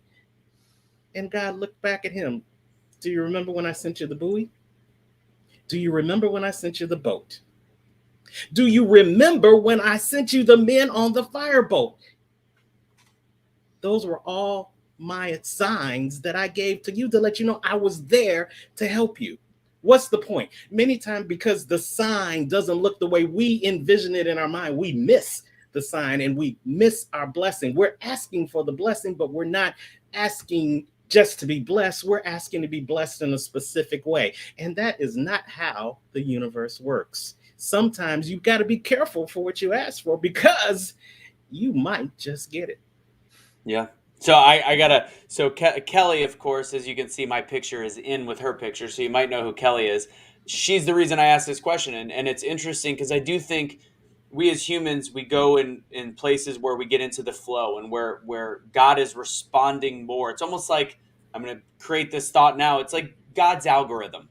The more we're in tune with him, the more we're in flow, the more that things are coming in our direction. So Kelly actually told me that story. It was pretty funny because we've been a long day, and she goes, I don't know if it's a true story or not. And then she starts telling it and gets to the part where, the guy meets God in heaven. She goes, yeah, it's probably not a true story now that I'm saying this. It's, fable. But it was quite funny at the time. But ultimately, within a week, she started looking for those signs. And she was going through a tough period of like, I have so many different things. She has a spa, she's got her horses, and she loves being a barrel racer. But at the same time, she's like, is it worth it to me? And she literally got up one morning and said, God, I need a sign to know if this is what I should be doing. And she ran her fastest time in a long time that night on one of her horses. Last night, and this is a couple days ago, last night competed against some of the top names in the sport, in like top names. Like when I would say, if I were to go try to pitch a game in a Major League Baseball game against some of those batters, that's who she competed against last night and beat all of them. So in the week that she asked for a sign from God, is this what I'm supposed to be doing? That's what she got. And that's fascinating. So I think there is that moment where you learn that if you ask for something from God or from the universe, I like to be open-minded to people's thoughts. If you ask for those signs, it's there. You just have to listen. You have to look for the buoy. You have to look for the boat. They'll be there. Love it. Yeah, we forget to listen. We forget to listen, and we forget to watch and just take it in. We especially people who think they're right all the time. That's all they want to do is say what they've done and how they did it and blah, blah, blah, blah, blah. You learn more sometimes from listening and watching and observing than you do always being the one to have the answer. You can never stop learning. You can never stop growing. You just need to focus on what it is that you need to learn, focus on what it is that you need to grow in, and then go out and make it happen. I love it. You know, one of my colleagues says this every time he does a presentation, and he ends it with this. He says, good, better, best.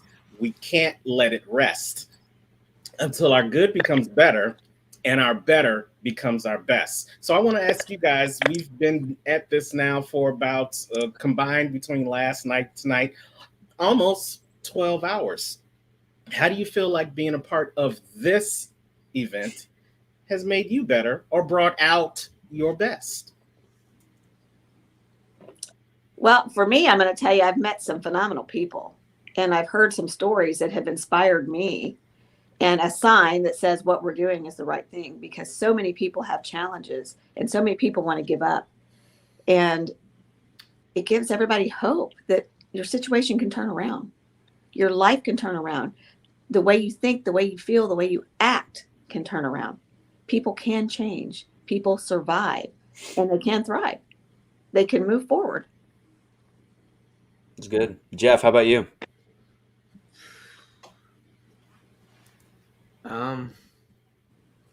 I would just say that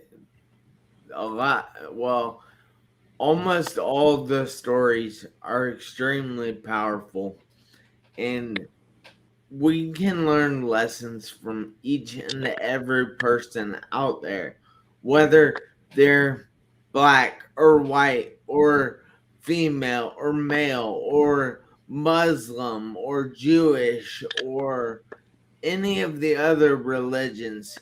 It doesn't matter. They're all people, and we are all people. And the world is a better place when we come together, and that is what this event is doing. Absolutely.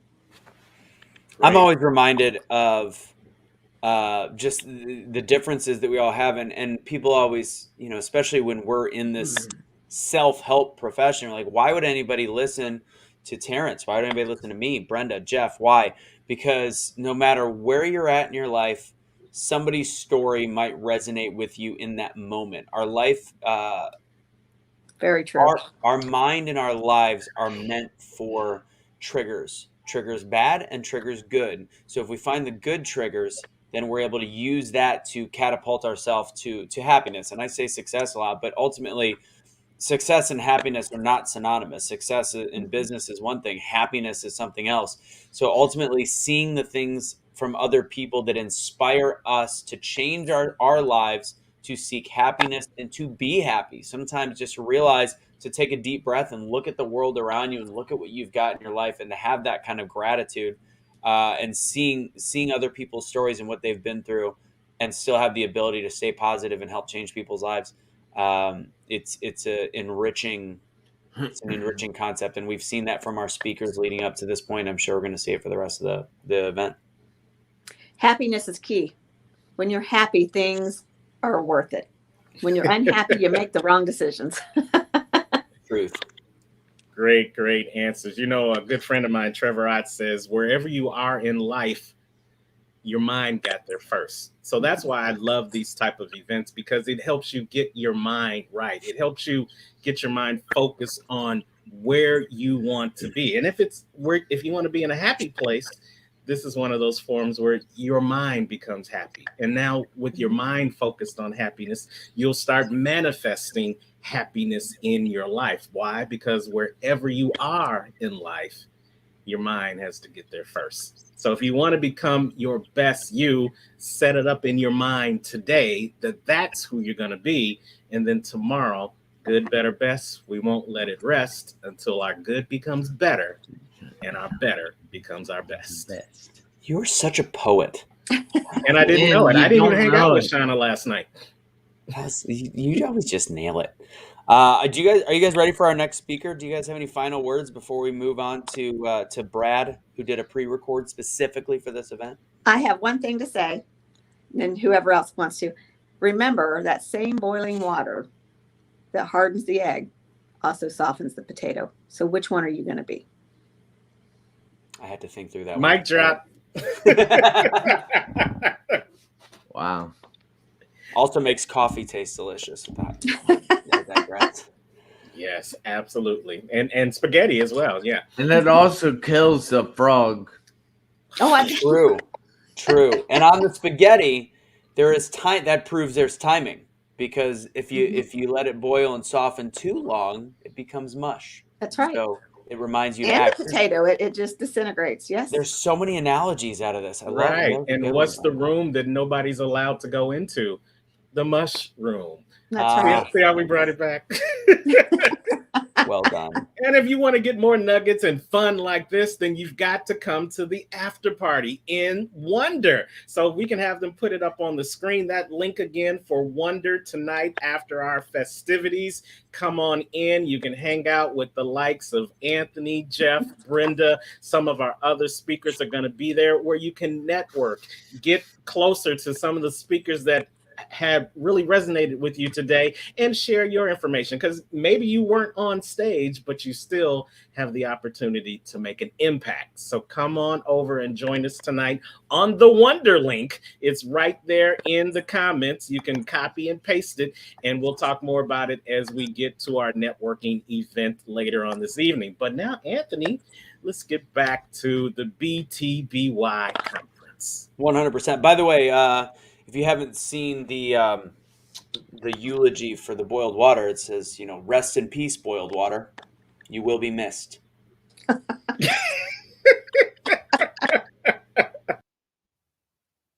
Okay.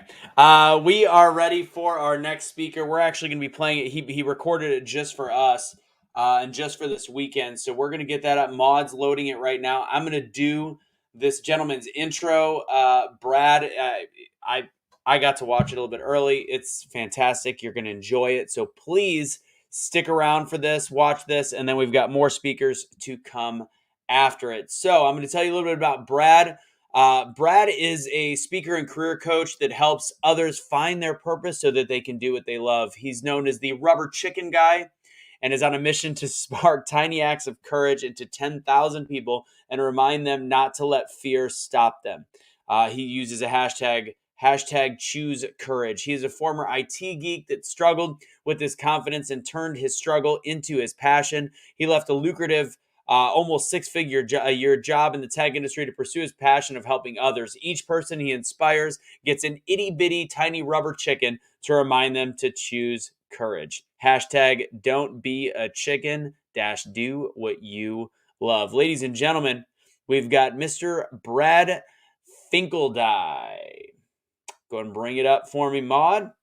And here we go. And if we'll test the, we'll leave me up there for a second, see how it's working. Hi, everyone. My name is Brad Finkeldye, and I am a career and life coach. And we're talking about today and in this whole space about becoming the best version of yourself. And I'm going to share my story of stepping into courage and taking courageous steps in my life that have literally helped shift me from being someone who wasn't confident to someone who is now confident. Not all the time. It's not always that I'm confident, but I now believe in myself and so much more than I did just a few years ago. So let me pull up my presentation. And as you listen to this presentation, what I want you to do is to think, how does this relate to my life? Where do I see myself inside of this?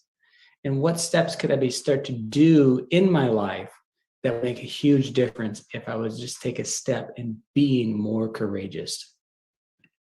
All right. So again, my name is Brad Finkeldye. I'm a career and life coach. And you will soon find out why there's a giant rubber chicken, why there's a giant rubber chicken on this screen. And this is the real life version. His name's Charlie, and he's going to play a significant part in my story. So I just want to take this back. This is Gabby. This was my dog. It was about 2014, and I was out walking Gabby just for a good day walk, and I had been, I was just about back to the house, and I seen this guy walking his bicycle, like pushing his bicycle, and that little red alert that goes on, that little like warning sign when you see something that's just a little bit off, came up as I passed this guy. He was across the street pushing the bicycle, and he had a bunch of boxes under his arms and on the front of the bike handle. And I was like, that's kind of odd, but it sparked my memory. I was like, wait a minute, my package is coming today. And I was super excited about it. I was getting ready to start a new adventure. And this is what was in the box: a bunch of tiny little rubber chickens. I don't know if you could see it, but this is just really, really small, super cute. And these were going to be the start of a new mission for myself of helping inspiring some courage for people. And I'll explain all that. But anyways, this was what was in my package, and I was really excited to get it. I was expecting this on my front porch. I was expecting to see some Amazon boxes. But I got back to the house, and I just looked at my phone, and I had seen the alert. The Amazon driver just dropped it off. And I looked at my front porch, and these boxes were not there. I did not see my package on the porch. And my heart started to go, wait a minute, it was just dropped off. What's going on? And I double checked. I looked inside, and then my heart started to race because it wasn't inside either. And what I realized inside that moment was the man that I had just seen walking past me with a bunch of boxes under his arms he had stolen my package. And my heart knew I needed to do something else.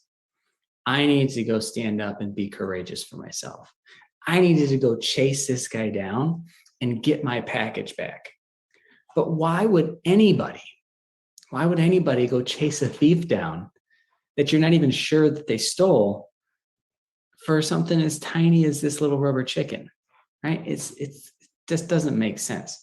So I want to take you back before this all happened and give you the backstory, okay? So a few years before this moment, what had happened is I felt chained behind my computer. I felt chained behind a job that I had come to. I had done a really good job at it. I had a career, but something was pulling me away, and I just felt chained, and I didn't feel like I could make a leap of faith. It just felt stuck. And the one thing that I knew that was my indication was I felt unhappy. And that's all I really knew.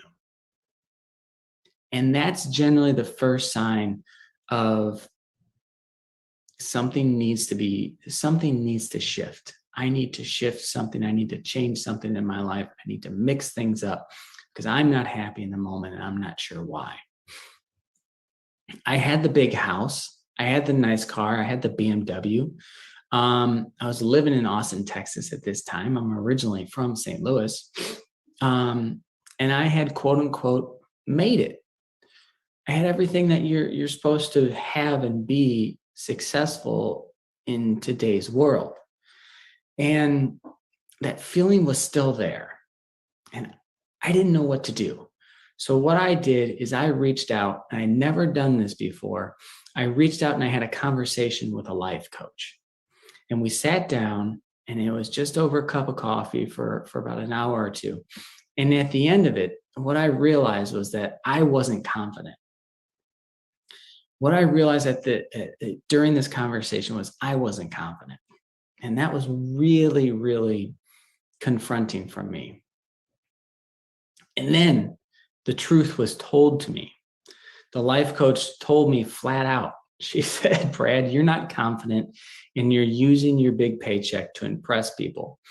And I somehow knew on the inside, subconsciously, like I felt like that, but I had never heard it outside. And when she shared it with me, it felt like the truth was being told to me. And it was like, she said, you're using your money to impress people. And what I realized in that moment was I was using money to get people to like me. And that was really hard for me to face, because I thought that's what was supposed to be success. And that's why people would like it. You're successful. You've got money.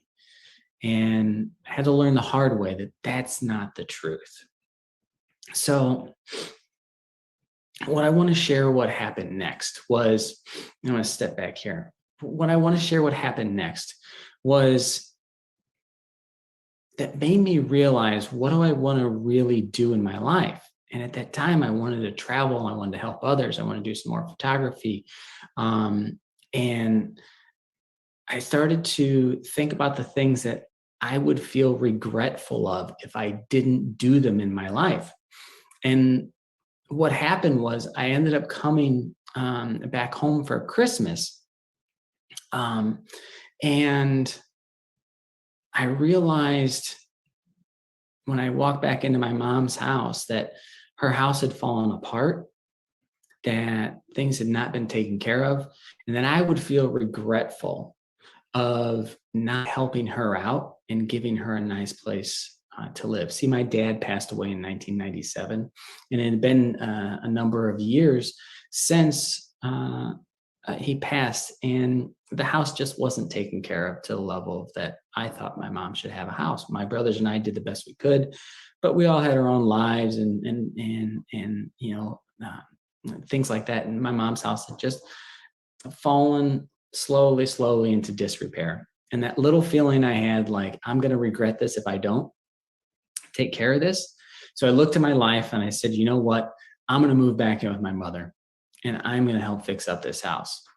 So I moved from Austin, Texas, back to St. Louis. I moved in with my mom for about 9 months, and I repaired and brought my family together and hired some professionals and stepped into a lot of things that I didn't know how to do. But the only thing I did know is I wanted to do this. And so I'm proud to say, I took on the project of restore my mom's basement and a lot of other projects around the house. And she got to live, in the last years of her life in a house that was updated and nice and easy for her to take care of. And it was a really great moment.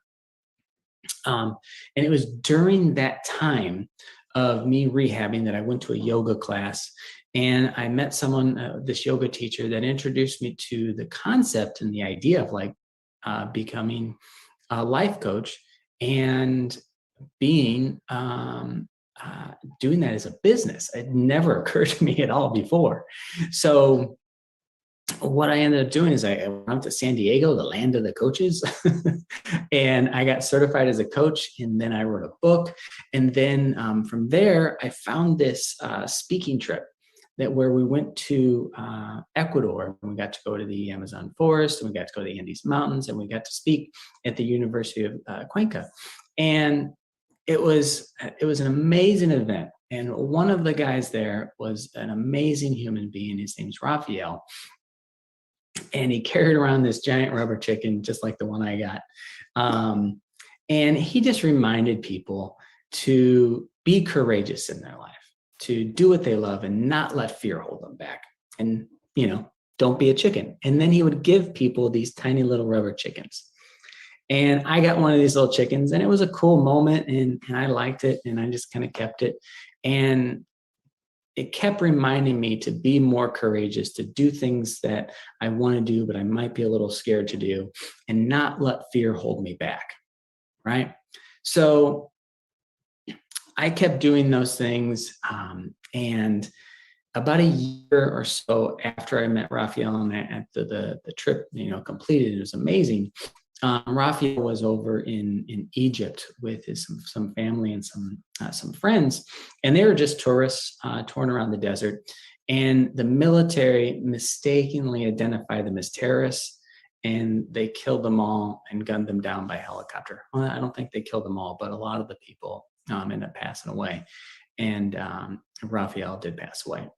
So when that happened, I felt inspired by God to take on his message. And I didn't know at the time. It just was, I'm starting to understand that when you get inspiration, sometimes it's just a crazy idea, and that's when you should act on it. And so anyways, I had this idea. I was like, this guy is inspirational. He's funny and goofy. He's kind of like me. I'm going to just keep paying this forward.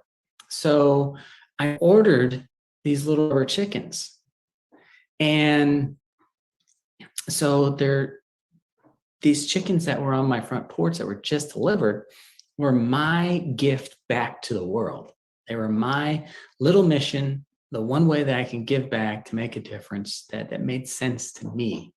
And so there I am, back on the front porch, having this history and these moments in my life where there's something of significance there for me, and someone stole it. And I've always avoided conflict in my life. I've always run the other direction. But I stood there in that front porch that day, and I said, I can either go stand up for myself, or I can go be a chicken and run upstairs and order some more. And I stood there and I said, I'm going to go do this. And so I chased after this guy, and I caught up with him about a block or two, and I said, hey, you've got my package. And he denied it, and I grabbed it. And I ripped it open, and I was instantly upset because I was supposed to get 100 of these little things, and I only got one, and I paid $31 for one little tiny rubber chicken. So I'm sitting there in this whole weird space of, I just confronted someone for stealing a tiny little rubber chicken, and the person I bought it from ripped me off. This is not right. So anyways, I asked the guy, I said, what's going on with your life? I just started to listen to him. And it took something for me to even ask that question, like to get out of my own self-identity and being selfish. I just asked him, what's going on, man? Why would you steal a little rubber chicken? Why would you steal packages? And he just opened up to me, and he shared his life. And he was homeless. He was strung out on drugs. He shared his mom was homeless. He shared his girlfriend was homeless, and they were both on drugs as well. And what I learned that day, in that moment, was that when I step into taking on and being courageous and doing something that might scare me, but I know I need to do, I know I want to do, it shifted everything. It shifted my beliefs about myself. It shifted my belief about the situation. It doesn't always have to be that way. I don't always have to run from confrontation. I can actually go after and chase some things that I care about. And so what I have learned from all of this, is that it's important to take the leap. Don't listen to that loud, fearful voice that's telling you to stay small. Listen to the quiet, steady voice that's telling you to be big. It's not easy all the time. That's why Surround yourself with people who believe in the big version of you. Put yourself in situations where you're going to be challenged, but supported. And you'll find time, you'll fall down and you'll fail. And that's okay, right? Just don't let fear stop you from getting back up. Because the whole point of life is that there is actually no top. It's a journey, and you get to tell the story. And it's your responsibility to tell the story of you being big in your life, whatever that is. Starting a new business, starting a new career. I've given away 1,200 of these, actually more now, over 1,200 of these tiny little rubber chickens. And people have told me they have started dating again. People have told me they've started new jobs and new careers. I had a client of mine that we were working on her career, and just by her understanding herself, her fear, and what was holding her back, it transformed her marriage because she believed in herself again, and she showed up powerfully in her marriage, and it transformed it for her. So I just want to leave you with the last. You've got the power within you. Don't be a chicken. Don't believe in those small fears. Believe in the bigger version of yourself. If you've got any questions, you can feel free to reach me at sparksofcourage.com. Love to have a conversation with you. And if you want one of these little rubber chickens yourself, you can get one at sparksofcourage.com as well. Hope you guys have an amazing event and have a great, wonderful day. Bye.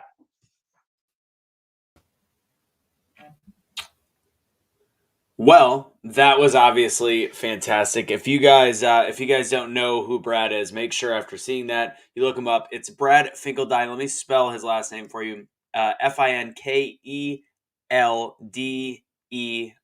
So, just the concept and hearing how people did it's certain. That's the great part about people that speak at events like this and speak to others is it resonates with certain people. You don't always have to be at the Eric Thomases or the Tony Robbins or the Gary V's of the world. You still have a whole slew of phenomenal mid-level coaches and performance coaches and speakers that are speaking to tens of thousands of people, and it's resonating with the right group.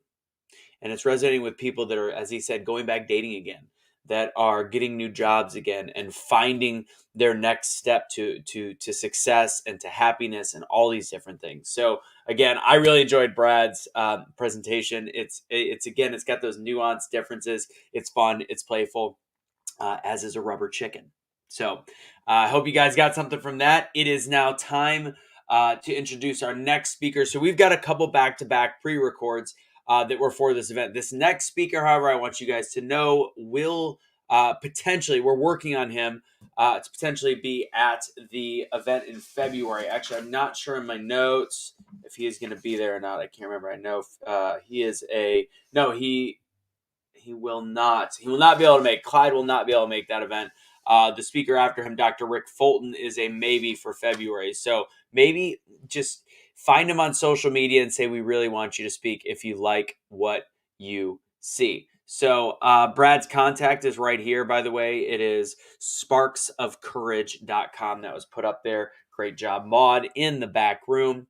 But without further ado, we might as well get to our next speaker, our next person that is going to come speak for us for this event.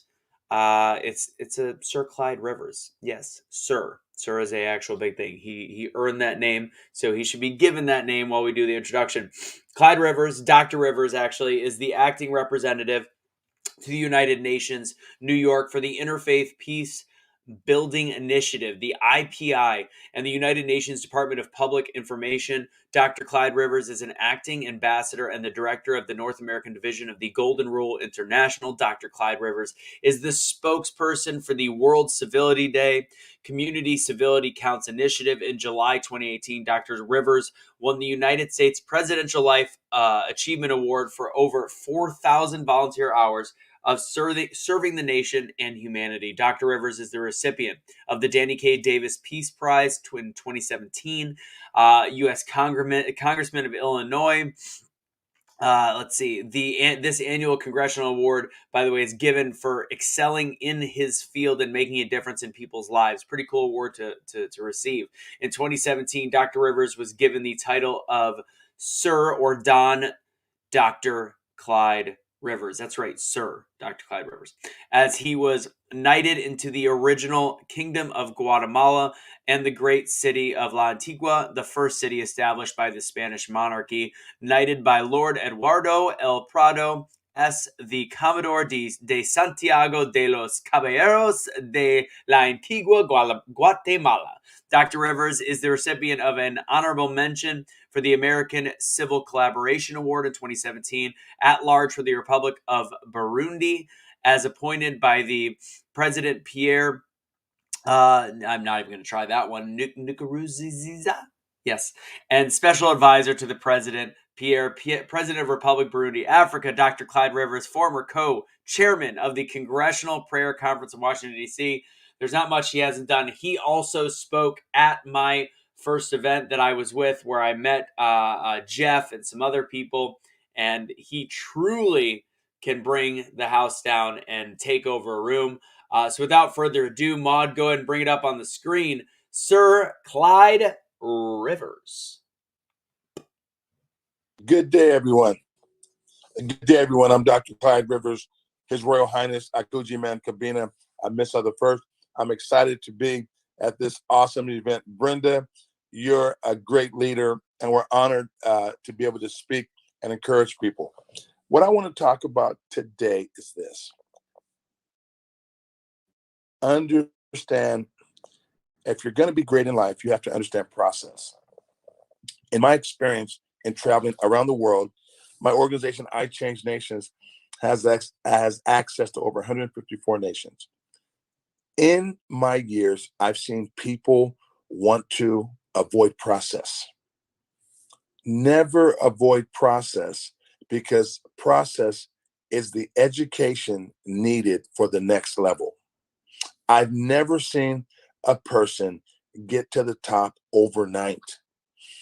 And if you get to the top overnight and you miss processes, when things go bad and things turn a wrong way, you won't understand how it's built because you missed process.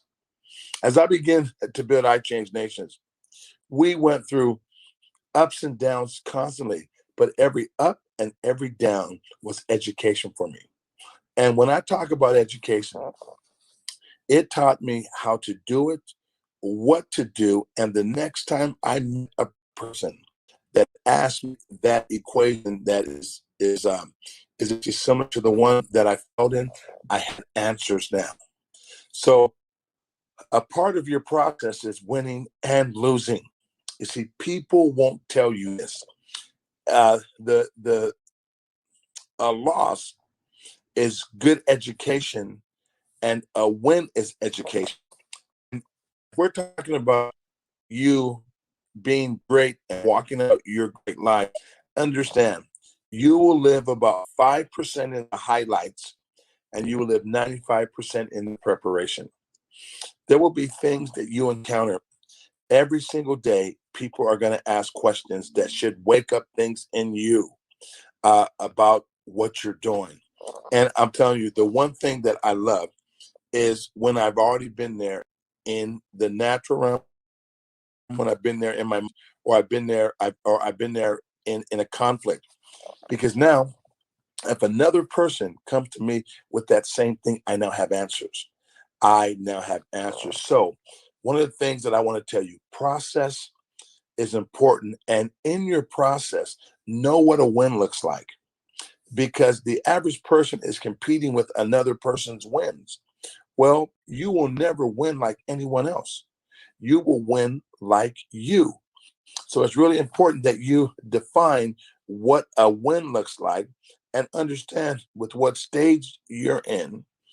Are you going to build quick, or are you going to build right? Now, let me give you an example. When I'm looking at people that I want to work with, the first thing I check is I say, are they consistent? If they have no consistency, I know that they're in multiple processes. And when you work at the top of the world, you want the expert, not everyone that's like going through 90 processes or has a great idea that's not tested. So if I can encourage you in the midst of your process, build with consistency, because any person that wants to work with you is going to check your consistency, not your emotion. Everyone can stand on stage, they can speak really good, but what's the follow through? After you get done, is there a deliverable for the person in the audience that wants to work with you? Have you thought about the actual process of how to get on a stage? And you're on a stage is one thing, but how do you create a productive product that others may need? And that involves process. And I'm telling you, all of a sudden one day when you have process and you're working again 95% of it's work, 5% is entertainment, where everyone says, wow, we love you, that's great. If you haven't done 95% of your work in preparation, it's going to be a long day for you. If you don't have content right now, I tell people, many people want to do great things. That's fantastic. Where's the content? When you leave that actual stage as a speaker, where's content? Have you got content that I need to help move me forward? And this is why I love this kind of an event, because it brings great people from all over the world together. Now, that's phenomenal. How are you moving forward? Are you prepared for the process? Are you prepared for the path least traveled? Let me give you a secret about things I do. One of the things I do that for me is a process is whenever I pick up a book to read, I only read till I feel inspired. Well, that's crazy. You put a book and 3 chapters may inspire you. Yeah. And that's what I've learned in me. I'll read chapters until the inspiration leaves. When the inspiration leaves, I stop reading the book. Why? Because at that point, for me, I'm just getting their information. And I don't need their information. I need the inspiration, because the inspiration will inspire me. And that's why, by the grace of God, I've been able to build a lot of unique stuff, because it's my inspiration. And at a certain point, what makes you unique? What makes you unique comes through process. When you have to process and you go through things, it forces you to your uniqueness. And I've seen several people around the world that are fighting for what is my uniqueness. And that comes through process. Process is never easy because it tries you. And as it tries you, as you stand in there and you're in the middle of a problem and you have to make it happen and think, sometimes those are the greatest times to build things in you, because it'll force you to think and look at things at a different level. So I tell people, problems are no problem. They're part of process. And understand, if you're going to be great, think about this here. Do you have longevity? Do you have process? Can you answer people's questions without just emotion? Can you walk them into a strategy that they can see? It's one thing to have the ability to speak and inspire, but can you connect that person on the ground with the reality, so that in your business of speaking, you go to the next level? Because every speaker wants to speak more. Every speaker that's an entrepreneur needs more business. So at some point it leaves the stage. At some point it leaves the stage. And what are your deliverables when you leave the stage? First of all, are you branded right? If I Google you, am I going to see a consistency? Or am I going to see, oh, this individual's been all over the board? Now, if they're all over the board, guess what that tells me? That tells me that they're a master of none. Smart people look for your longevity. If you try to build everything in 10 minutes, they're going to know, because smart people look at dates, they look at times, and they say, wow, so all this happened in 2 months? No, because people are tired of having people speak but can't deliver the goods. So now when you come in, you have to understand when you've been through a process, you can help others understand their process. And in the midst of your process, look for a different language that helps you explain your processes differently. Now, another thing that's important is how you communicate in process. One thing I do is always wake people up to new ideas. So in the process, in the communication, wake people up to new things. Because let me tell you, if you're copying someone else, I'll just go to them. I need to know the authentic you. So if you're constantly building yourself on other people's nuggets and other people's stuff, that's great, because that's a great thing, because people have done great things. So it's okay to do that. But at some point, I need to know you. Who are you? What do you bring me? If you're gonna always bring other stuff, then I'm gonna know, thank you. You just were advertisement for the other person. So what you have to do, you have to really kick into gear and think at another level and understand, if you're going to be great, you're going to have process. And in reality, you will live, the actual highlights are 5% of the times. The other 95% is preparation. His Royal Highness, King Akujiman Kobina Amisa the First, Dr. Clark Rivers, great being with you. Thank you so much. Sir Clyde Rivers, as always, kills it. He had a couple great nuggets of information. I know Terrence, who knows him a little bit better, is probably going to bring some of that stuff up later, but the whole concept of inspiration, not information, is obviously huge. And some just the other stuff that he said about taking time and don't be a master. That was phenomenal. And I hope you guys got a lot out of that. And Dr. Clyde Rivers always brings some amazing stuff. What I want to say is I got a correction. He will not be in person, but he will be there virtually at the event February 11th through the 13th in Kansas City, Kansas. So please make sure that you are getting those tickets this weekend. If you buy them now, they are $239. That includes meals for that 3-day event on the 11th of February through the 13th in Kansas City, Kansas. So please go ahead and go to the website, comechangeyourlife.com. Again, that's comechangeyourlife.com. So, yeah, we got it right in the boot there. There we go. Comechangeyourlife.com. They will be $399, but if you get it this weekend and you want to join us in Kansas City, it's going to be a really fun event. And again, we'll have Sir Clyde Rivers there as a virtual, which is great. Now, our next speaker, Dr. Rick Fulton, is a maybe for February. So again, once you see how you like Dr. Rick, hit him up on social media. Be like, I really can't wait to see you in person in Kansas City. And I think you're going to enjoy this one as well. I'm actually going to be sharing this one up there. So I got a couple things to do on this, but I want to do his intro real quick right now. Again, each of the speakers we've had, phenomenal to this point. More coming up. We also have a meet and greet later this evening. We've got more speakers tomorrow. We've got breakouts coming up. I don't even know how many speakers we have left. If you guys can do a count, put it in the private chat, and I'm going to tell everybody how many speakers. I'm going to guess. I'm going to say between today and tomorrow, we've got somewhere in the neighborhood of 15 speakers left. I'm going to guess 15. Also, I have a correction to my speech. Thank you to Jeff. I'm surprised he didn't bring it up in our little roundtable discussion we had. Joe Burrows did not go to Alabama. Joe Burrows went to Ohio State. I don't know why I said Alabama. So it was Ohio State, then to LSU, where he won the Heisman.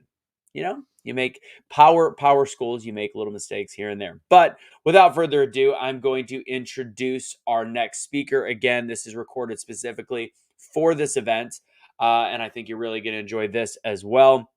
Dr. Rick Fulton, he is a doctor of chiropractic specializing in corrective spinal care, exercise therapies, and nutrition. His clinic, Full Spectrum Back and Body, focuses on helping his patients find solutions to many of today's most difficult healthcare issues. You may recognize him from the Hy-Vee commercial with Patrick Mahomes. He has been involved in the entertainment industry for over 20 years and enjoys acting for film and TV. The life lessons from acting mixed with his career as a doctor give him a unique perspective on taking chances and making choices. You're going to be joining Dr. Rick on this speech to learn how to live your life to the fullest. He's got a whole bunch of hashtags. He's got a whole bunch of different stuff that he does and he talks about. So I am looking forward to bringing this gentleman up right now. And here it comes, ladies and gents, Dr. Rick Fulton. And we all love heroes and underdogs, right? So what's the one thing they all have in common? They take risks. They have to, or the story dies with them. Einstein once said, doing the same thing over and over again, expecting different results is insanity. And that makes sense.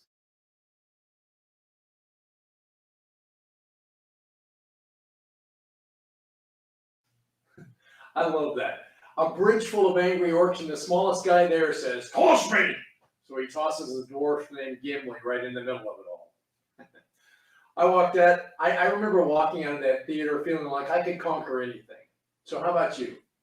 So I started this presentation with this theme because often we get stuck focusing on only one way of solving a problem, and we end up frustrated and miss the real solution. The Lord of the Rings trilogy is punctuated with unlikely heroes taking on impossible odds. Maybe you feel like you're facing some of those impossible challenges in your life right now. I'm a doctor, and while I can talk about a number of things to boost your morale today, I've decided to talk about taking chances and making choices that enhance your health. Because if you don't invest in your health now, you'll spend your wealth on disease control later. So what are the battles you're facing in your life right now? You know, the ones you need to win. Maybe your battle is with that extra 10 to 20 pounds that you can't shed. Maybe your blood pressure's out of control, or your neck and your back pain keeps you awake all night and ruins your day. Maybe you just feel tired and depressed all the time, and you don't know why. Well, we could talk about any or all of those things today, but I decided to focus on something that affects everyone at some point in their lives. Some of us suffer from this daily. For some, it's a weekly event. And for the lucky few, it's seldom, if ever, a problem. But when it is, it gets all of our attention. I'm talking about headaches. Now, the common solution for overcoming headaches is pain meds. Sometimes we need those to help us get through an acute injury or a surgery. And that's why we have them. But if you find yourself living on things like Advil or Motrin or Tylenol or Aleve, your body might be trying to tell you there's a bigger problem just under the surface, kind of like your check engine light on your car. If you ignore it long enough, you'll end up with a major problem at some point. How determined are you to actually fix the things in your life that are weighing you down? Taking chances and making good choices pays off. So let's dig into two specific kinds of headaches that affect the majority of the population: tension headaches and migraines. Now, headaches can be caused by a misalignment of the spine that puts pressure on local nerves. Too much pressure and voila, all of a sudden you have a headache. Sometimes it's not so simple. Hormone imbalance can cause headaches too. That thunderclap migraine that comes on with a vengeance can be from a sudden increase or decrease in estrogen. And GI issues like IBS and celiac disease are known to be triggers for migraines. So let's talk about what you can do if you feel a headache coming on. Sometimes finding the solution to a long-standing problem is as simple as looking at the problem from a different perspective.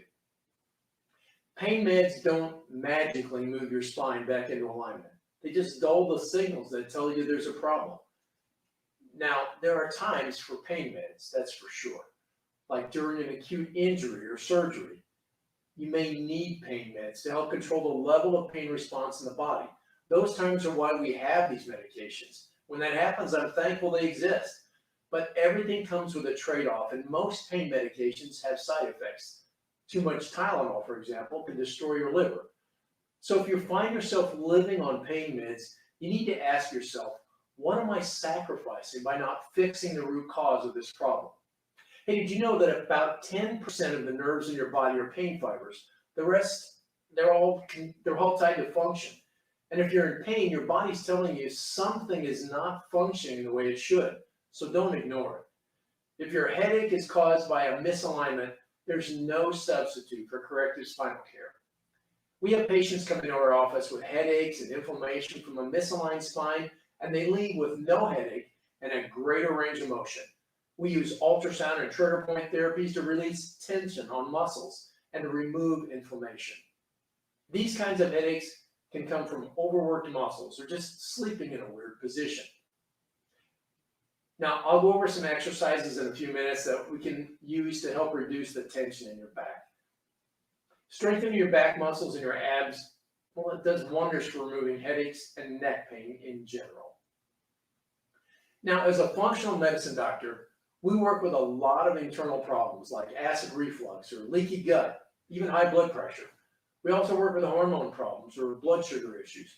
These things can all trigger headaches. Did you know that there's over 150 different kinds of headaches? But we're going to just focus on two primary headaches today, tension and migraine headaches. Tension headaches are caused by stress, poor posture, or accidents or injuries that result in misalignment of the spine. We just talked about the approach we use to solve those headache problems. Tension headaches are more mechanical in nature, so correcting the mechanical problem tends to solve the headache issues. Migraines are more complicated. If you've ever had a migraine, you know that migraines can be a little trickier to fix. So a recent survey showed that roughly 75% of all Americans suffer from some sort of dehydration. That could be drinking too much coffee, soda, or tea, or from drinking too much or too little water. Yep, you can get dehydrated by drinking too much water. It's called electrolyte imbalance, and it can give you a nasty headache. Since a third of all migraine sufferers say dehydration is a trigger, correcting this should be the first step in reducing the frequency or the severity of your migraines. And we know that many headaches are brought on by stress, and stress changes your body's chemistry. It could be internal, affecting your gut health, or external, affecting the structure or function of your body. No matter where it starts, we always check for dehydration first. Maybe your migraines don't stem from dehydration. Maybe yours are from a hormone imbalance. Estrogen plays a big role in migraine headaches. A sudden drop in the good estrogen or a surge in the evil estrogen can have your head pounding in no time. And guys, you have estrogen problems too, so don't think it's a girl thing. In fact, too much estrogen in men is associated with that stubborn weight gain and that pot belly look in older males. Finally, what if your headaches are caused by your gut health? IBS and celiac disease have been linked to migraine headaches. So health, as it relates to headaches, is complicated, but it's not impossible. Maybe you've tried drugs and medications to manage the symptoms, and you may even have, well, maybe you're even having success with that right now. But what if there was a way to dig to the root of the problem instead of just managing the symptoms? There are several ways to get electrolytes into your body. First, the food you eat is what we should look at.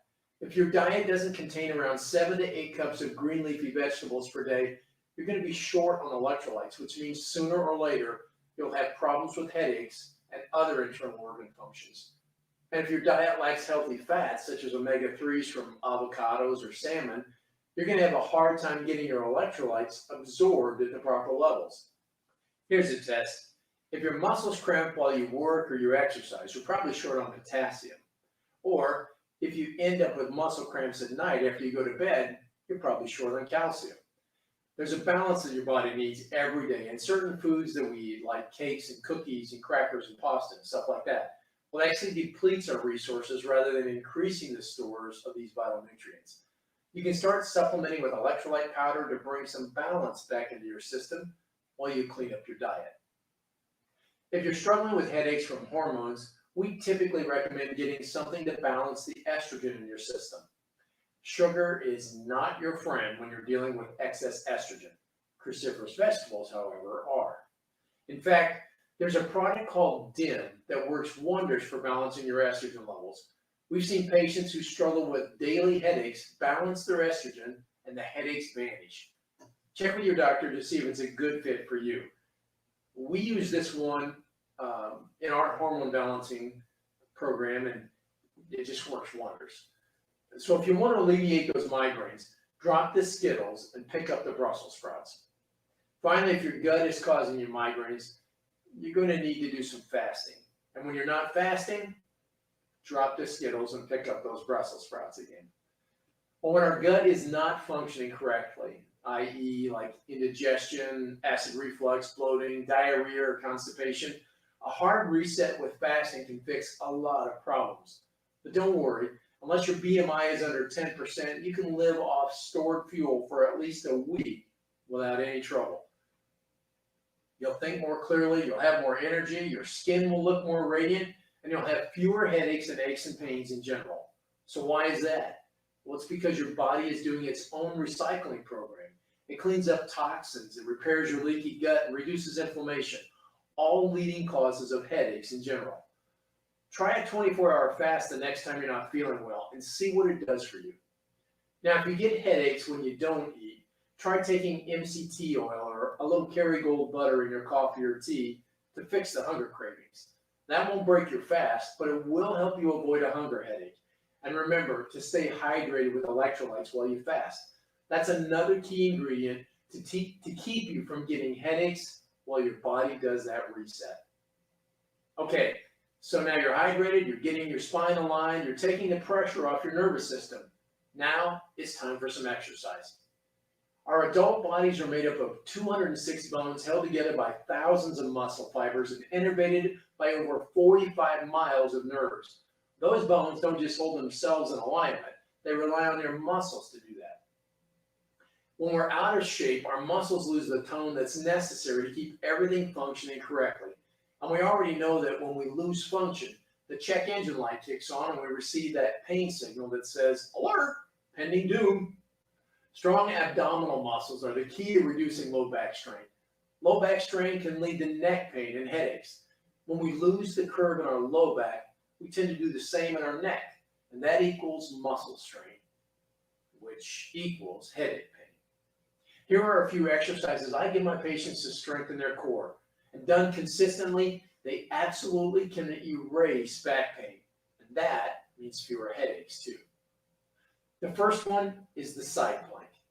The oblique muscle wraps around your core like a corset. So if you tighten the corset, the spine, the internal organs, the nervous system as a whole will function more as they should. Now we focus on static side planks with every new patient. If you have an injury or if it's been a while since you exercised, begin your side planks from your knees instead of bridging from your feet to your elbows. You can begin these on your knees, but graduate to a full side plank as soon as possible. And once you can do 3 sets for 30 seconds on each side, move to raised side planks. Once you've mastered the raised side plank, you can move to twisted side planks, where you'll incorporate your entire core, legs, back, and shoulder muscles into the mix. I try to do these every day since I spend so much time bending over patients or sitting and working on my computer. Remember, too much time sitting is just as bad as too much time stooping over all day. A great upper body exercise that can help you reduce upper back fatigue is the YWTL stretch. I do this by holding each position for 30 seconds under isometric contraction. Basically, you pretend you're holding a stretch band in your hands and you're pulling it back behind you with each hold. Now, these 4 positions will help you to loosen the pectoral muscles while you tighten your back muscles. This is a great exercise to help you pull your shoulders back into the proper postural alignment. And when we do this exercise and stretch, we focus on strengthening the upper traps, the lats, the posterior delt muscles, and the rhomboid muscles located between your shoulder blades. These muscles are a counterbalance for the overworked, often tight pectoral muscles. Much of the neck and mid-back pain we have today is because of weakness in these back muscle groups, coupled with the tight pectoral muscles. The rhomboid muscle especially needs work in most people. Focus on building these, and you'll eliminate those headaches from muscle strain. And remember, consistency is the key to success. 2 minutes of exercise done every day is better than 2 hours of exercise done twice a month. Doing both the side planks and the YWTL upper body exercise shouldn't take more than 5 minutes per day. Just do them right away each day while you're making your coffee. We'll talk about your coffee addiction next time. Baby steps. So I hope today's information was beneficial for everyone suffering with headaches. We've seen great results in our clinic, so I hope you will too. Your body has the power to heal. Sometimes it just takes looking at an old problem a new way. If you'd like to learn more about what we can do to help you reach your goals for better health, we invite you to sign up for a free consultation at thinkfullspectrum.com. Look for us on Facebook, Instagram, and LinkedIn, and catch our 2 Minutes with Doc Talks beginning in January of 2022. Thanks for joining us today. You don't have to settle for living with pain.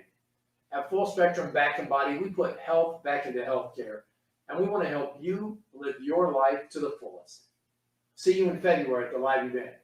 I'm Dr. Rick. Thanks for tuning in. Excellent job by Dr. Rick. Of course, as many of you guys probably can assume, a lot of the people in this group are big into holistic health and healing and all the things that go with it and being in tune with your body. And in this, crazy COVID world, somebody like a Dr. Rick is imperative to the health and the natural immunity and all the natural things we do with our bodies, despite any medical choices we make, which are our own. It is great to also be able to take care of your bodies. Dr. Rick, I know he mentioned where you can find him. We'll make sure to put that up as well to give a little bit more of that information. He is probably going to have a booth in February, if not be speaking there as well. Maybe if we could get Dr. Rick, I'll talk to Brenda, get Dr. Rick to do like morning exercises to get the room bumping and stretched out and ready to go. I think that'd be a lot of fun. But seeing some of the natural movement in the body and the natural health, looking at the triggers that we have for all the things that pain us. I can't tell you how many friends I have that are constantly talking about headaches and just having nutrition issues and stomach aches and all these problems. And we all have them to a point, but we're also allergic to a lot of the foods we eat. I was raised with a doctor of chiropractic mother. So I've understood all the different things that go into our food, with the things we do to our body, and how we're no longer in tune with that. We have an average lifespan of right around 77 years, which has actually gotten higher and higher over time because of modern medicine.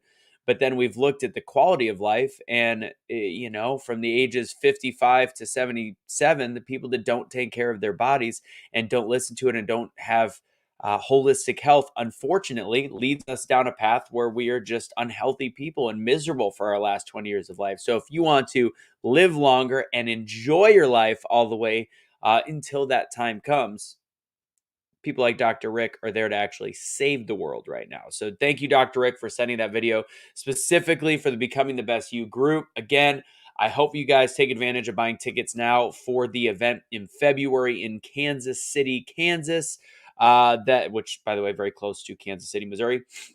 So go to comechangeyourlife.com. It's $239. It includes meals. It's going to be a great event. You're going to see all the people you've seen up here today. You're going to see us all there, and I can't wait. What else I can't wait for is our next speaker. We've had help from her all day long, yesterday, tomorrow. And by the way, I got my answer. I forgot to tell you guys that. We still have 21 speakers over the next 2 days from this point, including the breakouts and all that. 21. So there's still a lot to come. So make sure you're jumping in, staying tuned as much as you possibly can. But next up, I really want to give a shout out to this person. She is somebody we obviously did not know before this event. We started to get to know her. She got brought on board by Everytail. She has become an integral role with Brenda and myself, Terrence. She's not only is she a phenomenal worker, somebody willing to bust their butt and figure out how things work and make things work. She also has a great story that she's going to tell as well. And her story is interesting and powerful. And I look forward to hearing all of it because I just know the basics behind it. But I'm very excited for the next speaker. We're going to go ahead and just start a little bit early. Maud, are you okay starting a little bit early? Are you ready to go? Why not? Why not? So I'm going to introduce her. Maud is a veteran, ex-wife, angel mom, and someone who believes your job does not define you. Maud will be passing along her thoughts and experiences in this next 20 or so minutes with her battles with childhood cancer, child loss.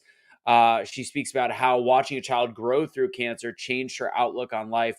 It's made Maud view life through the eyes of that child and try to live that way. She'll also tell you how 5 minutes can change your outlook. Simple stuff like that. She's got a great, powerful story, powerful 5 minutes on how to change. And she's also really fun to talk to and work with. So, ladies and gentlemen, Maud Miller. Hi, Anthony. Hi, Thank Maud. you. Wow. Glowing reviews, I guess. No, phenomenal. Not expected. No, you're awesome. So Maud, the floor is yours. Okay. Well, I want to thank you guys for letting me come on and speak. I haven't done this in years. It's probably been about 15 years since last time I've actually done this.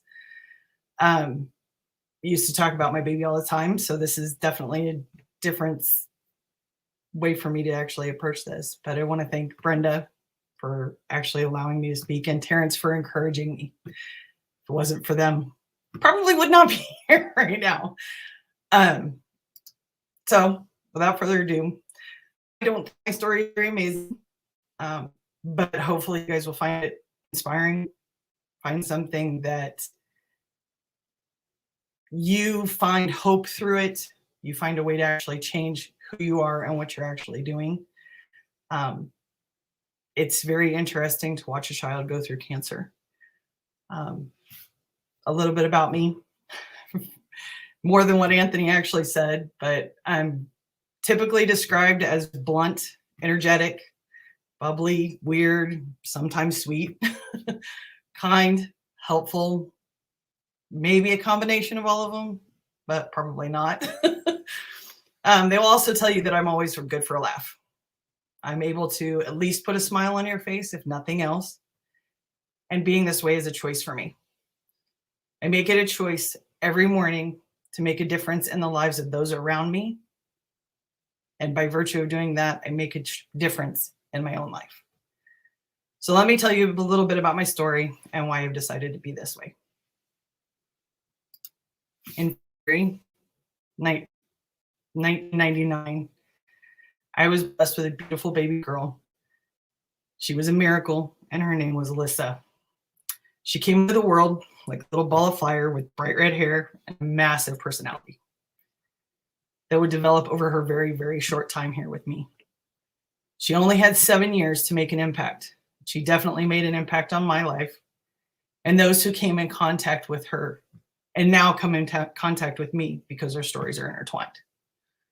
Although she has been gone for 15 years, she now impacts the way that I live my life every day. So let me tell you a little story. In February 2004, I was standing in the ER with my then 5-year-old daughter. It was the third time that we'd been into the hospital and the second time in the ER. We came into the ER first because she was peeing blood for over a week straight. They put her on antibiotics. The antibiotics were only making it worse. There was no end in sight. We weren't really sure what was going on. She woke up that morning and she was throwing up. So we took her in. So as usual, being the mom that I am or was with her, I sat down, I brought a bunch of stuff with me, and Alyssa was sitting on the bed, coloring and playing games. We had a game where she'd actually go and she'd sit there and she would name the colors. So the colors that were on the color crayons were not efficient enough. She had to make up her own. So she would make up different names, something that made us laugh or something that was funny, something that made us laugh until we cried. There were a lot of those. So after she decided that that was enough of that, she decided that she wanted to go and she wanted to start drawing lines. It was a game that we played a lot. It was our way of drawing a picture, and it was drawing a picture together. The game was actually called Alyssa and Mommy Dots. So it's kind of like connecting the dots. Kind of a fun game, something that she loved to do. She did it quite a lot. And she was bored. she would bring me a piece of paper and tell me to start. So we would draw pictures. But while we were sitting there coloring and drawing, she looked up at me and she told me that she loved me. It was about the time that the ER doctor walked in and told me that he had good news. He paused for a few minutes as though he was expecting applause or something. Then the words fell out of his mouth so easily, as though he was proud of himself for figuring out exactly what was going on with my daughter. 4 words I wish no parent ever has to hear. Your daughter has cancer. I stumbled in disbelief, knocked over the crash cart that was behind me. My daughter asked me if I was okay, and I told her no. Time stood still, because the next thing that I remember, we were taking Alyssa on the bed up to a hospital room, and she was being admitted. What seemed like every staff member in the hospital came into the room and told me more terrible news about her treatment or where we were going to go, and it reduced to a puddle on the floor. In that moment, I didn't think that I could do this. I was stuck with no way to get up. And then there was another mom that walked into the room, and she looked at me on the floor and sat with me. She asked me what I needed, what she could do to help. In that moment, I looked at her and I told her, I'm not sure what I'm going to do in the next 5 minutes, let alone what to ask for or where the next steps are going to take me. Then she told me, remember one thing. Remember that your daughter needs you. Those words that she said, my daughter needed me, was what drove me to get up off the floor, dry my face, wipe away my tears, and then walk in and take care of Alyssa. Have you ever been stuck with no foreseeable way to get out of a certain place or thought? Well, I was definitely stuck, and I want to tell you the profound things that I learned from this conversation with his mom. The first thing that I realized was I was needed, and I could impact someone else's life in a positive way. The second was that 5 minutes can change the way you look at life and change your day in smaller increments instead of wasting an entire day. The third was that moments are precious and should never be taken for granted. And the fourth was that talking to someone or something else helps. So let me explain how each of these things can help. Well, they help me becoming the best me, but they might be able to help you become the best you. So how do you change your life 5 minutes at a time? How do you take 5 minutes and make the most of them or change the trajectory of those 5 minutes?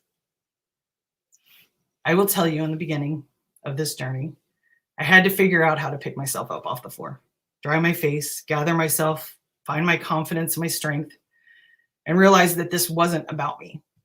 It was about my little girl who needed me. She needed to see me as someone who could be her superhero, who could be the one person in her life that would fight for her, that one person who would cheer her on. But you know what the crazy thing was? She was there for me. She was the one who was cheering me on. She was the one who was giving me strength. She was the one who was raising me up, and she was making me want to be better. So over time, and through listening to all the lessons that I had learned with a lot of effort, I now find myself collecting and changing myself 5 minutes at a time. Starts with a deep breath, looking at the situation as calmly as possible, and realizing that I need to focus on the small things that I can change to make the most of the next 5 minutes. It may take longer than 5 minutes to change yourself or change that moment. But if you focus on what you can do in 5 minutes, you are less likely to get overwhelmed and waste a whole day to a grumpy mood or a bad attitude. Think about it this way. Moments are precious. And if you waste a whole day of moments, what have you gained and what impact have you made? Realizing how precious the moment was, something that I learned from my daughter, of course. Watching how a child views life. watching how she could live a moment like it was ours, seeing how she sat back and listened instead of talking, amazed by the way that she would evaluate a situation or the things that were being said, the way she would sit down and use her imagination and creativity to explain the things that she saw or heard was always amazing to me. I never knew what was going to come out of her mouth, but she would sit there and she would think about it. Have you ever paid attention to a child or heard the things that they say? I paid a lot of attention to her, and I'm glad I did because I witnessed something amazing. Every time, every single time that child had something unpleasant that she had to do, even from a very, very young age, the only question that came from her mouth was, "Mommy, when can I go play?" Now, when there's something that I have to do that I really don't want to do, I keep that thought forefront in my mind. It has caused me to change the way that I look at life now. And I look at life through the eyes of a child. And I've decided it's way more fun than looking at life through the eyes of an adult. So the questions I ask myself, and I want you to ask yourself: when was the last time that you sat and played a game, colored a picture, played a puzzle, walked outside, stared up at the clouds, picked out shapes from the clouds? When was the last time that you crouched down to a child's level and looked at the world from their point of view or expressed your opinion without worrying what others think? Now, don't get me wrong. I never try to harm another person or hurt their feelings with the things that I say or do. But those thoughts are also evaluated with the feelings that I have, that moments that are not spent saying what I think or feel are wasted. And I'm not making another precious memory, making an impact, or changing someone else's life and helping them to become their best. In order to make the most out of moments and certainly not waste a whole day, I taught my daughter something that I will share with you. In order to never take the problems of today into tomorrow, I taught her that we could give them away to something more powerful. Each night as the sun set below the horizon, we would sit and talk to the sun. I told her that if she had told all of her problems to the sun as it slipped below the horizon, that it would take all of her problems with it. To give away your problems to someone or something bigger than you frees you to become your best. Some people turn to their religion, some to spiritual beings, but for my daughter, it was telling her problems to the sun. It meant that they were washed away and they weren't able to taint another day. So, little random factoid about me. I talk to butterflies. So let me explain. When my daughter was diagnosed with cancer, one of the conversations that we had about what she wanted to do when she grew up, or if she had to leave me. Thoughts of a child are very interesting and never really, because a child never really segregates their thoughts the way that an adult does. All their thoughts are fluid and they all run together and they mean something amazing. So she started asking questions about what would happen if she ever had to leave me. And I told her that she would never have to leave me. So after thinking about it for a few minutes, putting her little finger to her face, she mentioned all of the friends that she had lost and told me her thoughts, which I want to share with you. She said, "I know what I want to be. I want to be a butterfly. I want to be able to change people's attitudes, even if I'm not here. Butterflies are cool. How can you be sad when there's a butterfly? They fly around as if they don't have a care in the world. They lay in the sun and sun themselves, take in the rays of the sun, turn them into energy, and pass them on to the people that they pass by." Have you ever noticed that? How cool would it be to actually go and spread happiness and joy and love on your wings? In those moments, she changed the meaning of a butterfly from a metamorphosis, changing of the physical being, to one of something changing the person's view as they pass by. So now each time I see a butterfly, talk to the butterfly, tell my baby I love her and I miss her, and to go spread joy and happiness to someone else because she made my day. So now that I've made myself cry, and hopefully not you, and I've told you a little bit of my story, I want to recap and I want to pose a challenge to you. You have the ability to change a person's life just by being a part of it or sharing a smile. If you have to take the time, slow down and look at the next 5 minutes and take the opportunity to change that 5 minutes at a time. You can make a bad one into a good. Just remember to breathe. And remember to ask yourself, when can I go play and live your life like a child? And if your day does turn out to be horrible, just tell your problems to the sun and let the problems float below the horizon with the sun as it fades away.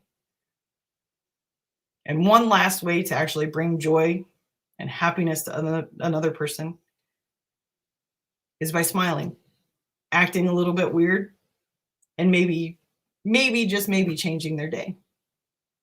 So my challenge for you is to make the world a little bit brighter with a smile.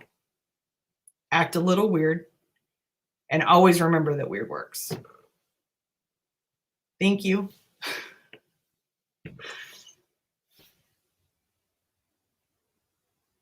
Well done. That's a good story. It's a good story because of who you are now and what you can, what you've taken from it. So I applaud you for coming out of loss and strength and sharing your story. It was great. Absolutely. And do love me some butterflies. You know, if I don't have much family left, I've got my mom and you know some aunts and uncles kind of, but well, not kind of, but whatever. I've got my mom in terms of my close family. No grandparents anymore, no dad. My very close aunt. They all. It's crazy. I never dealt with loss until I dealt with my first, and then it was like dominoes. And just understanding those that are close to you and kind of what they meant, and my aunt passed away from a 10+ year battle with cancer. Dealing with the loss of a child is something that nobody obviously wants. Nobody can imagine and nobody can understand. I have some good friends that their child battled with neuroblastoma, and out of the 5% that survived, he did. And the worst part of that was actually realizing, because you know, kids with cancer, they are all in the same group, parents and kids, they stay close. They had to consistently watch their friends lose their kids, and they were the lucky one, but there's also a sense of guilt and shame, and it's whether they're survivors or whether they pass. And can't imagine what you went through, Maud. Yeah, see, Alyssa was the 5. She was the opposite 5. Her initial diagnosis, she was 5%. So actually, she was 1 of 5. So she was the 1% that actually made it through the first set of treatments. Wow. So she lost both of her kidneys. I mean, she had 13 surgeries and stuff. So it was quite a long battle. What did you say again? What was the actual cancer diagnosis? What was the? I didn't actually say. It was bilateral Wilms tumor with a tumor thrombus. So it's basically kidney cancer, and it was affecting both of her kidneys, and it traveled from her kidneys up into her heart. So she had full bypass open heart surgery at the age of 6. She was up literally the next day. It was a 18.5-hour surgery when they told us it was going to be 4. So I'm going to put you on the spot because I have a question. Go ahead. You know, it's funny. Adults are stronger. They have more muscle. They've got more knowledge. They've got more strength across the board. What is it that makes children so much more resilient? I think their optimism. They haven't had the world taint them. They haven't had someone sitting there telling them, I can't, or you can't, or you don't have the ability to. So, I mean, I think honestly, because a child has not had that ingrained in them all their life, they have a better optimism with regards to how can I fight this? I mean, literally a child just wants to go play. I mean, I heard it from not only my daughter, but I heard it from every other kid that was on the ward. When she was in the hospital, she would walk down, she would knock on everybody's door and they'd all come in the hallway and play. Yeah. So, I mean, kids just have that ability to just draw, you know, they grab your attention. They want to go and play. They want to be around one another and spend time together. Yeah, it's optimism was a perfect world. I didn't know if you were going to say faith or optimism, but just there's so many stories. Kids, when they get, it's such an interesting dynamic. You know, as an adult, if you know you're with your husband and you say you get breast cancer, and they tell you that you fall over as the adult, you're like, oh my God, and you're like, this is so difficult, or whatever it might be, the guy or the woman, doesn't matter, whoever gets diagnosed as an adult. Every time I hear of a kid being diagnosed with cancer, they look at their parents and they say it's going to be okay. Yep. Because to them it will. They don't know. But that level of blind optimism should be taken from being a child all the way until the day you die. If just think the lessons that you gave and said from your daughter, if we lived like that with that kind of optimism, life would be so much easier. No matter how hard things are, but life would be so much easier. Absolutely. Looking at life through the eyes of a child is amazing. And like I said, I mean, you sit down and you look at it and you go, okay, well, you know, how would a kid view this? What would they do? How would they be? Yeah. So, Terrence, you got something? Yeah, I just had to jump in. You know, in the chat, Jeanette Nolan Dickerson says, my mother-in-law is a yellow butterfly that has been coming around since she passed. She passed in 2015, and I always have had a yellow butterfly in my yard just to remind me.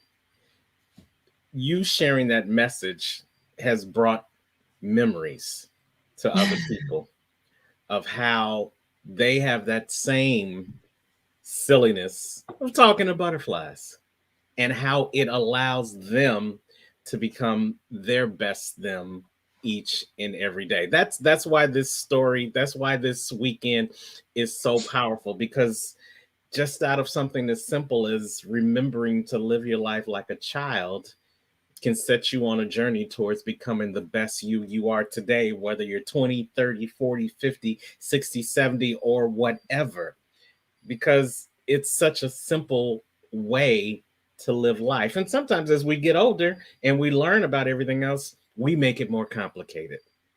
So thank you for coming from behind the scenes out front to share that message with us, to remind us that if we just sometimes take the time to think like a child, yeah, we can make a difference. Hi, Mama. Thank you. I thought that was a good one. Louisa, and I'm sure she was there for a lot of that as well. So. Actually, we were living in Hawaii, so she watched it from a distance. Oh, man. That makes it, then you're even more isolated too. Yeah, I was lucky. I had military family, so I was very, very lucky. Yeah. So. Well, thank you, Maud. Once you wipe the tears, you've got work to do. Absolutely. I know. I'm supposed to be crying. We're going to need you to function. Fault. I was okay before. You can't leave. It's not over. But, you know, before we let you go, Maud, and then I'll turn it back over to you, Anthony. You should have never gave me controls. No, you're good. For the audience, this is a message I want to leave for you.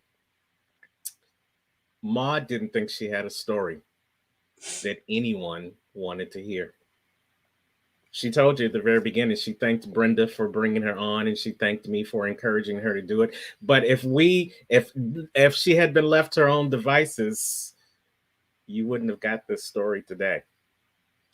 We said earlier, sometimes thinking things happen for you and not to you. This is a perfect example. None of us knew who Maud was until this event. This event wasn't created for Anthony. It wasn't created for me. It wasn't even created for Brenda, and Brenda was the brainstorm. I believe it was created from people like you, Maud. so that you could share your story, so that you could connect with Jeanette, and Jeanette could remember her story, and somebody else who isn't going to even comment in this feed over the days that are to come, they're going to connect with your story, and they're going to recognize that this event was for them, to help them to become the best version of themselves, because they saw and heard from you and heard from your child how if you just decide to act like a child, think like a child, you can be a butterfly one day too. So thank you for sharing your story. Agreed. Thanks, Mon. All right. We're going to get back on schedule. And I mean, we're actually dead on schedule. What do we got? Do we have a little break? I love it. All right. So we don't want to lose too many people. So we're just going to do a short break. We've been kind of rocking and rolling this whole time. Maud, you go get a break. Go get some more tissues. And anybody that was watching, go get some more tissues as well. So I've Maud, got a whole box sitting right here. thank you so much. We're going to set the screen up for a break. We'll tell you guys when we're coming back, which is only going to be in about 5 minutes. We'll have a time on there. It'll be in Central Time. So watch for it on the bottom of the screen. Coming up after this to tell you what we got going on the rest of the day, we've got our breakout session. We're going to have Toriano Porter speaking first. You heard him earlier today. He's going to be doing a breakout on the art of forgiveness. We have Dean's, let's see, what do we got? Dean Storer and Tommy Morgan. They've already been recorded. Those breakouts are going to be available on Everytail. So we'll figure out how to get those links to people on there. And then breakout 2 right after Toriano, we've got Dean King, not to be confused with Dean Kane. Dean King will be our second breakout. His change can lead to permanent success. Both of these are going to be live, him and Toriano. So make sure you're around for that. After that, we do have a little short 10-minute break. We've got Morgan Grote after that. Brenda's speaking for a bit tonight. Mac Daddio, the comedian. Michael Wagner. Terrence is speaking with some words of wisdom. We've got a ton left for the evening. We're not done until 8 o'clock. Poetry from Shauna, Pamela Hope, Aaron Page, Be the Ripple. I can't wait to hear that one. Terrence knows I love the ripple effect stuff. But again, Toriano Porter is going to be up first in this breakout, but we are going to take about a 5 to 7 minute break before we get started. So go get some food, go get some snacks. On the bottom of the screen, I'm going to give exactly what time we are coming back right after I leave this screen. So thank you guys for joining to this point. Take a breather, go to the bathroom. Don't sign out, don't log out, don't stop watching.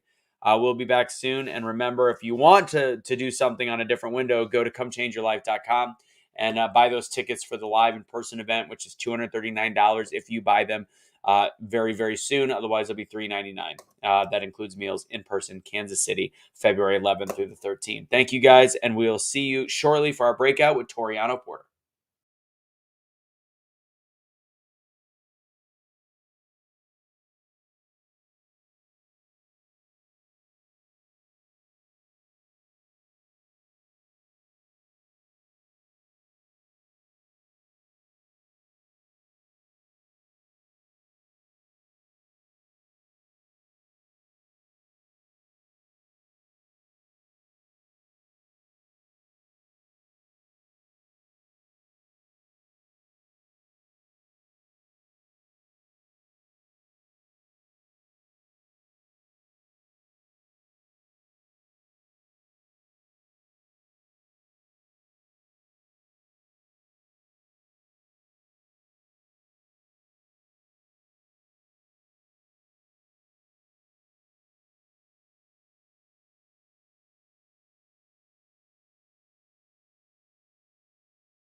All right, guys, the break is just about over.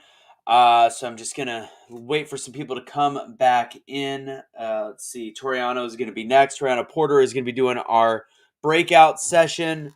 What do we got? Let's see what I can do to wait for people to come in, make some jokes. Let's see if we got some good dad jokes in the house. Do you guys that are out there want to hear a construction joke? Sorry, I'm still working on it. Construction. Okay. Let's see. The way I look at myself, by the way, I don't consider myself a dad bod. It's more of a father figure, just to be very clear. Let's see if we can. Oh, here's a good one. If anybody out there, can you tell me where did Captain Hook get his hook? Where did Captain Hook get his hook? From the second-hand store. Okay, I'm done now. So now that it's official, did I do the dad jokes all the way to 2:05 Central Time? Just about. Close enough. All right, break is over, ladies and gents. I'm going to go ahead and take that banner down, come back and join us, share this out there. We are about halfway into the full event. We did last night. We've got tomorrow, and we're a little past halfway through today. Actually, no, we're just about halfway through. So perfect timing. This is where we do our breakouts. Now, to remind you guys how this is going to work, we have our breakout speakers that are here live. And then we also have our breakouts that I'm going to pull the agenda up that you will be able to download afterwards, which are, let's see, Terrence did a breakout, Simone Rowe did a breakout, Dean Storr did a breakout, and Tommy Morgan did a breakout. All that will be available on Everytail later. So make sure when we get the link, we'll be putting it in here. So you can upload those breakouts. All of them are about 45 minutes long, which is great. They really take you through different things. Dean's is 7 levels of awareness. Tommy's is a better future with health, and fitness. Dean, let's see, Terrence Leffridge is keys to being unstoppable because he is Mr. Unstoppable. And then Simone's, I'm not sure what Simone's is, but I've heard Simone speak. Fantastic. So you guys will enjoy that. Right now, though, we have our first breakout speaker who also spoke earlier today. I've already connected with him on Facebook. Cannot wait to connect with him further. He didn't even touch the surface of his whole story once I went and Facebook stalked. Very interesting background, and his work ethic and his trauma in life is interesting and difficult and amazing to see what he's overcome, and very excited to see his breakout. His breakout is titled "The Art of Forgiveness," which is definitely going to be something important to hear, especially now knowing a little bit more about his background. If you weren't here earlier when he spoke, Toriano Porter is an opinion writer for the Kansas City Star editorial board. He started his journalism career at the North County Journal in suburban St. Louis, and he's worked at the Independence Examiner and the Lee's Summit Journal. Along the way, he's won statewide, regional, and national awards for his reporting. Toriano is the author of Pride Park Avenue, James Cool, and the 5 People You Meet in the Hood Before You Get to Heaven. Ladies and gentlemen, Toriano Porter. Good afternoon. What's going on, team? Man, it's been a powerful, powerful day. It's been some powerful speakers. I am just so excited to be a part of this, and I hope the viewers get something out of it. I know I have. No, I know I will too. So I'm going to go backstage. I know you've got a PowerPoint. I believe as though Maud is ready for that. Absolutely. And, looking forward to this breakout. Looking forward to learning more about you, Toriano. Absolutely. Thank you. Thank you again. Thank you. Welcome to my breakout session for the Becoming the Best You Could Be. I titled this The Art of Forgiveness. As you guys know, nobody is immune for trauma. No one's immune from tragedy. No one is immune from bad things happening. But sometimes we get in a rut. And I've taken what I've learned today are not losses. I learned this earlier. They're not losses. I've taken some L's that I've turned into learning lessons. And part of those losses that I've taken have created this ability inside me, this want to be forgiving. And so I start by repeating a theme that has been prevalent throughout this conference. Not only becoming the best you, not only becoming unstuck, but if you show this next slide, Maud, it says everyone has a story. This been a common theme today. And everyone has a story. Are you willing to share it? Not only that, are you willing to learn someone else's story? Because we all have one. Case in point, next slide. I'll give you a little background about myself. Born and raised in South St. Louis. My parents, as you can see on the screen, 16 when my mom met my dad, who was 18. They had their first child when my mom was, I would say, 18 years old. They had me when I was 20. There was a time in my life where I did not have a relationship with either my mom or my dad. So let's go back. Coming up in South St. Louis, my mom and my dad grew up from each other right around the corner. My mom lived in what you would call the 3400 block of Park Avenue in South St. Louis. My dad lived around the corner in the 3300 block of Eads. When my mom was 16 years old, per my grandma, my maternal grandma, my mom ran away. She ran away from home. And my maternal grandma felt like my pop's mom, my paternal grandma, my big mom, as we call her, was harboring a runaway. Those two ladies haven't spoken in 50 years. The art of forgiveness. So I grew up in a dynamic where my in-laws didn't speak or talk, and they had a grudge against each other. So as you come up, you don't really realize this. At the age of 9, my mom and my dad split. They were never married, but they split. And my dad introduced me to a couple of his girlfriends, and things went on, and my dad ended up getting married to a lady named Cookie. Deborah is her name. We call her Cookie. My stepsister, Lisa. I hope she's watching this. And so when that happened, there was a shift in the relationship, and things happened where my dad was told or forced to get a paternity test, a DNA test, because child support had gotten involved. Well, as a child, I know nothing about this. Everyone has a story, right? So for years, I'm going to say maybe 30 years, I didn't know the story behind that. Because that from a time I was 10 years old to I was 22, me and my dad did not have a relationship. Out of those 12 years, 7 of those years, he was in the penitentiary. 5 of those years, he was battling his own issues and problems, including substance abuse issues. He was not in my life. At a formative age, he never taught me how to hit a curveball.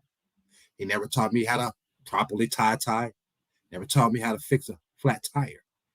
I harbored a lot of resentment in my heart from my dad not being there. Not that I didn't love him, not that I hated him, just he wasn't there. But everyone has a story. And so recently, in the year of our Lord, 2021, I decided I was going to ask some questions.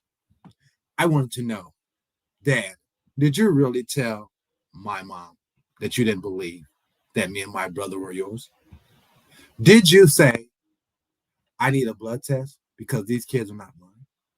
See, that's what was framed to me. So my mom has her side of the story, my dad has his side of the story, and then there's the plain ugly truth, right? There's a point in all of this. Everyone has a story.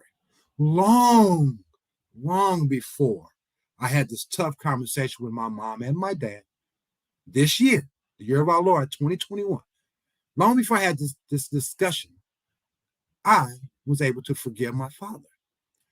How was I able to forgive someone who forsaken me, I felt, who left me, right?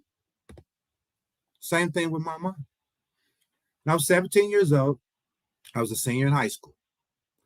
My whole thing was to get a scholarship. I played 3 sports at a school called Eureka High School in Eureka, Missouri. I was part of the voluntary desegregation program. I was bused 27 miles from my home in South St. Louis to the suburb of St. Louis County. I went to school at Eureka from the time I was in 6th grade till I graduated. It was one heck of an experience, right? But being around some of these guys out in Eureka kind of put something in me, right? And one of the goals was to get to college. And I knew the only way I could get there, because my mom didn't make a lot of money, my family didn't have a lot of money, was to get an athletic scholarship. So I played 3 sports, ended up getting a football scholarship. And so I was about 17 years old, my senior high school. I'm trying to figure out what I want to do. And my mom had a boyfriend. The guy, I wasn't particularly fond of him. He was my mom's boyfriend. I wouldn't particularly call him a role model or a good person or even a stepdad. He was just my mom's boyfriend. I was 17. I was real protective of my mom. If you really want to know the truth, I kind of was a mama's boy. If you really want to know the truth, I'm still a mama's boy. I love my old girl, my mom. I love my mom. We call, back home, we call her old bird or old girl or whatever. But I love my mom to death. She's my number one. But from the time I was 17, 18 till I was 21, me and my mom didn't really have a tight relationship. She was messing with this guy. I didn't really like him. And I just moved. I moved out. I moved into my grandma's house on Park Avenue in South St. Louis. And I finished my senior year with my grandma, and I went off to college. And I go off to college, and I don't know if you guys were around for the first part, but my first year of college was really tough. I had a full scholarship. Before the end of that first year, I had lost that scholarship. I went back to school. My second year, took out student loans, still didn't go to class. I flunked out. At that time, when I flunked out of school, you have to understand something. I was the first person in my immediate family to go to college. My mom, my dad were high school dropouts, and unfortunately, my older brother, 2 years my senior, was a high school dropout. So this is where I'm coming from, a family full of, unfortunately, high school dropouts, and I told myself that was not going to be me, so I did everything in my power to get up out of that situation. And so I wasn't going to let anything stop me, including a rocky relationship with my mom's boyfriend. So I moved in with my grandma. So I'm going through this thing, and I go to college, and I kind of fall off, and I get kicked out of school. And I really felt like I let a lot of people down. I really felt like I let my grandpa down, who was there. I really felt like I let my grandma down, who was there. And I feel like I let my family down, who was counting on me to do something major. And at 21 years old, trying to find myself, that one person that picked me up was my mom, Renee Porter. So we can go to the next slide. There's a quote I like to use. I didn't make it up. We know we can find it. We have all fallen short of the glory of God. And I started here from my non-secular folks. Like Terrence was telling you earlier, I believe in what I believe in, you believe what you believe in, but scripture will let you know we have all fallen short. And so if we go to the next slide, I'll show you this picture. What does forgiveness look like? This is what forgiveness looks like. My mom, her son, embracing in love. You gotta understand something. My mom was 18 years old when she had my brother. She was 20 years old when she had me. See, these are the things I had to think about. Everyone has a story, right? I never sat down and asked my mom, why'd you drop out of school, Mom? Mom, why'd you run away from home, Mom? I never sat down and said, Mom, why did you have a child so early? And why did you have me so early? See, because I didn't do that, I was able to have more of an open heart.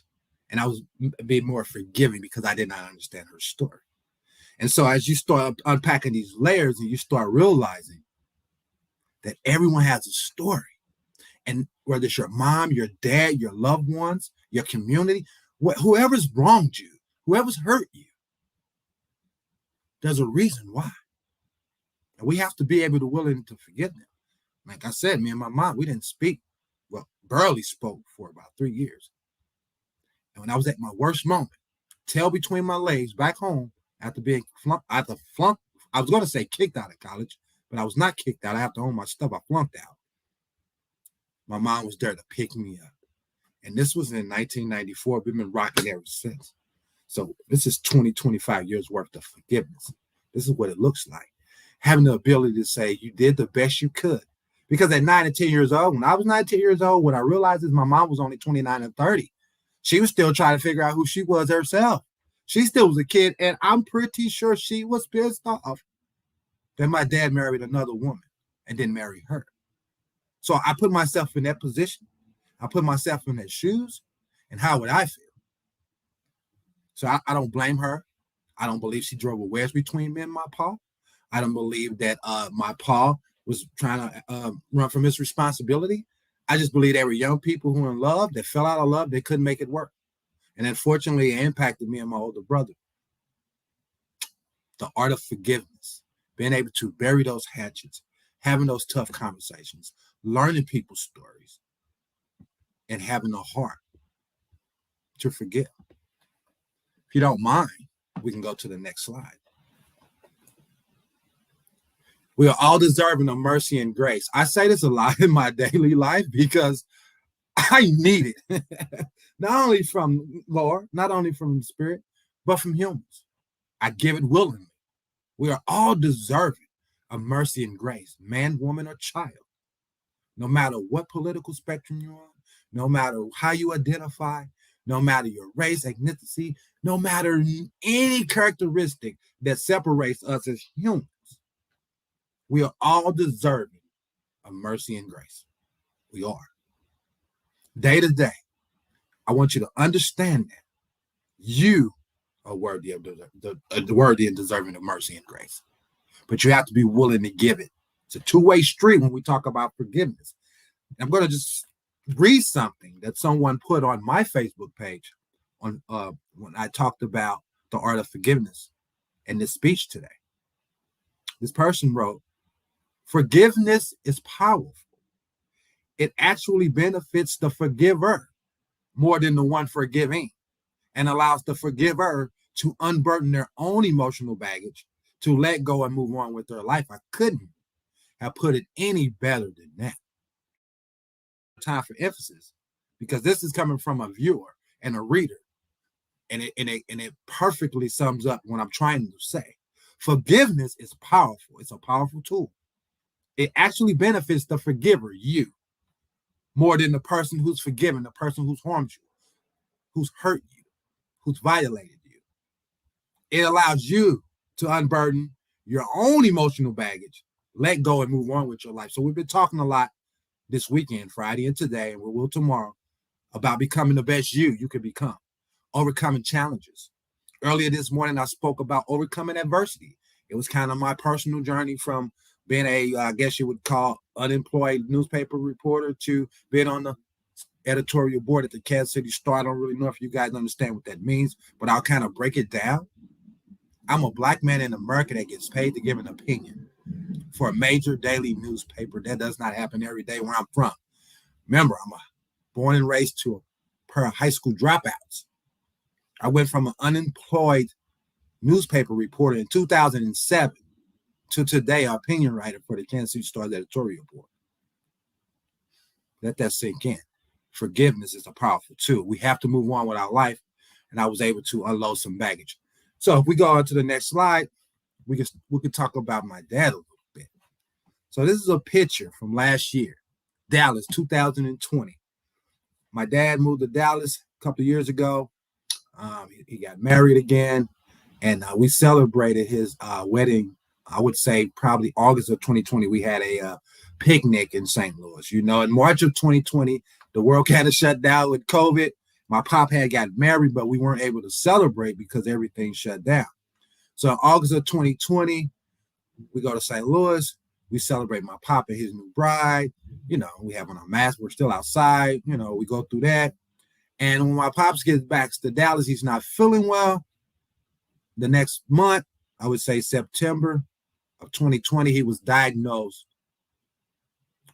with colon cancer that had spread to his bones. This was last year, man. My pops diagnosed with colon cancer, and it spread to his bones. So he has to undergo what you would call aggressive radiation and treatment, chemo. And man, when I tell you, I knew then I was spending my New Year's Eve in Dallas. I knew then. That's like, tomorrow's not promised. I've never spent New Year's Eve with my dad. He was 69. He just turned 70 this year, and there's another story that goes along with that. But I went to Dallas, as you can see on this picture, and I was able to sit down with my pa and bring in the New Year in with him. And so for us to get to that point, it took a while, because like I told you guys earlier, I was a little peeved with my pa in my 20s.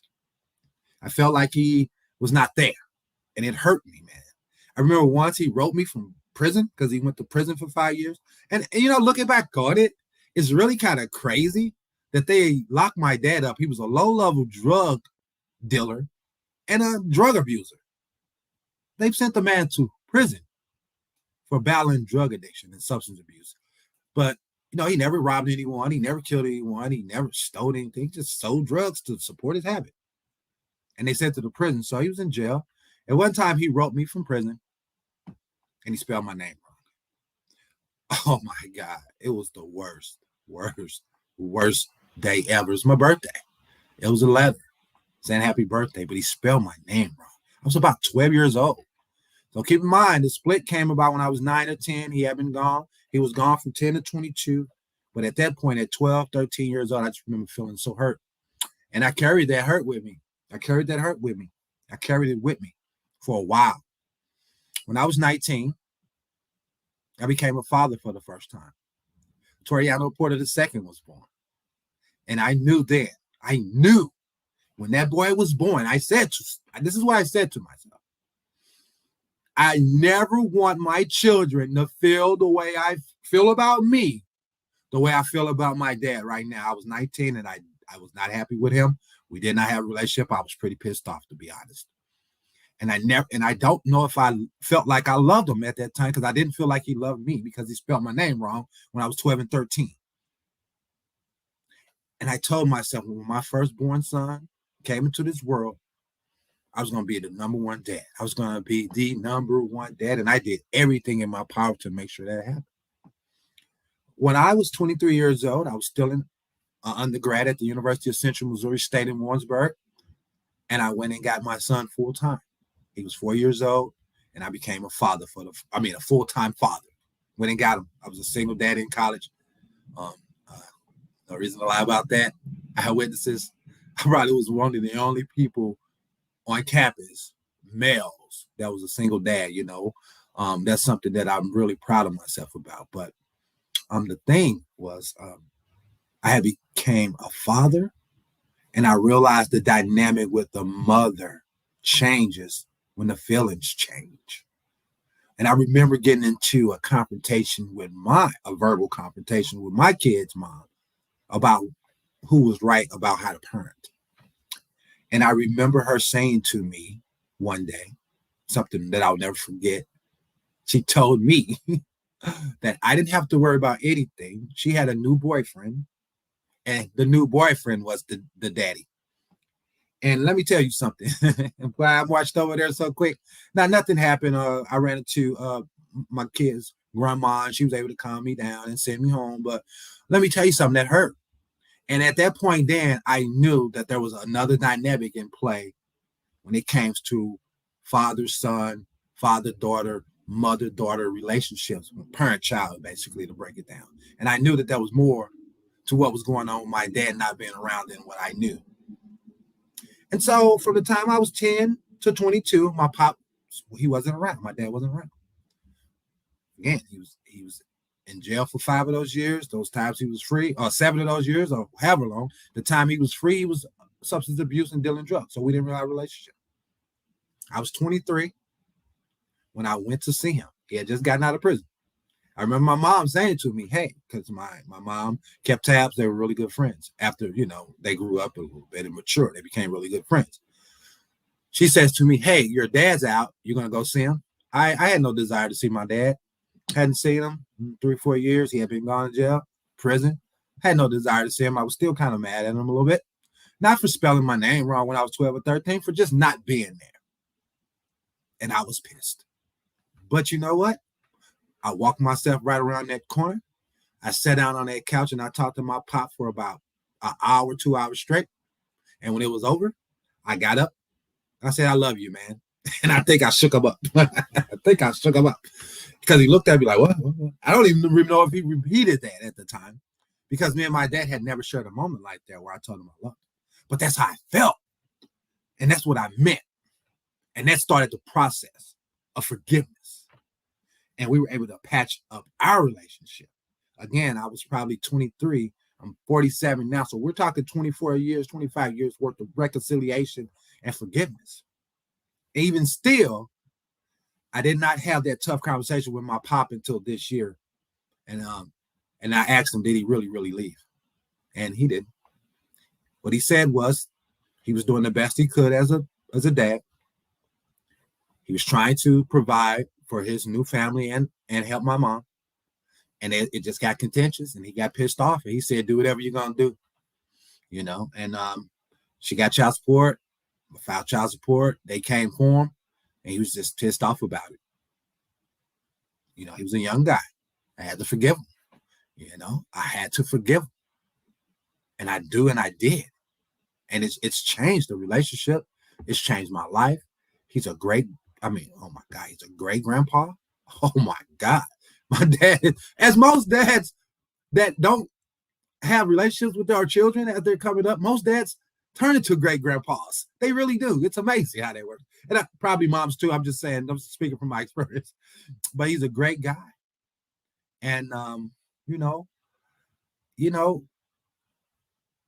he turned 70 in October. This is a month ago. My dad turned 70. So I asked the question earlier, what does forgiveness look like, right? As you can see here, it's a great photo. This last month, I flew to Dallas, where my dad lives, and I celebrated birthday number 70 with him. The man turned 70. I'm 47. Yeah, I think I'm 47 years old, guys. I was born in 74. I'm 47. I feel like I'm 43, maybe, 35. But seriously, for the first time in my whole life, 47 years old, I was able to celebrate a birthday with my dad. What does forgiveness look like? Small things. I was able to celebrate my dad's birthday with him for the first time since I've been on this earth. Powerful, powerful. And I don't really think I would be here today talking about the art of forgiveness had that not happened, because it brings a lot of things full circle for me. My mom's in a great place. My dad's in a great place. And I'm in a great place as far as the baggage that I carry, because something traumatic happened to me and I had to forgive myself. So this whole spiel, this whole presentation, this whole speech is about the art of forgiveness. It's forgiving people that has hurt you and wronged you, but it's also you being able to forgive yourself for the things you've done. Because no one's perfect out here. We've all committed sin. We've all wronged someone. We've all hurt someone. Even if we haven't tried to, we've done it. And we all have guilt. You cannot function and be the best version of yourself if you're not able to forgive others and forgive yourself. I'm imploring you. I'm begging you today. This is my call to action. Pick up that phone. Pick up that text message. Hit them DMs. Write a letter. Make a phone call. Someone's waiting on your call. You need to call someone. It's going to change your life. The art of forgiveness is a skill, and it has to be genuine. It has to come from the heart. It cannot be contrived. It's a skill that you have to practice over and over. It's an art. To allow your heart to heal is an art. It's a skill. We don't all have it. But just like everything else, it takes practice. There's no class for the art of forgiveness. There's no class for letting those things go, those things that hurt you, that hold you back. There's no class for it. That's why we're all here today. That's why we all gather. We listen to motivational speakers, because we're looking for it. If there's a class for it, we've all be millionaires out here, and we're not. What we are, we're people who have stories that's willing to share them because we recognize they can help others. Because we all relate to the human experience. And so we'll go to the next slide here. I am forgiven is a scripture. John, I believe. I am forgiven. I have a t-shirt. I went to church one day on an Easter Sunday service here in Kansas City, Missouri. They were handing out t-shirts, and the t-shirt said, I am forgiven. I believe it's John 3:16. Maybe I don't get me wrong. I know it's from the Bible. I am forgiven. I love that t-shirt. On Sundays when I work my part-time job, I do a little basketball officiating for the youth sports around town. And I work on Sundays, and when I can't go to church, I wear that shirt. I am forgiven. I want people to know the power that comes with forgiving someone and forgiving yourself. But the reason I bring that up now because I'm going to tell you a story. If we go to the next one, I'm going to tell you a story about my firstborn son, Toriano II. We can go to the next slide, please. My beautiful baby boy, Toriano II, born April the 22nd, 1993, died September the 28th, 2009 at the age of 16. Toriano Porter was shot and killed at the age of 16 in North St. Louis. It was the absolute worst day of my life. I was actually in Kansas City. I had moved up here in 2007, and my son was going through situations and problems and issues. To be frank, he became a truant at the age of 12 and 13. He ran away from home. He was stealing cars, and he was getting into high-speed police chases and going to juvenile justice systems. I was the full-time dad at the time. He was running away from me in my home, and I could not figure out why my son was running away from me. To be frank, I was abusing prescription pain pills at the time. I was abusing alcohol, and I was abusing marijuana. I don't know what he saw, but I can only imagine. And I could not figure out, was my son running away from me because I was abusing drugs, or was I abusing drugs because my son was running away? It became a vicious cycle. He would run away. I would get him. I would bring him back. I would punish him. I used corporal punishment at the time as a parent. I'm not afraid to admit that. I don't do that anymore. I was a young parent in the community I came up in. Corporal punishment was a thing. I thought that was the way you raised and were a child. What I realized is you cannot, quote unquote, beat your child, or you can't beat the devil out your child. You have to teach them a better way. And I didn't even know a better way. I wasn't going to church at the time. I wasn't in tune with the spirit at the time. And I was abusing drugs. And so this went on for a 2-3 year period. In 2007, when I moved from St. Louis to the other side of the state in Kansas City, took a job at the Independent Examiner newspaper. My son was in a juvenile detention center. When he got out, he was 15 years old. We didn't speak for a year. My issue was my number hasn't changed. You know the number you need to call. I don't know what his issue was. I can only imagine if you're 15 and you haven't spoken to your dad in a year and he hasn't called you. I can only imagine what he felt. Probably unloved, right? And the only reason I say this, the only reason I talk about these things is because I learned. You're an adult. Why won't you pick up the phone and call your child, even if you're mad at him, even if you're disappointed in him? I cannot speak for Toriano II, but I can only imagine what he felt like, unloved. And if you come up with your pa and you have a relationship and you feel like your dad doesn't love you, what are you going to do? You're going to turn to the streets. And so he met an untimely fate at the age of 16. And I beat myself up. In June of 2009, Toriano's older half-brother was shot and killed in St. Louis. This is Toriano's mom's first son. Joseph is his name. Joseph Robinson was 19 years old when he died in June of 2009. I was living in Kansas City at the time. I brought my son Toriano II down here after his brother was murdered, and I simply told him what I wanted. I needed you to stay here. St. Louis is not the place for you. I asked him if he wanted to stay. He told me no, he did not want to stay. He wanted to go back to St. Louis and be with his mom. And I kind of, as I told you earlier, I'm a mom's boy. I was mama's boy. I was a mama's boy coming up. I'm still a mama's boy now. I understood that pull. But my comment to him was, what if I told you I don't care and I made you stay? Then what? And what my son said to me was, I'll get over it, I guess. See, I didn't realize what that meant at the time. But what I wanted to hear was, Dad, I want to stay with you. I didn't hear that, so I got in my feelings. And so when he said, I'll get over it, I guess, I didn't really hear what he was trying to say. What the boy was saying, this is what I've come up with now. I don't know. What I believe he was saying was, be a daddy, show me you love me, and make me stay. I'm 16, I'm a child. See, I didn't realize that until he died. He goes back home in June of 2009. By September 2009, he was shot and killed.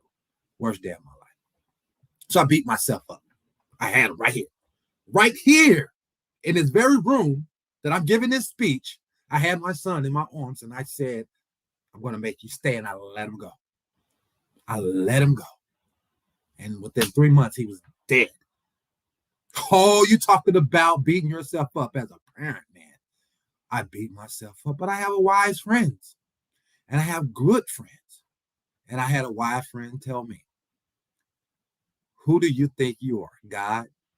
There was nothing you could have done about that. And from that moment on, I started practicing the art of forgiveness. Had to forgive myself for allowing my namesake, my firstborn, to leave the safety of his dad and be murdered in the streets. That's a tough one. That's a tough one. That's a tough one. And Ahmad, I don't know if we can go back up to that very, very first slide, the introductory slide real quick.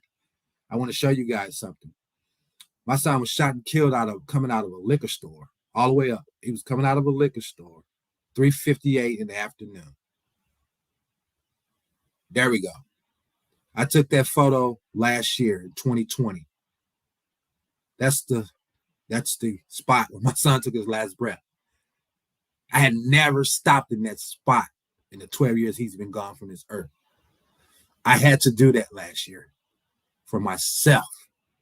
When I talk about the art of forgiveness, there's action steps involved in this as well. Can't just pray it away. You just can't hope for it to go away. You have to take tangible action steps. And that's what I did. I had to go back to the place where I suffered my greatest learning lesson, and I lost. Before becoming you, before this conference, my word was lost. I want to thank Terrence for changing that perspective. It's only a loss if you didn't learn. Boy, I learned. Where I learned my greatest lesson of fatherhood, humbleness, and forgiveness. I had to go back and face that. And that's just a moment I wanted to capture and show the world that I was able to face that. Because like I was saying earlier, we cannot walk in fear. We have to walk in favor. And I had to face that. Now, have I forgiven myself? Absolutely. Do I believe my son has forgiven me? Absolutely. Absolutely.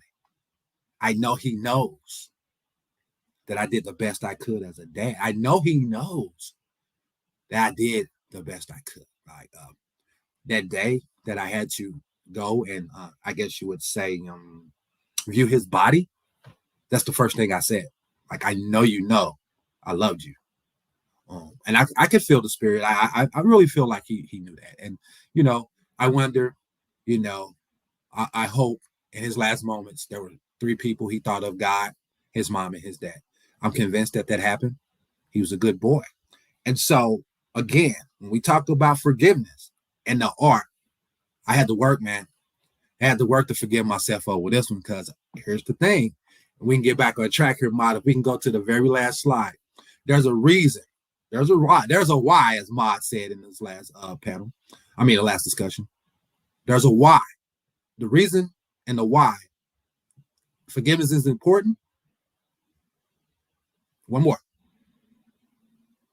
Because my son had siblings.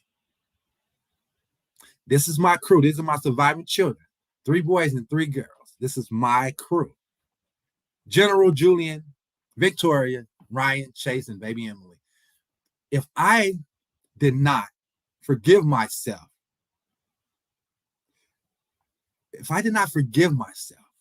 for losing Toriano II, I would be a shell of the man I am today. And I would cheat those children who did not ask for any of this. Nan one of those children asked to be in this world. Me and their mothers brought them into this world. We have a responsibility to be the best we can be for them. I had to forgive myself for failing my boy, my firstborn, so I could be a better man and a better dad for my surviving children. The art of forgiveness is bigger than us. It's bigger than us. I just want to say thank you once again for tuning in. I want to say thank you to Brenda for having me. I want to thank you for Anthony for hosting. I want to thank you for Ma for all the work she's doing behind the scenes and for testifying. I want to thank Terrence for holding it down, and all the other great speakers I had an opportunity to listen to today. And I look forward to listening to people later on to this evening. My name is Toriano Porter. I implore you to take those steps to start building those skills called forgiveness. The art of forgiveness, Toriano Porter. Thank you. Toriano, great job, brother. Thank you. The one thing, I mean, I'm glad you explained that picture of where you were sitting. I wanted to look at a positive side of it. I recognize the Cardinals cap. Go Birds. So yeah, I looked at your story earlier, and I went on Facebook and learned a little bit more about you. One of the interesting things that you talked about, and this is unrelated necessarily to forgiveness, but it does have to do with getting work done and going about your life and then dealing with things. And I always figured as though I was a not a sympathetic person because of who I am. And I'm a person, when my aunt passed away that night, she died at 10:30 at night. I was by her bedside, and at midnight I was finishing a video that I had to put together. Right. And there was I was very similar when my dad passed away. I went right back to work the next day because I had to. I flew out as late as I could and went back. And I saw that when your son passed away, you finished covering the game. Yeah. So I was a high school sports reporter at the time. I was covering a high school softball game that started at 4:00. My son was shot and killed in St. Louis at 3:58, and probably about 10 minutes after that, Mom called from St. Louis. So the game had already started. Of course, it's one of the worst calls you can ever get. And, I had to call home. I called my big brother, my older brother. I called my mom. I made all the calls I had to make, but I could not get home until later, and I didn't know what to do. I was in such a shock. I did not know what to do. So instinctively, I just stayed. I covered the game. I did the interviews. I went back to the office. I typed up the game story, and then I went and told my editor and the managing editor, the sports editor and the managing editor, that I had to go. And the rest of that is blurry, man. The rest of that is blurry. I think I was an autopilot, though, honestly. But something that I learned from that is that I'm going to show up. I'm going to show up for the community. I'm going to show up for the family. I'm going to show up for myself every single day. And I think that's important for people to understand. We got to still show up. Now, was it the best thing in the world to do? Absolutely not.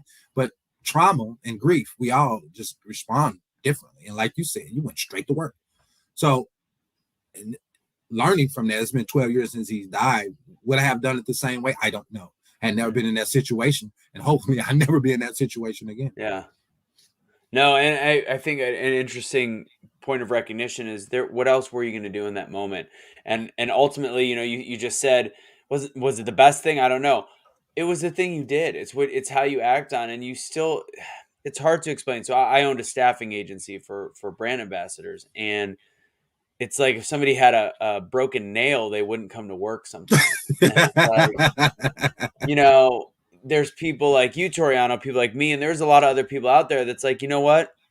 Now, if your son was dying and you had to get there, that's a different story. And I'm sure you would have dropped everything in that moment. But it's such a lesson in life that whatever you're going through, take a step back, do what you have to do, assess it. And if nothing can be helped, don't shut down. You'll shut down in your time. You'll explain to everybody what's going on, and then move on, because people relied on you as much as it was just a high school softball game. Somebody relied on that. And honestly, you're absolutely right, because I took 10 days off. When I got back, I had to go through emails, and there was an actual dad who said to me, he was pissed off because, as a journalist, we do not want to make mistakes. He was pissed off because I said his daughter made an error and she was trying to get a college scholarship. I'm promising you. So the only reason he was able to kind of forgive me is because I said, hey, man, I told him about the situation. He felt really bad. But you're right. People were counting on me. I had no idea. That's interesting. That's so little. And it's there. So your job that day was to report on something that had nothing to do with your family. And it made so much of a difference in the life of a girl that you didn't know, even though it was a mistake, whatever it might be. And it's a little thing, but whatever. But people are writing on your words to know whether or not they're going to get a scholarship to college. Exactly. So we all, our job matters. What we do matters. We matter. Yes, absolutely. We matter. Absolutely. Everybody matters, no matter the level. We all matter. And that's the thing I want people to take from becoming the best you, man. We all have a story, and our story matters. It does. Yeah. You have to tell it, no matter what form or platform. Share your stories. 100%. All right. I'm looking forward to talking further. Toriano, one more time for everybody out there. How do they get in contact with you if they want to if they want to work with you, or if they want to see some of your writing, etc.? Toriano, how do they get in touch? I'm easy to find. I'm Toriano Porter on all platforms: Facebook, Twitter, Instagram, at Toriano Porter, all one word, all lowercase.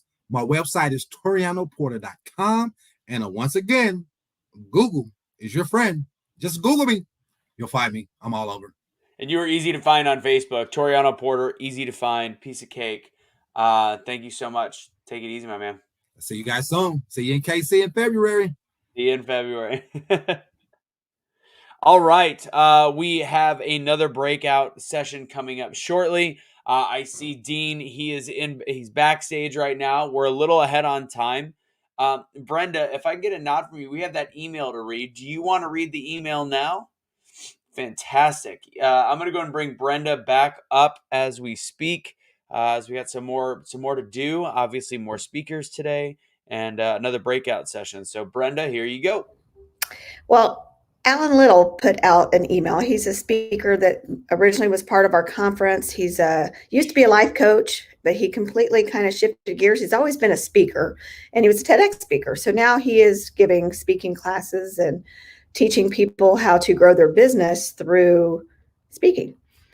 And when we changed the dates, he couldn't make it, of course. So we completely understand that. But he's been a team player. He gave us a recording we're going to play later. But he sent this email out. I want to read it to you because it kind of goes on everything that we've been talking about. And in the subject line, it says, I love you. Yep, I said it. I love you. I think you should know that. This past Line Speakers Academy we had was an emotional one. The session we had was focused on opening our heart as a speaker and moving the room with our hearts more than our minds. This man is truly about love. And that's why I wanted to share this, because we were just talking about forgiveness and love, and those are just so powerful. Speakers are the conductors of energy in the room.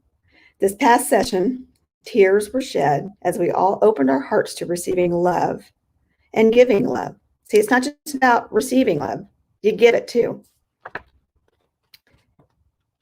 That's one of my greatest secrets as a speaker. I fall in love with everyone in the room, for they are all me and I am all them. We are one, and every great speaker knows the power of unity behind the crowd. And he's given encouragement to his people who are wanting to become speakers. And he's doing it through incorporating them into who he is and putting himself back into that. And you can do the same thing in your community, in your workplace, in your home, especially with your own family, is give love, get love, get love, give love. Love will heal whatever you're going through. It might take a little bit of time, but it will heal. The best speakers often at times don't even think of themselves as a speaker. Maud. They are just passionate about helping others with their purpose, business, or idea. Speaking about that is what gives them life. So how many of you out there have a story to tell? How many of you need to get that word out because it's going to help somebody else? Or are you being selfish and keeping it inside because you don't think that that story is important? It is important because you are important. Your story is important. Your life is important. How you feel is important, and how you go about your day-to-day is important. So Alan's going to be teaching a class. It is pre-recorded. It was a recorded session of him speaking a Speak to Scale class. So if anybody's interested in becoming a speaker, look him up, Alan Little, at Alan Little. He's on Facebook, he's on LinkedIn, Instagram, he's on all of them. But he talks about love. And when you love, you can forgive. And that's what he teaches in his message. So just a little short email he sent out, and we'll watch his video a little bit later. Sounds good. Brenda, so I know we've been talking about what we're going to do with these breakouts, the ones that are not live. I think, Maud, I know, is working on it too. These will be available in Everytail, correct? Is that what we're Yes. currently saying? If not, we might be just posting them up on these pages.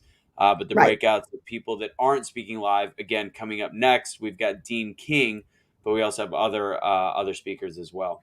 Yeah, there's several other breakouts. We have Terrence has a breakout. Tommy Morgan has a breakout. Dean Storer has a breakout. And you're going to be able to go and click on them in your own leisure time whenever you have time to do that. And we'll let you know where it's going to be before the event finishes up. Sounds good. You'll be able to find it either way. We'll figure out to make sure you can find it at comechangeyourlife.com, which is also the place that you're going to find tickets to the February event. Brenda, tell them a little bit more about that.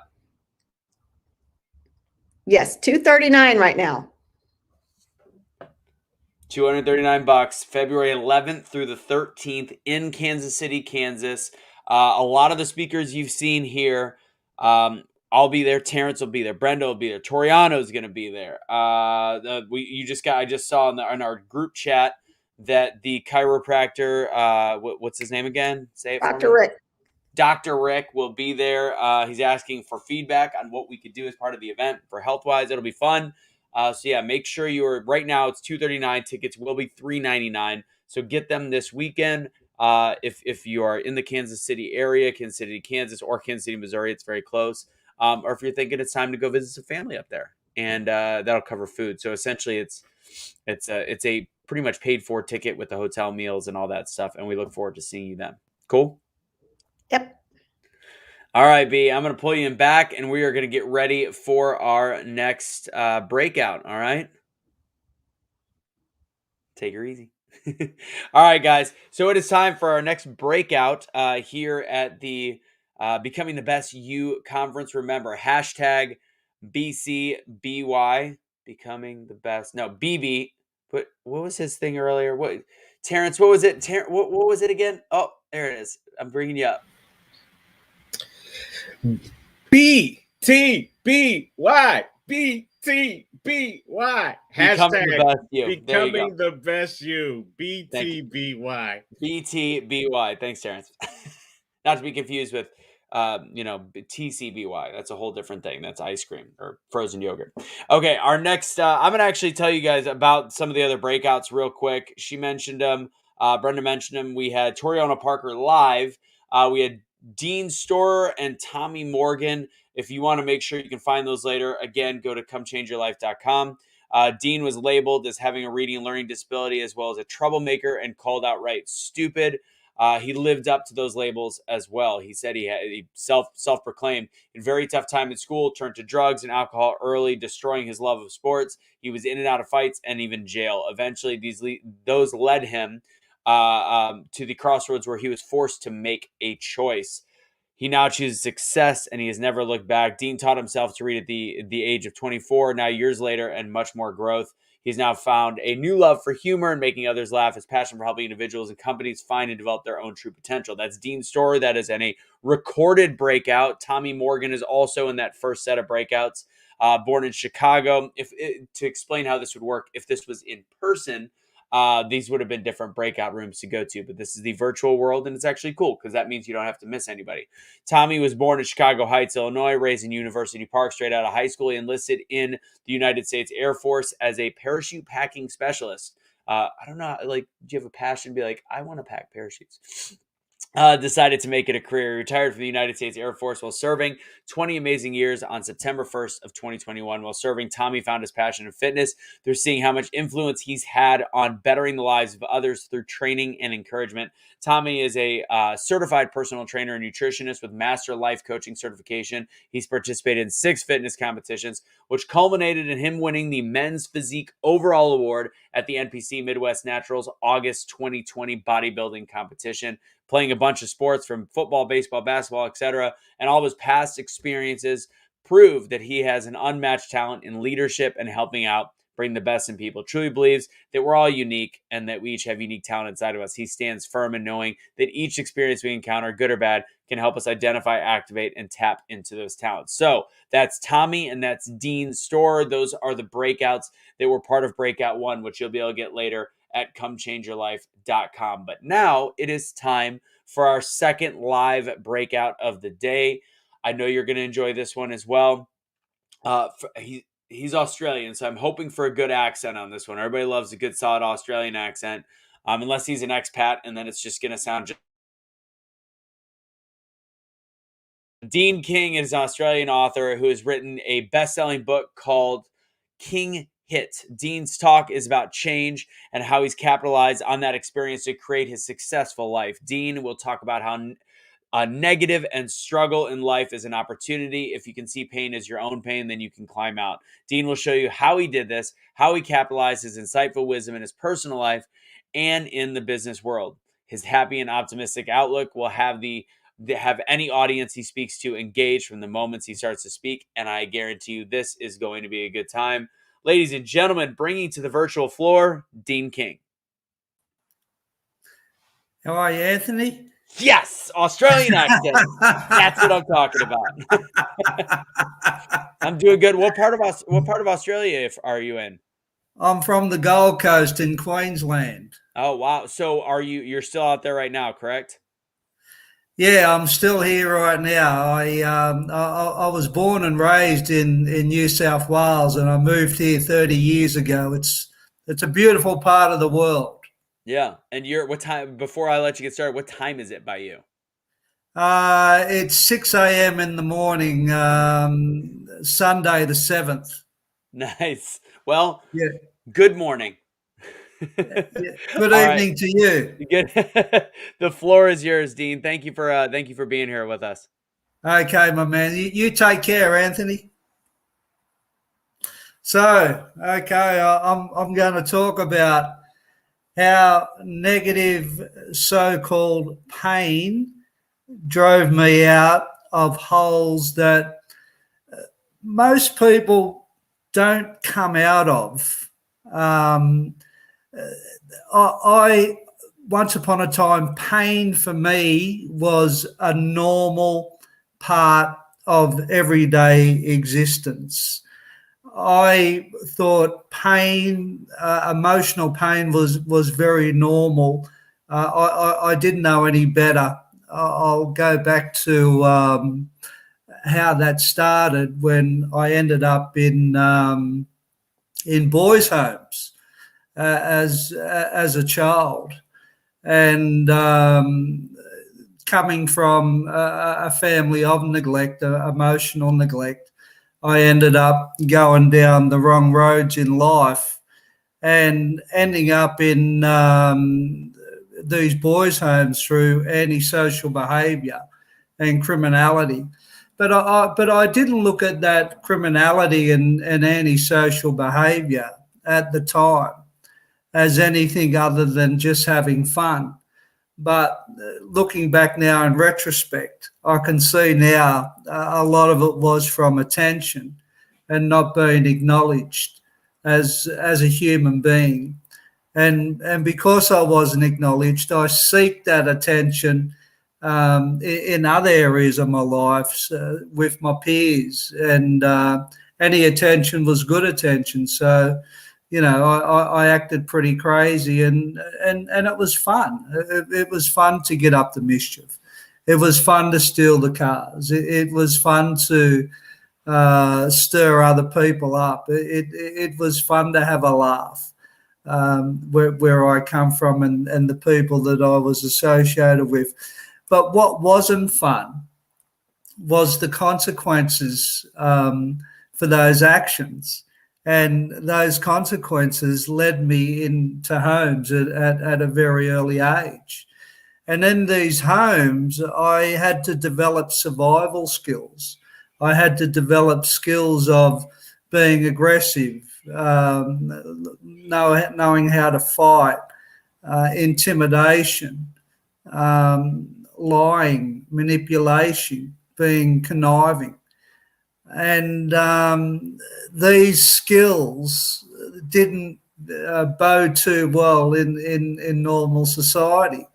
So these survival skills that I adapted in these homes at an early age, I would come back out, you know, onto the streets, and I would keep being like this. I would keep being aggressive, and I'd keep being threatening, and I would still be in survival mode. I could not get in touch with my heart, but that stemmed a little bit before that. I was really scared in my home life, so I wasn't really in touch with my heart because my father was a really aggressive person and really intimidating, and he used to bash the crap out of me.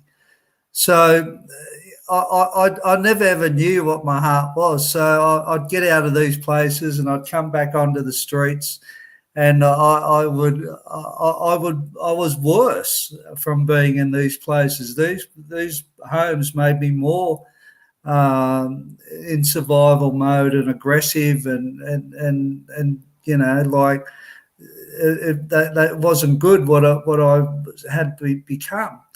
And I kept getting in trouble and going back into these places, and I couldn't get in touch with who I truly was. I didn't know who I was. The only person that I knew I was a person that was a good thief and was, like, could do crazy things, and was just madness. I was just a lunatic as a child, and so I was running with all the bad kids because all my association was pretty much the same, and that went to drugs and smoking a lot of pot and into the acid and into speed at 12 years of age, and one night we used to steal marijuana plants from people's backyards, and we jumped over this fence one night, and we were knocking off the marijuana plants, and we got into an altercation with the guy that owned the marijuana plants who lived there. And unfortunately, there was a knife we took there to cut the marijuana plants because they were so big. Unfortunately, he died. He got stabbed to death. And we ran out of there. And the next morning, I got taken into custody over that, and I ended up getting charged for it. I didn't kill him. I was only there when he got killed. My co-accused, he stabbed him. I ran out of the yard when those two were having a fight, and from that, I was charged with murder. I was only 13. I was a child, pretty much killer. I was labelled as, and I went to trial, and through that trial, my charge got downgraded to manslaughter because I wasn't there when he got killed, but I had to go to a men's prison. So by the time I was 14, I was in a maximum security prison. And from there, I went to a juvenile centre called Mount Penang, and I got 5 years for that manslaughter. And I did 3 years of that sentence, and I was worse. When I got out, I was just more angry, more resentful. I didn't think that I should have got that time. I didn't think that I was good for that consequence for my actions going there, and that guy dying. And looking back in retrospect, I probably wasn't, but the reality was, they were the people that I was running with. So, that's a byproduct of it, and that's the responsibility of it in there, that irrespectively of, what happens there, I was still there. And, I feel bad these days that somebody lost their life. And So, I've got to wear that. So I get out of there, and I jump straight back on the wagon, where I left it, and back into the drugs, and this time full on into the heroin, back into prison. By this time I was 18 years of age. It wasn't long before I was back in jail, out of jail again, around 2021, then leaving the state. That was in New South Wales in Australia. Then I went to another state called Victoria. Then I ended up in prison down there in a place called Pentridge. And again, heroin, stealing, thieving, no concept of responsibility or accountability for what I was doing. It was everybody else's fault or reason why I was the way I was. If it wasn't the person that told the police on me, it was the police that arrested me. If it wasn't the police that arrested me, it was the judge that put me in prison. If it wasn't that judge that put me in prison, who was to blame for what I was doing? It was the prison officers that was turning the keys on me and locking me into the cells every night. And it just kept going and going and going. And a lot of this stuff also was in my family environment, like the way I was brought up. I could do no wrong in my mother's eyes. My father used to tell me it was everybody else's fault why I was the way I was. And, so my home environment didn't support me at all also, as far as accountability and what I was doing.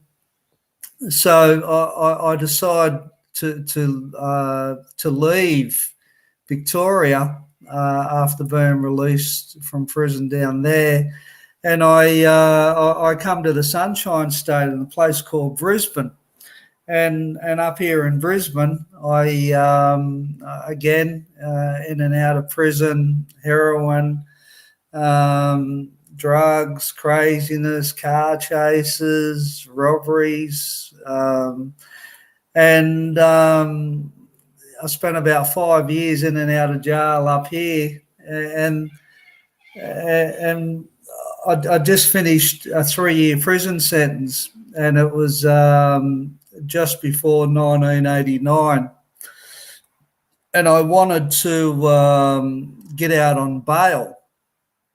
And what happened was that I had about 100 charges that the Director of Public Prosecutions was having difficulties finding where these charges needed to be heard. In Australia, you've got the Supreme Court and you've got the District Court. And these 100 charges were fluctuating in the Supreme Court, and they put them down to the District Court, back up to the Supreme Court. And that went on for 3 years, and I'd finished a prison sentence, and these charges hadn't been dealt with or resolved. So what happened? Well, I was going to go back onto remand, and I had no money.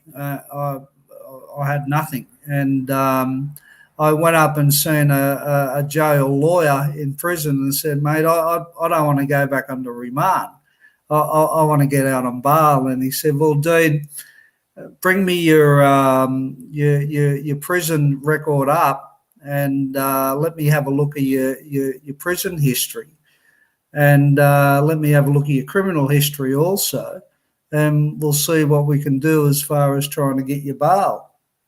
And I did this, and the next day he called me back to the fence and he said, "Mate, look how many times you failed to appear.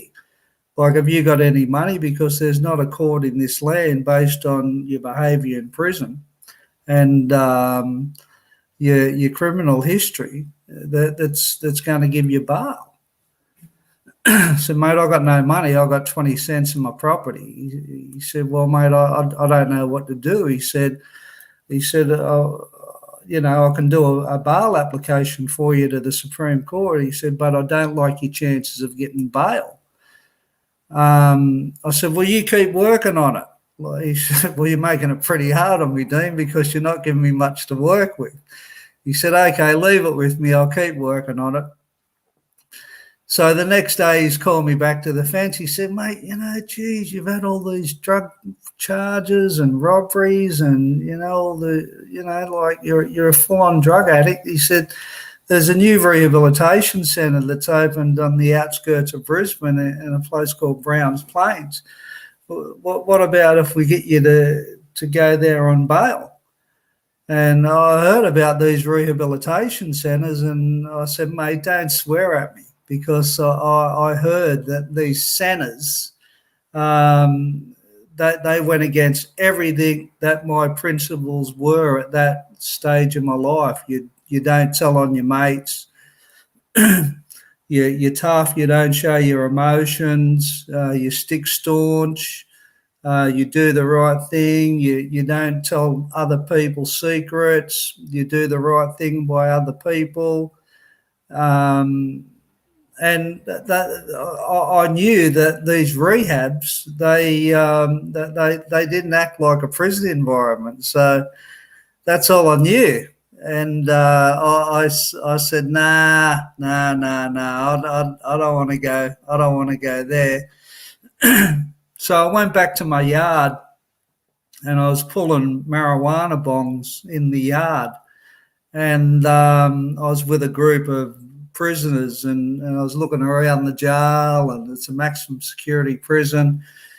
And they said, well, how's this bail going for you, Dean? Are you gonna go to court for a bail application? I said, I spoke to him a little while ago, and he said, what about going to a rehabilitation centre? And they all laughed, and I said, yeah, nah. And then I just had this epiphany that if I went to this rehabilitation centre, I could run away. Like being in a maximum security jail, there's not much chance of running away. So I went back up to the fence the next day of his yard and I called him over to the fence and I said, mate, do that bail application for me. And he done that bail application. And the judge who I fronted up in front of, I remember him saying, well, nothing else has worked for your son, has it, up until now, about my behaviour and my criminal record? I said, no, Your Honour. He said, all right, I'll give you bail to this rehab and let's hope something can change here for you. And I said, yep, thank you. So I got bail there, and my intentions was I was just going to run away. I was going to go. So I arrived at this rehabilitation centre, and it was the worst feeling I have ever had in my life. People were being obedient. They were doing as they were told. They were working, cleaning. When a supervisor said do something, people would jump, and I was looking at these people going, what is wrong with you people? Why are you accepting these rules and this discipline? Well, you people must be sick. And I got given a rag, and the supervisor said, clean the bathroom. I said, you clean the bath. I'm not cleaning the bath. I said, I heard there's a gymnasium here. I said, where's the gym? I want to go and do some weights. He said, you won't be going doing any weights at all. You'll be cleaning this. I said, I'm not cleaning, mate. He said, if you don't clean, you'll get a consequence. I laughed at him. I said, a consequence? Oh my God! You think I'm worried about consequences? I've spent nearly 14 years locked up in jails and homes. You think a consequence for not cleaning a bath is going to bother me? So the other residents were there saying, "Oh, just clean it. If you don't clean it, we'll all get into trouble." And I felt guilty, and I couldn't have really acknowledge that fully about feeling anything, but I did feel bad for these people that if I was responsible, that they would have to keep clean. I said, give me the rag. And I started cleaning. And anyway, the next day we had these groups and people were talking about their feelings and they were expressing their thoughts and emotions and then they were finishing these groups and they're all hugging each other. And I'm thinking, oh, no way, don't touch me, don't hug me, whatever you do, don't get that close to me. And I was thinking, what are these people on? They're not normal. And they're going, oh, Dean, how are you feeling? I'm going, I'm good. I'm feeling all right. And they're asking me, what do I think of the program? And I'm going, you aren't right. I said, this isn't normal. And they're saying, it is normal. You're not normal, Dean. Anyway, it was just all about confrontation and accountability and talking about your feelings. And I was just like, I just couldn't comprehend how people could act this way. And I was laughing, and then I would get these consequences for laughing. But you know, this went on for weeks and weeks and weeks about this confrontation, and didn't they get into me about my behaviours and my attitude? Oh my God!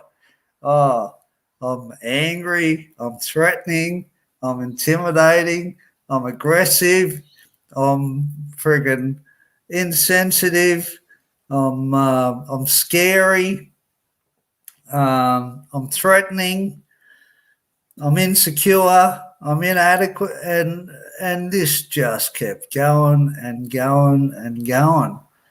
And they used to have, in these confrontations, you weren't allowed to respond in these confrontations. You would have to accept everything that these people were saying to you. And they were trying to teach people to be accountable for their behavior and their thoughts and their actions and their decisions. And they were doing this in the community by how the residents interacted with each other. And they used to do this with, if somebody had an issue with me or with somebody else, you would stand there and the person that had the issue with somebody, that they would have to listen to how they felt, and somebody wasn't allowed to respond to it. And this went on from sun up to sundown, and the only break was through this confrontation on your behaviour and your attitudes within the community and with each other. Was group therapy, like men's groups and women's groups and gold groups, and yeah, lots of groups. And one day we were working on this this water, putting water pipes in this big ditch, and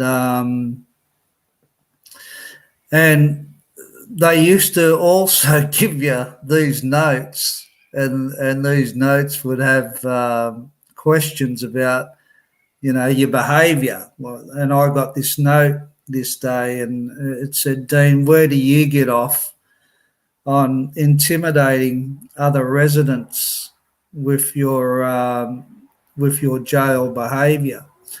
And this was after about 3 or 4 months there, and by this time I'd had enough, and all the tension was building up within my soul because I couldn't deal with it. Like how I used to deal with stuff prior to this was just fight, and that's how I used to cope. If I had a problem with somebody, there was no talking.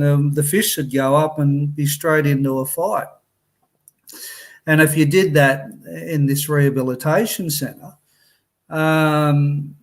you'd be discharged. You weren't allowed to act and to be aggressive or to be physical with anyone. So there was a lot of times that I wanted to act aggressive in there, but I couldn't do it.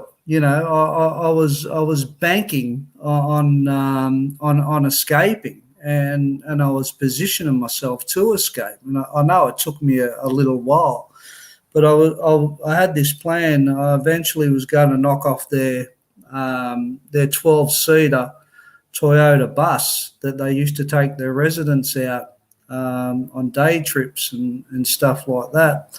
And I knew where the keys were, and I was going to knock this bus off and drive that to Melbourne with another resident. But that all come undone. Anyway,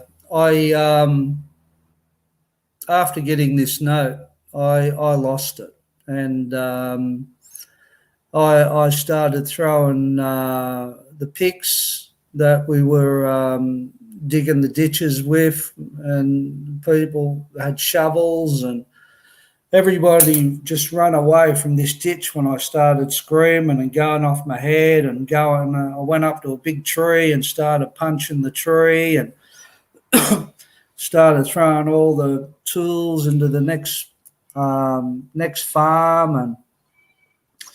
and I just kept screaming about I was sick to death of being institutionalized. As I said, this was about 13 or 14 years of just continuous in and out of institutions, and I'd had enough, and I broke down. I was broken like a horse, and I was crying and crying and crying, and I couldn't stop. I couldn't stop crying, and I cried for about 4 hours, and I went back to the villa where I lived, and I went to sleep, and all my hands were busted up, and I was a wreck. And the next morning I woke up, and when I awoke, I had this epiphany that that everything that these people were saying to me over the last 3 or 4 months was true. I was responsible for everything, for all my actions, for all my behaviour, and and they also was teaching people there how to deal with their feelings and talk about their feelings. It was based a lot on their feelings, and I started, and after I realised that I was accountable for all this, I really started to get into my pain and started to talk about all the pain and all the struggle that I'd had all my life. All the feelings of hating myself, all the feelings of not feeling good enough, feeling unloved, feeling ugly, feeling less, feeling embarrassed about myself, feeling not good enough, feeling like an alien, feeling really different in this world, feeling not like a normal person. Also thinking what people thought of me all the time. It was horrifying. I couldn't even talk to people properly because I used to think what people thought of me all the time. I used to think that other people thought that I was ugly. I used to think that other people thought that I was uncomfortable in social situations, and I was. And the more that I would do other people's thinking, the more uncomfortable I would become. And I started going into all this pain, all this low self-worth. And I started talking about it and not blaming people for it. That was the other great thing that that I learned. I started saying things like, I feel embarrassed, I feel hurt, I feel inadequate, I feel scared, I feel angry, I feel sad, I feel unhappy, I feel unloved. And I started using these I messages, and all this pain that I had up over the years, and all this fear of living in these prisons, man. It was like somebody just took a big wet coat off me. And I started feeling good. I started feeling good when I started getting in touch with this stuff and talking about all this stuff. And when I started feeling good, that was it.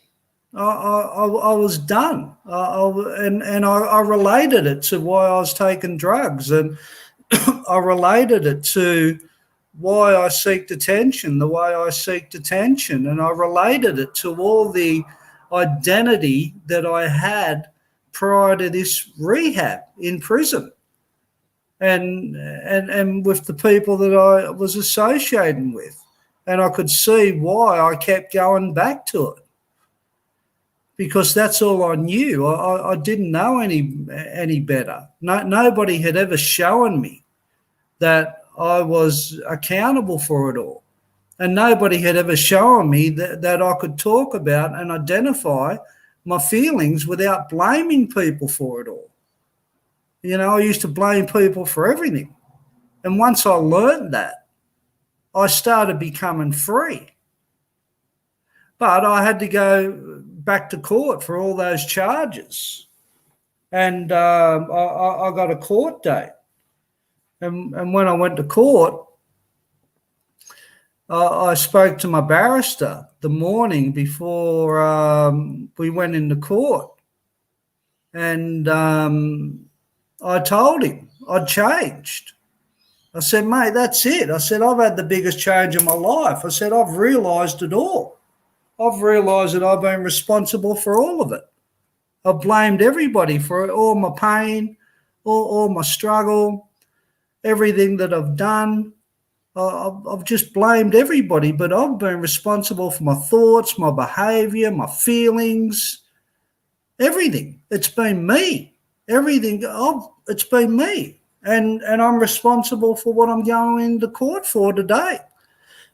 And I sat with him for probably about an hour, and I told him about how I realised that it's me and I've got to wear the consequences of it all. I'm good for the consequences, because for whatever action that I was going to do from here on in, there's going to be a reaction. I knew that through my past life. You know, and the reactions I was getting, I deserved everything prior to this. But that also gave me power, because I realised that I could do good actions and I'd get better reactions in the future. So anyway, I'm digressing a bit there. But so I go into court, and this barrister, he gets up and he gives one of the best cameos I've ever seen in my life. You know, one of your proteges from over there we used to have here on TV, Ironside. I don't know if any people remembers it, but we used to have him here on TV, old Ironside. It was better than one of his performances. And the judge pulled him up halfway through his summing up, and the judge said, surely you're not asking for a non-custodial sentence for this man. Look at his criminal history. And the barrister said, yes, I am, Judge. I am asking for a non-custodial sentence. There's no need to send him back to jail. He has changed. He's a changed man. So the judge wouldn't accept it. And the judge said, well, if he has changed as much as you have pleaded to me in your summing up and your observation of him for all his for all these charges and for what he's done, he'll realize now that there's consequences for his actions, and he'll serve the consequences for his actions, and then he will come out of jail and then continue on this so-called change. But he's not walking away from this court. I couldn't do it. He has to go back to jail. So he gave me another 3 years. So I've got to go back into jail now with all this change and this new man I am. And I'm going to go back around the old prisoners and everybody that knew me prior to this, and, you know, the crazy guy and the guy that hated prison officers and the guy that was rebellious and the guy that shot up heroin and robbed people and friggin' had a fight with anybody at any time. And so I go back into jail. And I run into the same guys prior to going to the rehab. And they're saying, oh, how was that shit rehab, Dean? I said, mate, it was the best thing that ever happened to me. They said, really? I said, yeah. They said, Dean, you're not going for bail now. Your parole isn't coming up yet. You can be honest to us, you know. You don't have to pretend, Dean. I said, I'm not pretending. And if you don't change yourselves, you guys are going to spend the rest of your life in this place. So they ended up calling me the compound counsellor in prison, because I was preaching to them all about what I'd learned in the rehab. And I got through, but it was the hardest jail that I'd ever done in my life, because I knew something different from all those negative experiences that I had prior to it, and all the pain and all the struggle. Now I was conscious of what I was doing. I was conscious of my behavior. I was conscious of when I was lying. I used to lie at a drop of a hat. I didn't think there was anything wrong with lying, but there was something wrong with lying. So I got offered so much heroin during that prison sentence because I didn't want it also. So many crims were coming after me going, oh, mate, here, have a shot. Come on. They were trying to break me. But I did break. I did have a shot of heroin during that sentence, and that was after I had a fight with some Aborigine kids. And I was intimidated because they were going to attack me. And I felt scared. And I remember having a shot of heroin. A mate of mine come up to me and said, "Here, get that into you. That'll help you out." And I had it, and it was the worst thing that I'd ever done. But you know, I didn't think that was going to, you know, cruel my recovery. I just knew it was going to be a little gits in the road, little turn. You know, it wasn't going to wreck me. And and I finally got out of jail, and I started having these dreams when just before I got out of jail. I started having these dreams, and I was starting to, because I was dealing with everything, and I was clear in everything by taking accountability for myself, accountability for my thoughts, accountability for my actions, accountability for what I was doing, my choices, my behavior, complete accountability for everything, not blaming anybody for anything anymore. I was solely responsible for Dean completely. Nobody was ever going to take that power away from me like I used to give it away. And I was having these, and because I've released so much and dealt with so much, and I was clearing so much back stuff of how I was feeling, and I was going to see counsellors in jail, and I was always talking about my feelings with people. I was clearing a lot of stuff because that was my motive, to keep talking about what was going on within me. I was able to let new stuff come in. Once I started getting rid of all the old stuff, all the negative stuff, I opened myself up. I started clearing it all.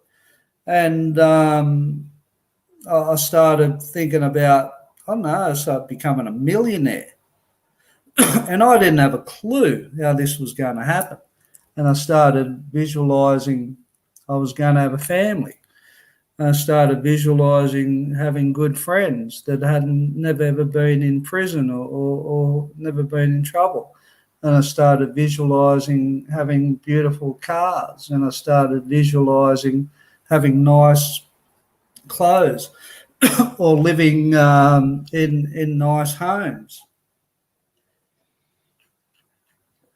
Started visualizing eating at nice restaurants. And I didn't know how I was going to create this, but it felt good to visualize this and being the better me, what this is about. And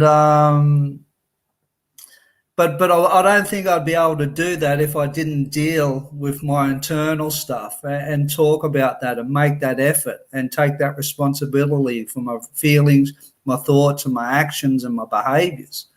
I don't think I could have cleared it to get to this stuff, because once all that stuff started getting outside of myself and I was dealing with it and coping with it, as I said, all this other stuff started coming to me. So I had all these dreams, and I just knew I was going to create it all, because I become a good person, and I become a genuine person, and I become an honest person, and I become sincere, and I become trustworthy, and I become somebody who had dignity, somebody people could rely on, somebody who would stick to their word, somebody that would do what they said they were going to do. You know, people could trust me. I wasn't going to do the wrong thing by you. I wasn't going to steal off you. When I talk about change, I'm talking about true change within my soul. And so I thought that I had to complete something when I started it. So the first thing I did was I went back to that rehabilitation centre and I finished the program.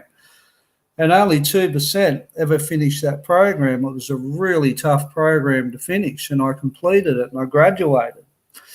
And I left the program, and I walked out of there with a little football bag, a carry bag, and 2 sets of clothes. In the carry bag, I had nothing, and I got a job, and I didn't get a job straight away. I got knocked back, but I just don't give up. I don't know what giving up means. No way, you know. If somebody says no, you keep backing up. If somebody tries to close the door on you, you keep going for it, you know. And I learned that from my past. You know, I wouldn't stop, and I finally got a job.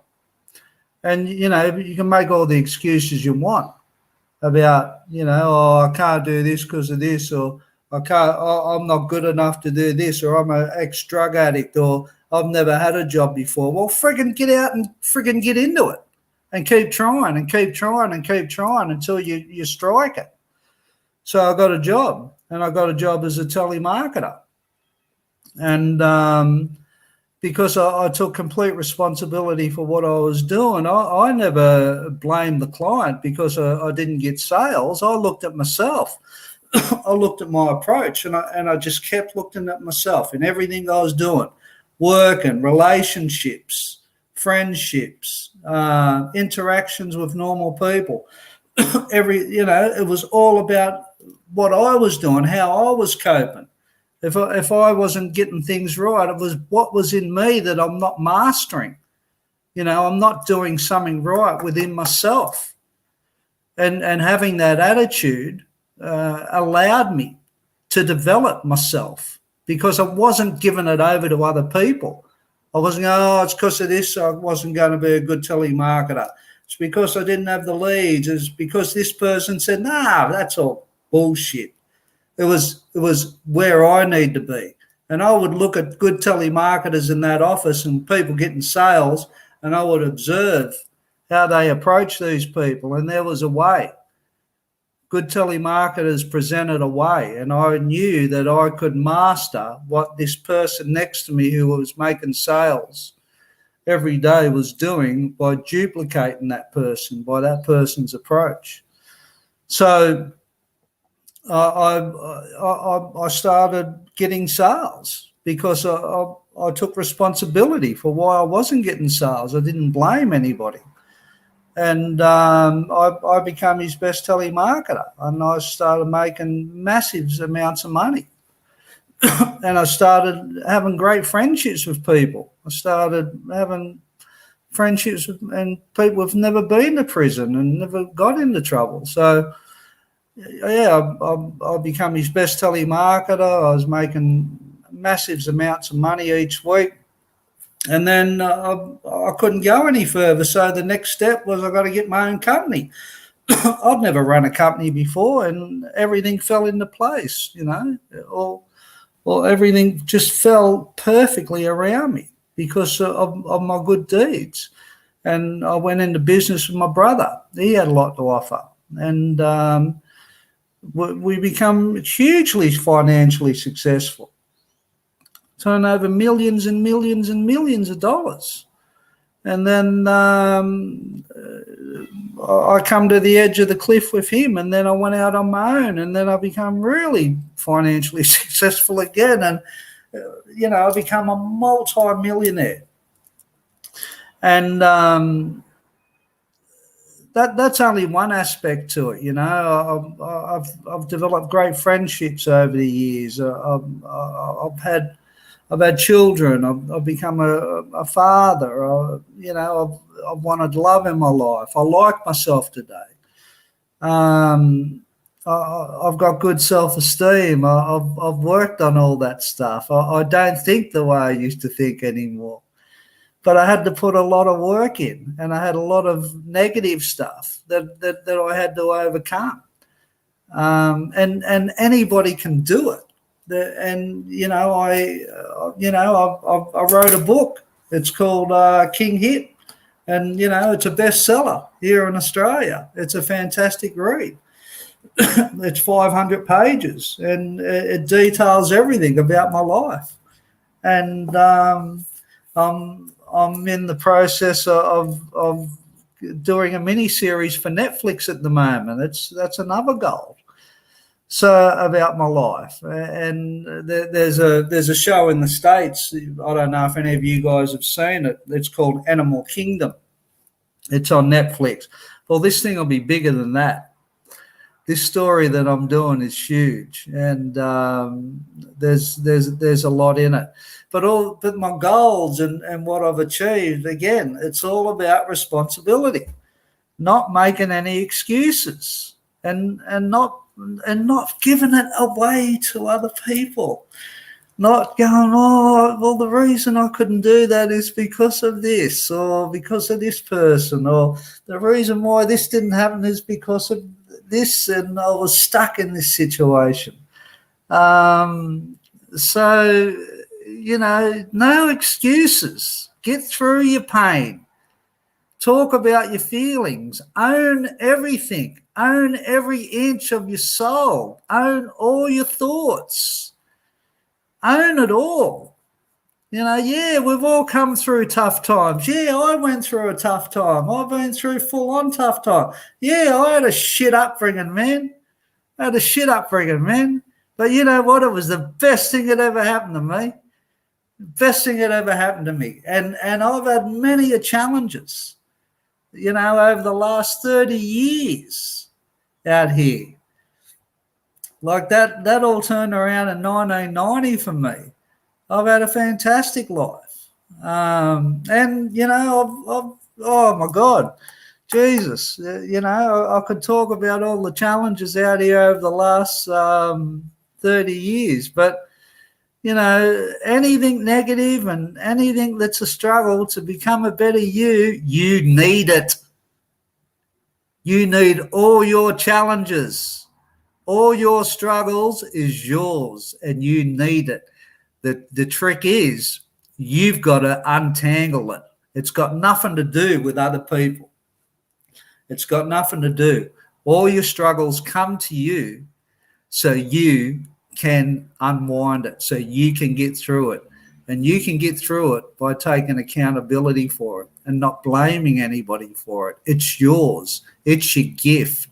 So use it wisely. So that's my story.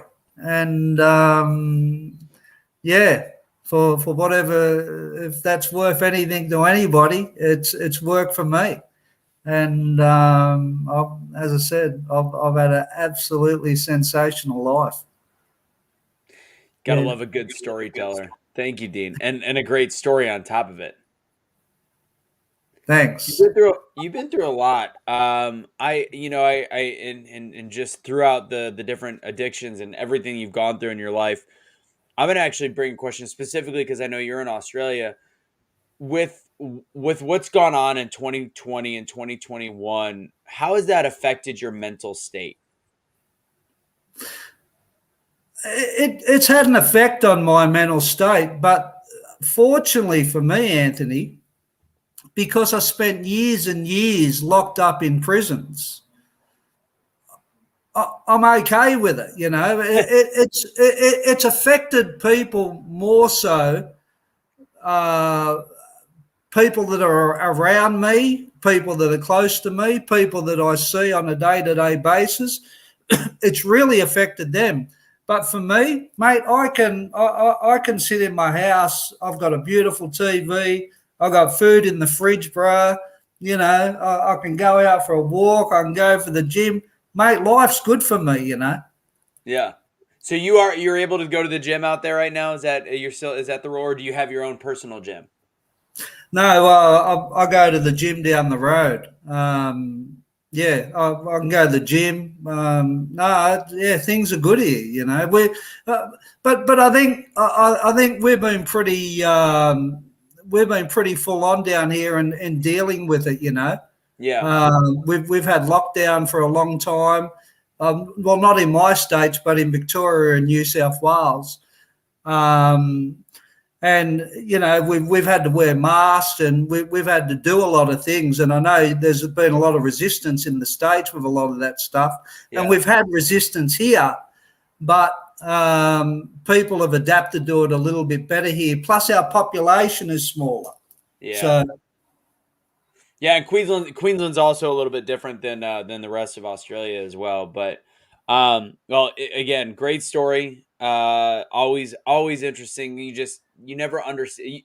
Looking at you, I would have never thought that background. So to know that's your story. So last thing, Dean, how can people find you? Where do you want people to find you? What's your action item for everybody? Yeah, all the W's, www.kinghitbook.com. King Hit Book on Facebook, you can find me. Google me. Like the last speaker. Toriana, you can find me there on Google. I'm easy to find, you know. Excellent. Dean, thank you so much. Appreciate your time. Great breakout. And again, have a great rest of your day. It's early. It's like 7 a.m. now. 6:45, 6:50. So thanks for doing this for us. Yeah, no problem, my man. I'm going to have some breakfast. Love it. All right, Dean. Take it easy. You too, bro. Later, bro. All right, guys. Sorry. Let's see. All right. Do you want to drum down? I'll let you do it. There you go. All right. I know I take control. It's a trait. What is that called? Negative, whatever. I don't know. I don't even know how to talk smack about myself, even though I'm great at self-deprecating humor. Anyways, we've got a lot coming up. Still, what time are we at right now? We are 10 minutes to 4 Central Time, which means we've got a short break, and then we have Morgan Grote that we have a musical performance that she sent in for us. We've got some extra time to play games. We've got Brenda, who is going to come out talking about who's ruling your kingdom. And then we've got a comedic performance by Mac Daddio, which is going to be really fun. I think Terrence and I are both going to be on stage with her for that. So that should be a lot of fun. Let's see what we got. Let's go to break. Let's go to break right after I give the explanation of the breakouts, and then once we come back, we will go ahead and go right into maybe some giveaways. We've got books from Brenda to give away. I think I'll give out another hour coaching session as well. That'll all be after the break. So what you guys didn't get on the breakouts, you of course just had Dean speak. We also have recorded breakouts as part of the breakout 2 session that you'll be able to get. Go to comechangeyourlife.com and you'll be able to find where that is. Terrence, as you've seen speak today, and I'm sure you've seen speak before, the unstoppable coach, Mr. Unstoppable himself, he actually had a full breakout as well. You're going to like that. Certified life accountability coach, everything that he talked about. He's going to really help you focus on what you're able to do and less on what's stopping you. And then the other breakout is Simone Rowe. She is also known as Miss Unstoppable. She was born and raised in Montego, Jamaica, now resides in Toronto, Canada. She's an author, humanitarian, entrepreneur, and empowerment advocateur. She was born and raised in Montego, Jamaica, as I said, but she has a passion for helping others. And over the years, she has dedicated her life to meeting the needs of all the others in the world. She created the Unstoppable movement because she was inspired by many struggles as a single mother with depression, also the death of her son, Gabriel. She wants to use her platform to help others fight through the dark moments and find their true purpose in life. And that's how Unstoppable was born. Her favorite quote is that we can all be unstoppable if we dare to believe in ourselves and work hard to never give up no matter what. Again, that's Simone. If either of these resonate with you, make sure you are on comechangeyourlife.com. That's also where you're going to buy tickets to the event in February if you can make it, which I would absolutely love for you to be a part of. So again, we're going to go on break. Watch the screen. It will say when we are coming back. So stick around for about 1 minute when we make that decision. I'm going to assume it'll be about 10 minutes, maybe 15.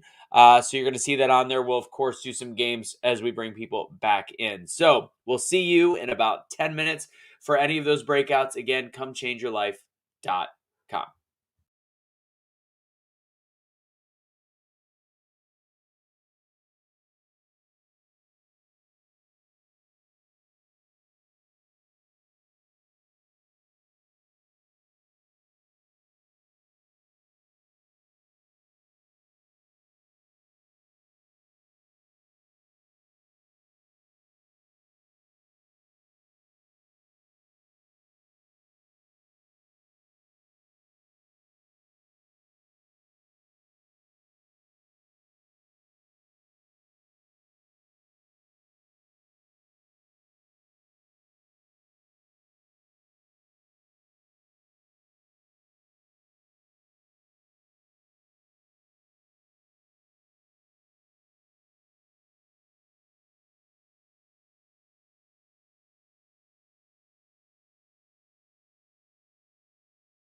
Many times in life, we think it may be too late for us to do more, to have more, or to be more.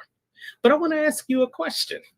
What if you could find out that it's never too late for you to change your life?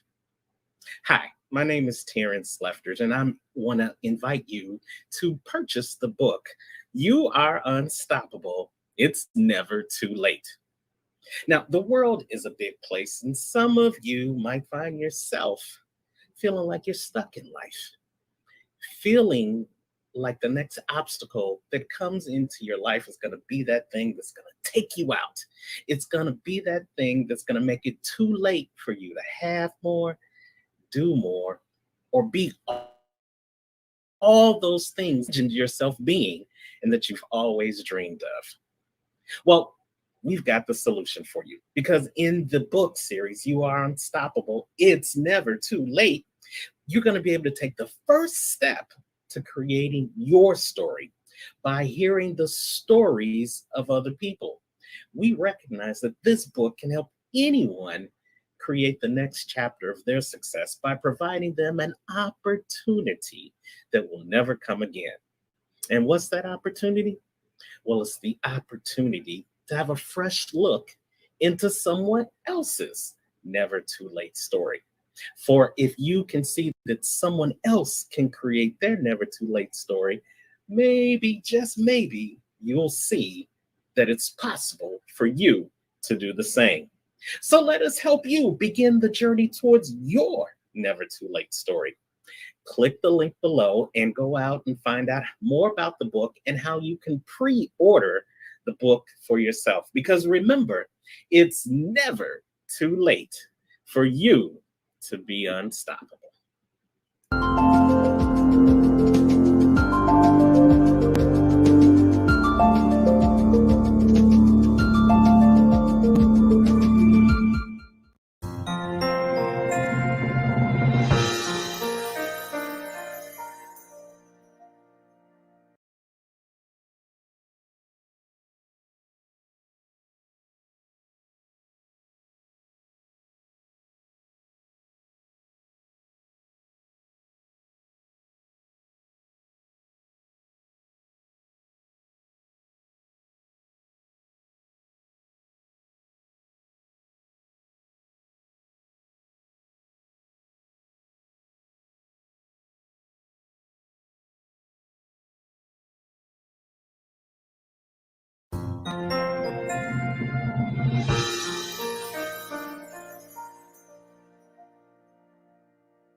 I am honored to have been part of a phenomenal book of stories called It's Never Too Late.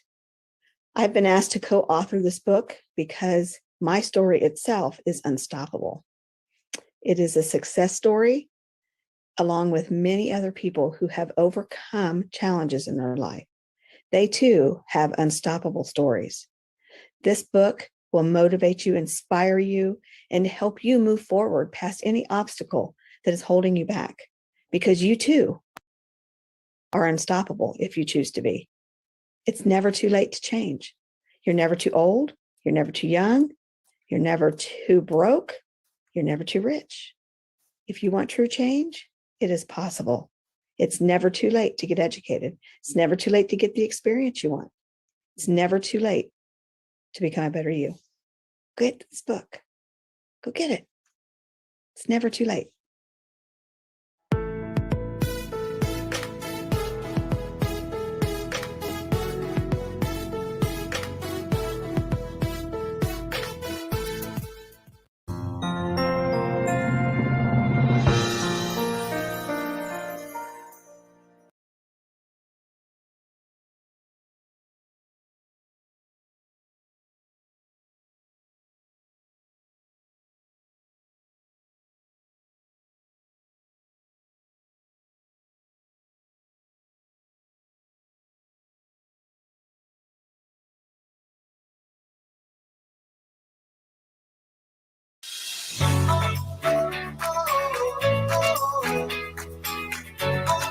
You have to act as if you're already in possession of what you want before you can get it.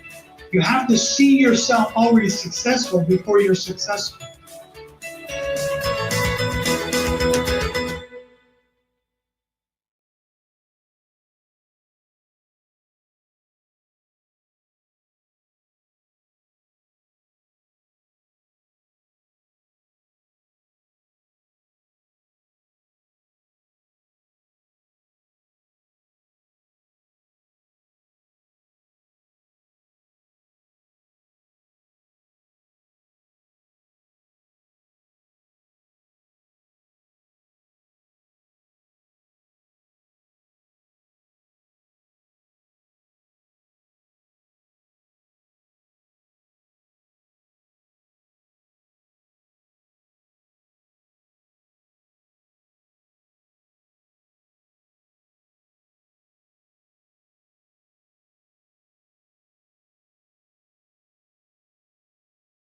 Toriana Porter's words changed my life. I always like to tell people to do the work, trust the process. No one owes you anything. We in America, well, let me take that back. We in this world are responsible for our own dreams and goals. We have to chase them with all our heart. So I would tell anybody, do the work, trust the process, and remember, no one owes you anything. You have to work for everything that you want. Can't wait to hear more from Toriano on Everytale. Join in. Link is in the bio.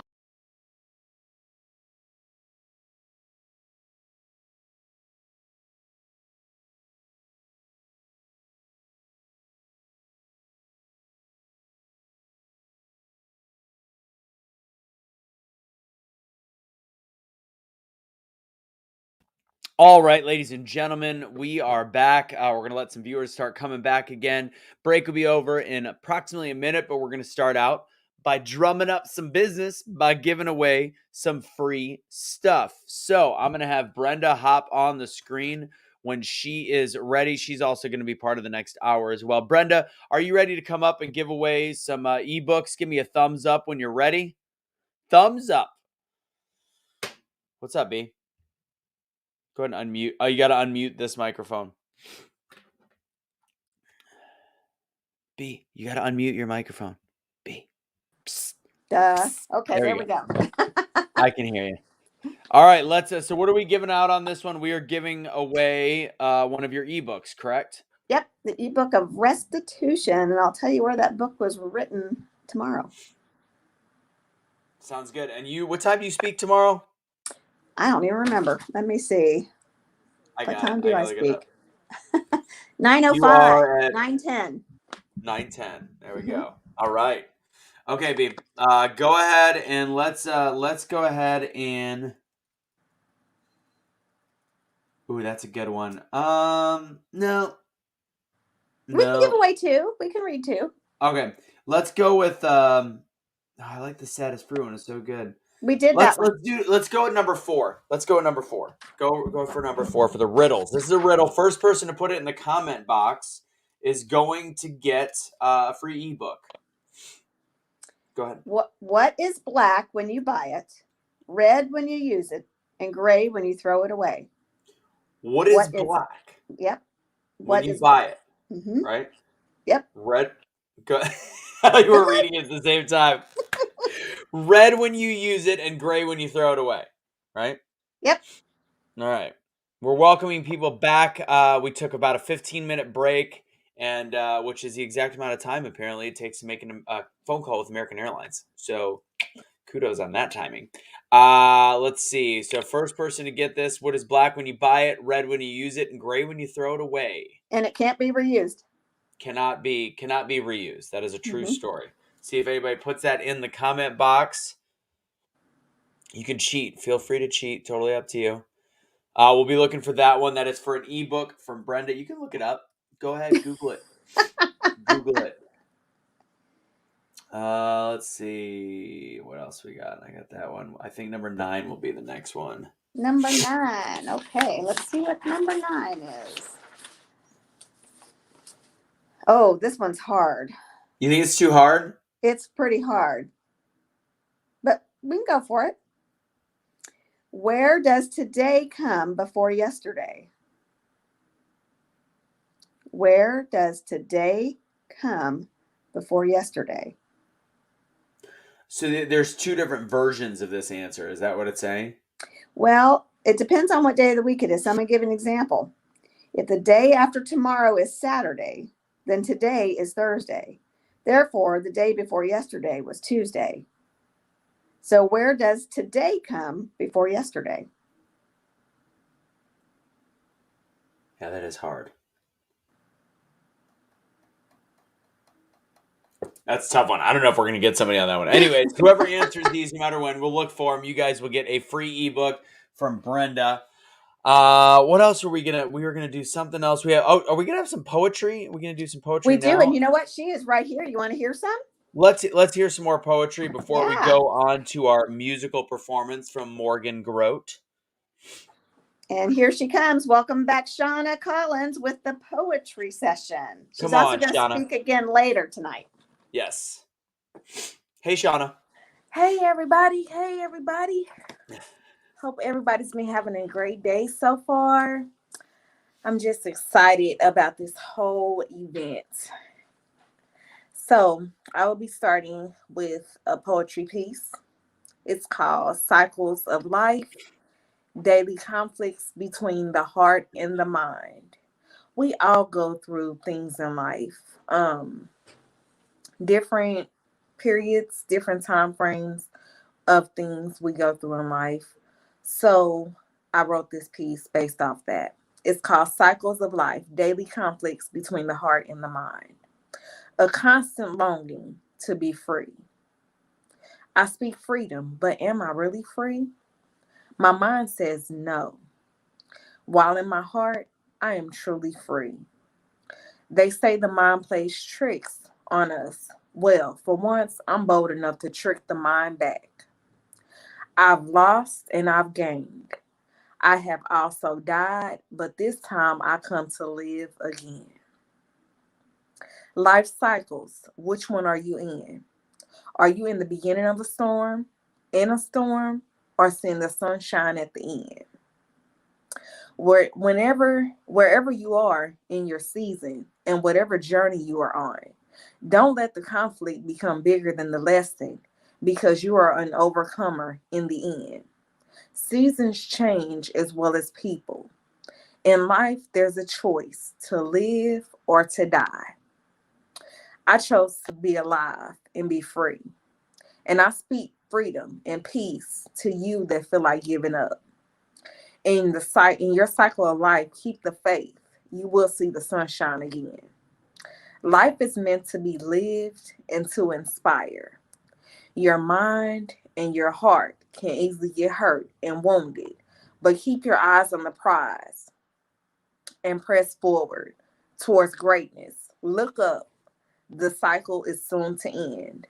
Hold on, my dear listeners, because you have already been set up to win. Also, I have another really quick one. We talked about the cycles of life, right? So you have a cycle that you go through in life. But how many know that we are cycle breakers? Generational curse breakers. So that's when I came up with this second piece. It's called Cycle Breaker. Generations have come before me, but I came to change the world. The chains that have been made to hold me captive, I have broken from them. The sacrifices that have been made, I am wiser than them. I am not God, but in Him, and in me He resides. It's raining defeat many times in life, yet still I rise. It's snowing heavy with hatred in this world, but I am warm in knowing my heart was not meant to freeze, but to overcome hate. It's windy and cool, like it's fall weather in life and in between seasons, but I will not give up. For there is a time, a season, and a place for everything and everyone. It is hot like summer, but I have not burned through my trials in life. Instead, I have shined bright as the sun. I have broken through many tough seasons in life and still have many more to overcome. Though through adversity, there is growth on the other side, waiting for me to let it in. I am a cycle breaker, smashing through the darkness in life because greatness lies deep within. And you too, my friend, are a cycle breaker. Thank you. Thank you very much, Shauna. All right, we actually just realized that apparently Facebook still has their 8-hour requirement, even though StreamYard doesn't. So that's got nothing to do with you, Shauna. We are going to make sure we get this fixed so that we can be back up on all the platforms. We're still running on YouTube right now, and on Everytail. So we are going to resend a stream. So I'm going to go ahead and drop us back for a split second, and we are going to reconvene with Morgan coming up right after this. So thank you very much, Shauna, and You're welcome. we'll stay in the chat. All right. Okay. Guess we'll have to know where to reshare it. All right, guys. I'm gonna stay up while we're doing this. I know that we've got a couple people watching still on Everytail or on YouTube. Let's see. Actually, it really doesn't matter too much. Actually, we're gonna end this broadcast and start a new one right back up on all of the same pages. So yeah. Thank you guys for joining at this point. We'll be right back.